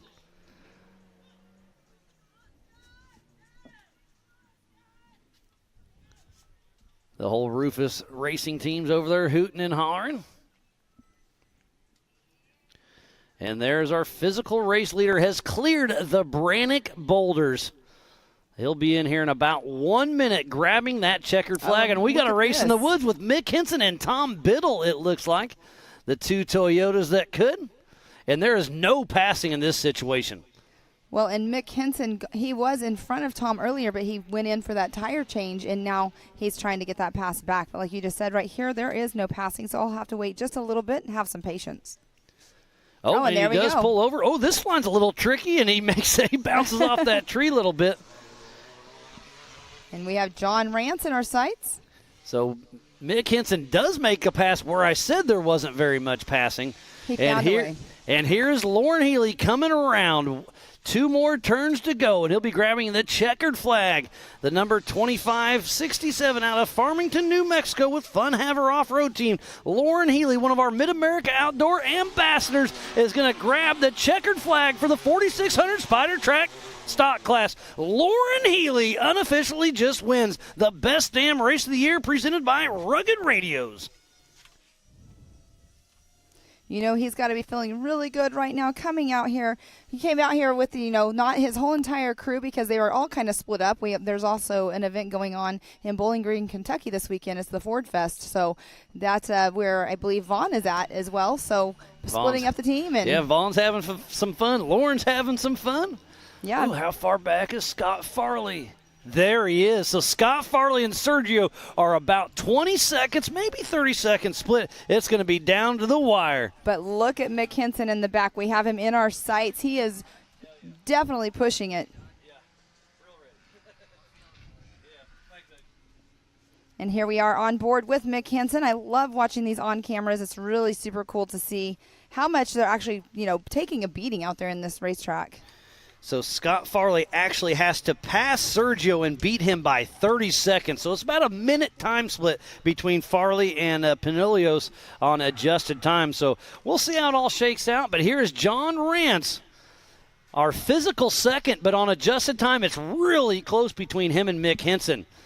So we'll have to call this as a physical finish on the second, because on adjusted time, it's going to be down to Mick Henson. We'll see how it all shakes out. And there's Scott Farley, as we were just talking about.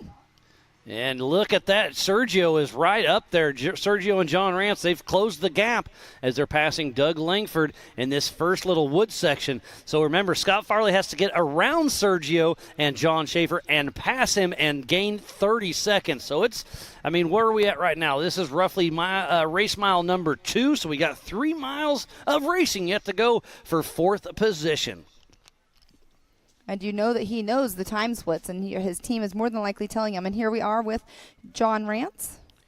So it is a time split of, looks like 35 seconds between John Rance and Mick Henson at the first loop. So it looks like right now it's still Mick Henson by 35 seconds. And he's definitely picking up his speed on this back section because he wants to make sure he has a bigger gap than what he has right now.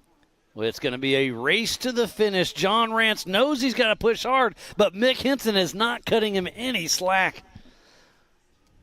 This is a great race to the finish between Mick Henson, John Rance for second and third, and then for fourth and fifth is Sergio at John Schaefer versus Scott Farley and Littlefoot. There is John Rance, physical second position, but remember this race was on adjusted time, so it's going to be about a minute and a half before we see Mick Henson. It's going to be super close. He's hitting that water hard. Hopefully he doesn't kill the engine. He's slowing down. He may have got the engine wet. Oh, no, he hit the water too hard. Oh, so my John goodness. Rance, holy cow. Dang. He's just right here. Yeah, he's 100 yards away from the finish line. What a terrible. So Mick Henson's going to come into the screen because he's coming through the Brannock boulders as we speak. He has to be. And he's going to see John Rance sitting there. Oh, and you know Sean Rance is back in the pits. Oh, man, what a bummer. Hit the water a little too hard there at the end. Got a little too excited there. Yes, and that's what I was going to say. This is a perfect example. Oh, I see it firing. The exhaust is blowing the water around. Hopefully he can grab a gear and go. But there's Mick Henson. He's about got it locked down. So Mick Henson should get second position. As long as Sean Rance can keep moving, he'll get that third spot. Oh, my Here's goodness. where That is a perfect example of why you do not want to take that too fast. So if this was me, I'd be flagging Mick down and say, hey, tow me across the line. I want that third position. But old Mick Henson's still racing, so he's got to get around John Rance, which he is right now. So Mick Henson just locked down second position. Mick Henson and Disco Derek West. A couple more turns, and they're going to lock it down for second position.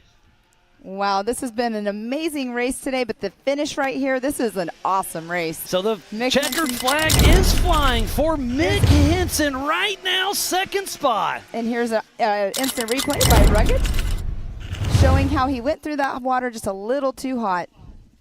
So Mick Henson just locks down unofficially second position. What a great race it was to the finish. But hey, John Rance is right there.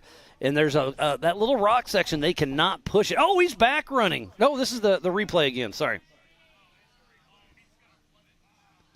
And he hit that water a little too hard.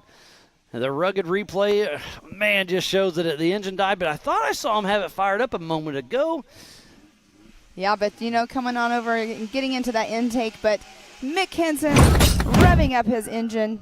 He's over here hitting the rev limiter, letting those squirrels eat. And here comes Tom Biddle.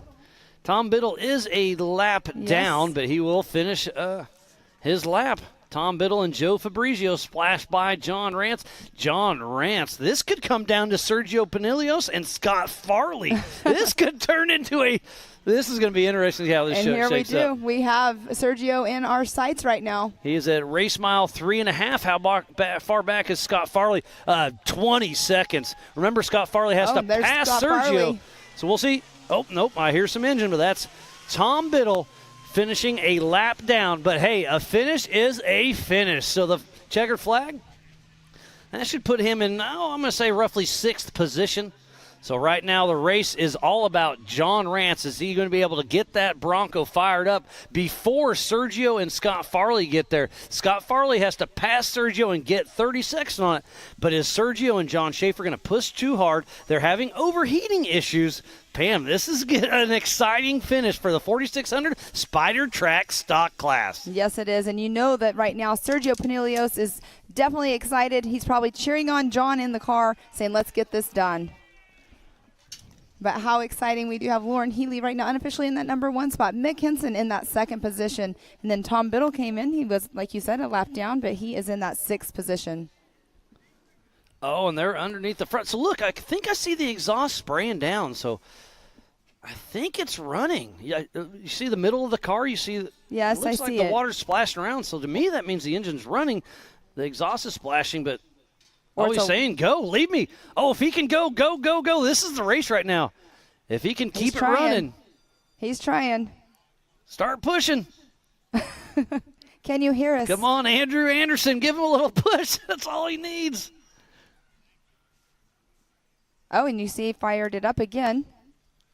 Sucked a little bit too much water in there. Hopefully he can get it going because Sergio Pinilios and and there he goes. Scott Foley. Oh, it's running, but not very good. Just keep on going. Grab low gear and dump the clutch. Has a 7-speed manual in that Bronco. He still has to go through that rock section, right? Turn right, and there's in the rocks. Yep. Yeah, straight ahead of him. I mean, 20 feet. He's hitting a little bit of rocks. Oh, man, this is going to be a nail biter. Okay, so here's Sergio. And look, Scott Farley is on his heels. Scott Farley does have to pass and gain 30 seconds. And is John Rance going to go? Here's the splash pass. Go around wide, but don't suck any water in the engine. Who's going to hit this Spider Track backsplash harder? It is Scott Farley, full send mode. And Sergio and John play it safe. Is Scott Farley still moving? Oh, no. Oh, Sergio and them pull off. This is going to be interesting. Can John Rance? What is he doing backing up? What is going on here? What in the world is going on? So, hey, here's John Rance, slow but surely. So it looks like Scott Farley is going to be either in 4th or 3rd. I'm kind of confused on what's John Schaefer. But he got splashed pretty hard. Can he see where he's going? Heck, I don't know. So Scott Farley's got a little bit. Is he trying to wash some stuff off? No, okay, there he's going. But it looks like Scott Farley just moved into 4th position. How far back is John Rance? John Rance left on the lead lap. He has to beat Scott Farley by 1 minute on adjusted time. It is going to be a nail biter for 3rd position between John Rance and Scott Farley. John Rance is running on half the cylinder, it sounds like. And a flat moving tire. At, what, 4 miles an hour. And a flat tire. Flat left front tire. John Rance is running not worth a darn, but pushing strong. He's moving, but not moving very fast. How far back is it going to be for Scott Farley? Don't show the inside. He has no helmet on. And he crosses. I'm going to start my unofficial timer. John Rance has to beat him by 1 minute. Can Scott Farley get in here in less than a minute and steal 3rd position from John Rance? And the Bronco is not looking good over there. He definitely put a beating on. He comes. All right. Ooh, it's going to be close. I'm at 20 seconds. It really could steal the show from John Rance. We're at 25 seconds. So this really might, again, I am saying this unofficially, but if he can get in here in 30 seconds, he's got 30 seconds, and that time could show up. Scott Farley, is he going to steal this thunder from John Rance? He's got 20 seconds. He's making it around the corner. I think he could do it. There he is. Here we go. Full throttle. Can he steal 3rd position? Scott Farley grabs the checkered flag, and I think he steals it away by 10 seconds. Is that correct? No. No, I'm off on my timer. I do apologize. So Scott Farley in that 4th position, but only a minute little bit. Looks like about 20 seconds off. So my timer was off. I do apologize. But unofficially, 1st place goes to Lauren Healy. Unofficial 2nd goes to Mick Henson. And unofficial 3rd goes to John Rance. And then Scott Farley put on one heck of a show and raced all the way to the finish. And here we have John Schaefer And Sergio Pinillos, they are back running a little bit faster than they were just a minute ago. Not sure why he was doing the whole back up and forward thing a couple times. We'll have to find that out. I'm going to ask that question. Yeah, right? But Sean Schaefer and Sergio Pinillos have a solid top 5 for sure. Fighting overheating issues off and on all day, but hey, he's still pushing through. And here he comes around the final corner into the finish line. I am getting an update from Diesel. They were splashing through the Spider Track backsplash trying to cool down the engine. Oh, goodness. Thanks, Diesel, for the heads up on that. So that makes a little more sense. All right, so our top 5 are Lauren Healy unofficially in that number 1 position, Mick Hinson in 2nd, John Rance in 3rd, Scott Farley 4th, Sergio Pinillos in that 5th position. They all completed 7 laps. We have Tom Biddle in that 6th position, and he completed 6 laps. We have Albert Contreras, who was out on course that we did see. He's going to be getting towed back. He did 3 laps. Josh Adberry, as we were seeing too, still broke down out on course with 3 laps, and Doug Langford in that last position, who did not even complete a lap. Yeah, he had that steering issue early on. Tough break for them, but thank you everybody for tuning in to the 4600 Spider Track stock class. Here's the Good Boy Vodka 4600 Spider Track stock class results. Unofficial, Lauren Healy 1st, Mick Hinson 2nd, John Rance in 3rd, Scott Farley in 4th, Sergio Pinillos in that 5th spot. And then we have Tom Biddle in 6th position. And as we saw, Albert Contreras, Josh Adberry, and Doug Langford are out on course. So Tom Biddle rounds out the finishing of the race in that 6th position. The Ultra4 USA Best Damn Race of the Year, presented by Rugged Race Radios. There's the Good Boy Vodka unofficial results as we have the drone flying through.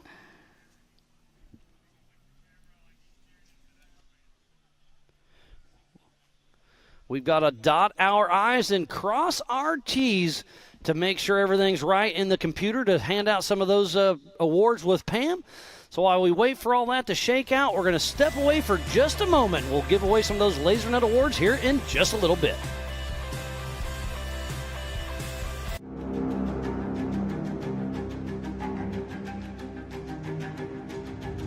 Connect with the Wild is about off-roading with your buddies. Connect with the Wild is about going to Moab and conquering new challenges that you didn't think were possible. Ultimately, Connect with the Wild is about enjoying the outdoors in your vehicle as best you can. We're treating it like we know it's something special that everyone will remember.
Watching Speed Sport 1, your home for great American grassroots racing. It's time to rumble! Whether you're into sprint cars or stock cars, at the line! Modifieds or midgets, down to the low side, retake the lead! Dirt late models or demolition derby. Oh! Speed Sport 1 has the grassroots action you love. Oh, you kidding me? Speed Sport 1, the Motorsports Network.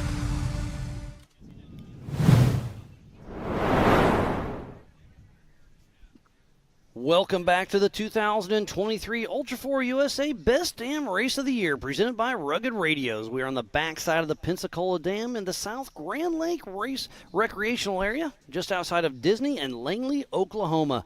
We are just wrapping up the 4600 Spider Track stock class, and it was such a great race all the way to the finish. There was drama at the end. Lauren Healy kind of got an early lead, had a commanding lead, and then just some great racing by him. And then it was a battle between Scott Farley, John Rance, and Mick Henson. And John Rance put a hurting on that Bronco engine. Not sure exactly what happened, but it's tired. I think he took in some water. That is for sure.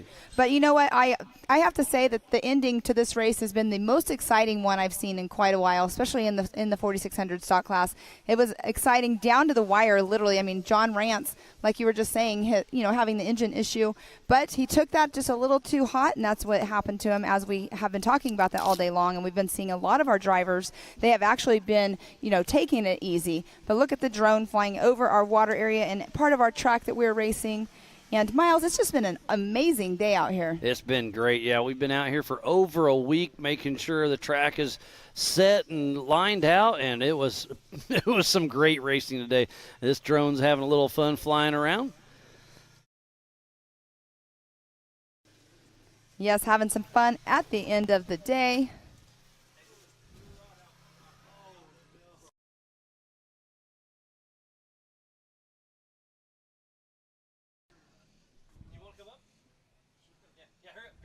All right. Chatting with the drivers over here, Miles, and we're going to be waiting here just for a little bit to get the podiums done and out of the way. We do have our driver appreciation dinner that will be going on here in just a moment. I think it's starting right about now, yes, so we need to get this thing wrapped up. It is. We just saw John Rance up there.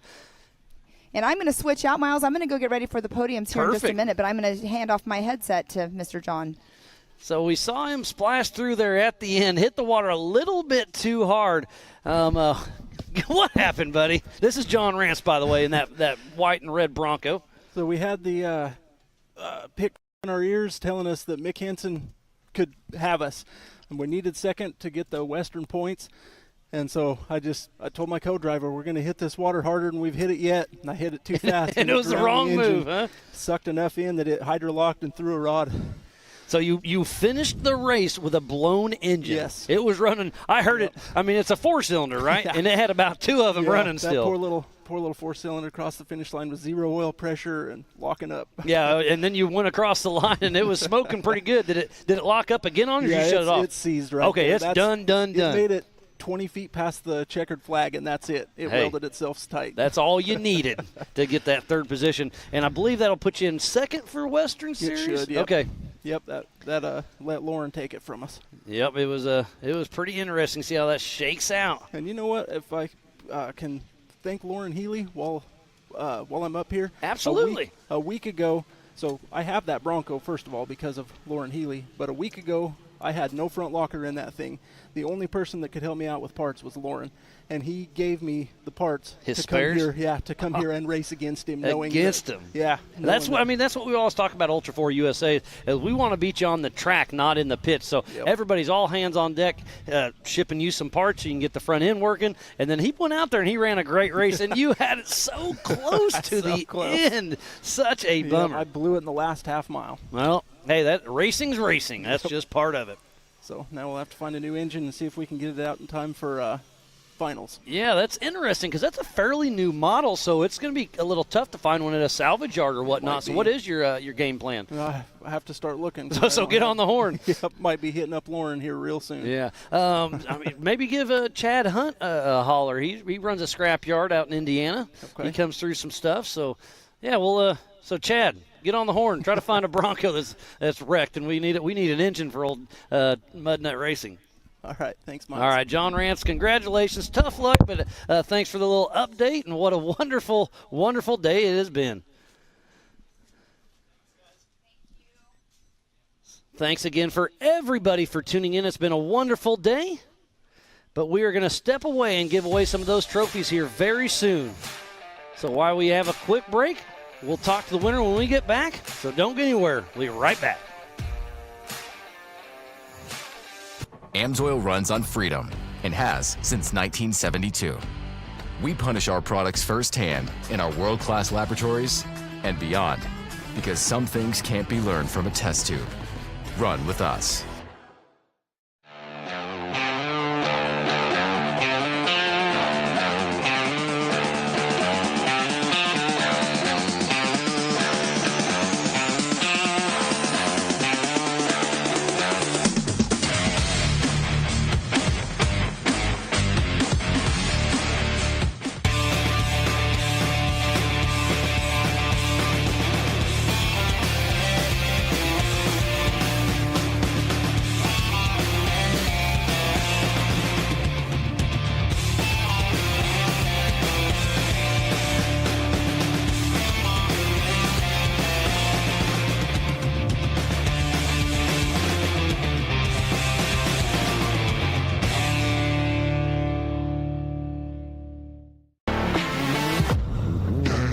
Lightweight, agile, and strong, the Pit Bull is perfect for the job.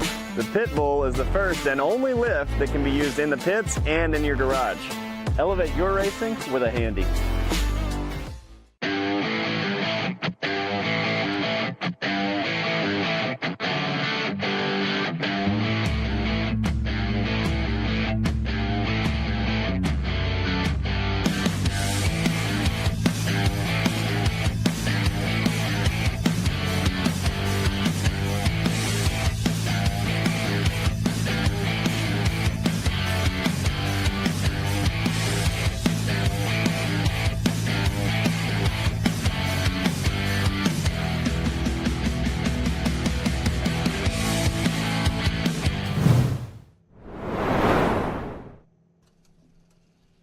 Welcome back to the best damn race of the year. We are winding down day one of racing, presented by Rugged Radios.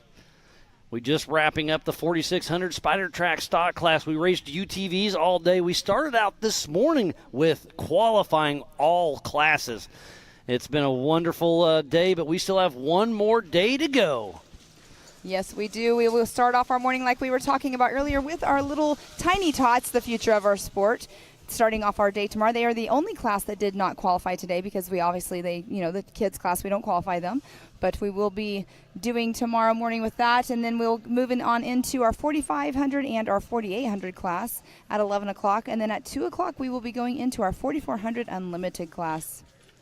So we are going to have another full day of racing tomorrow, another fun day of racing. We just completed an amazing day of racing out here in Disney, Oklahoma.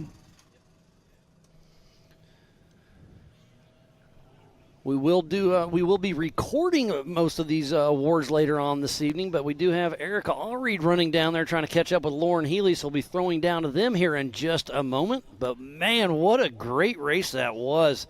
It was a battle. Lauren Healy got the lead early, never looked back, had a tire issue, but only one was able to winch up the Joker Raceline waterfall and just kind of ran his own race.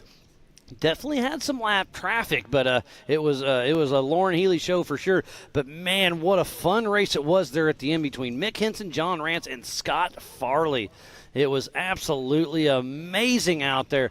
But it sounds like our third member, Erica Allreed, is down there with Lauren Healy. So let's see what she's got to say. Erica, take it away. Thanks, Miles. Like you said, joining me is our unofficial 4600 winner, Lauren Healy. Lauren, from start to finish, it seemed like you really had everything under control, and from the outside looking in, it looked like a flawless race. So how did you manage that fine line of when to push and when to be conservative to ensure that the truck made it across the finish line and in front? Yeah, we were kind of getting our butts kicked when we got here pre-running, and so we learned a couple lessons real quick, and I think we also learned lessons last year about what the attrition is in the 4400 cars. I mean, we scattered our engines last year. We knew what this place can do to your car, and while it feels like a little bit of a sprint, it's definitely, you got to take your time and find the right pace and see what everybody else is doing around us. So we jumped out front, wanted to get the waterfall out of the way, right out of the way, just so there's no chance of bottlenecks that could control our race. We just wanted to pop out, winch up it, not mess around, and then let the race come to us and see how it worked out. And I earned one flat tire that was very well deserved. Pushing a little bit too hard. I think we had about a 10-minute lead at that time, and I was like, all right, jump out, change the tire, back off your pace a little bit. We'll pace off everybody else from here on out and just try to keep a decent lead. Well, Lauren, congratulations. A great showing for you and your team. Yeah, thank you so much. I mean, I'm so stoked for Ford and for Bronco, you know, and our team. My guys out here absolutely killed it. Jesse did a very good job of keeping me calm today because I haven't been doing very good at that lately. I've been making dumb mistakes. So grateful for everything. And I think that may wrap up the West Coast Championship for our team. So I'm really stoked. Well, congratulations again, and thank you for the time. Guys, back to you. Thank you, Erica. What a great race it was for the 4600 Spider Track stock class. So now we're going to switch over and give you the tomorrow's race schedule. Another full day of racing. It's going to be a blast. And then we'll be giving away the Western Series Awards tomorrow evening.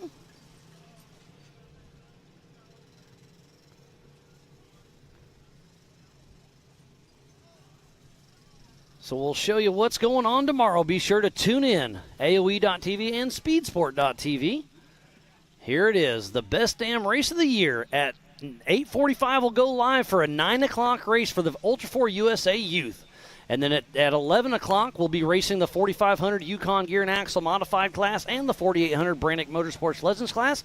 And then at 2 p.m., we will be kicking off the 4400 main event. It's going to be a great one to watch, so be sure to check it out. It's going to be a great show.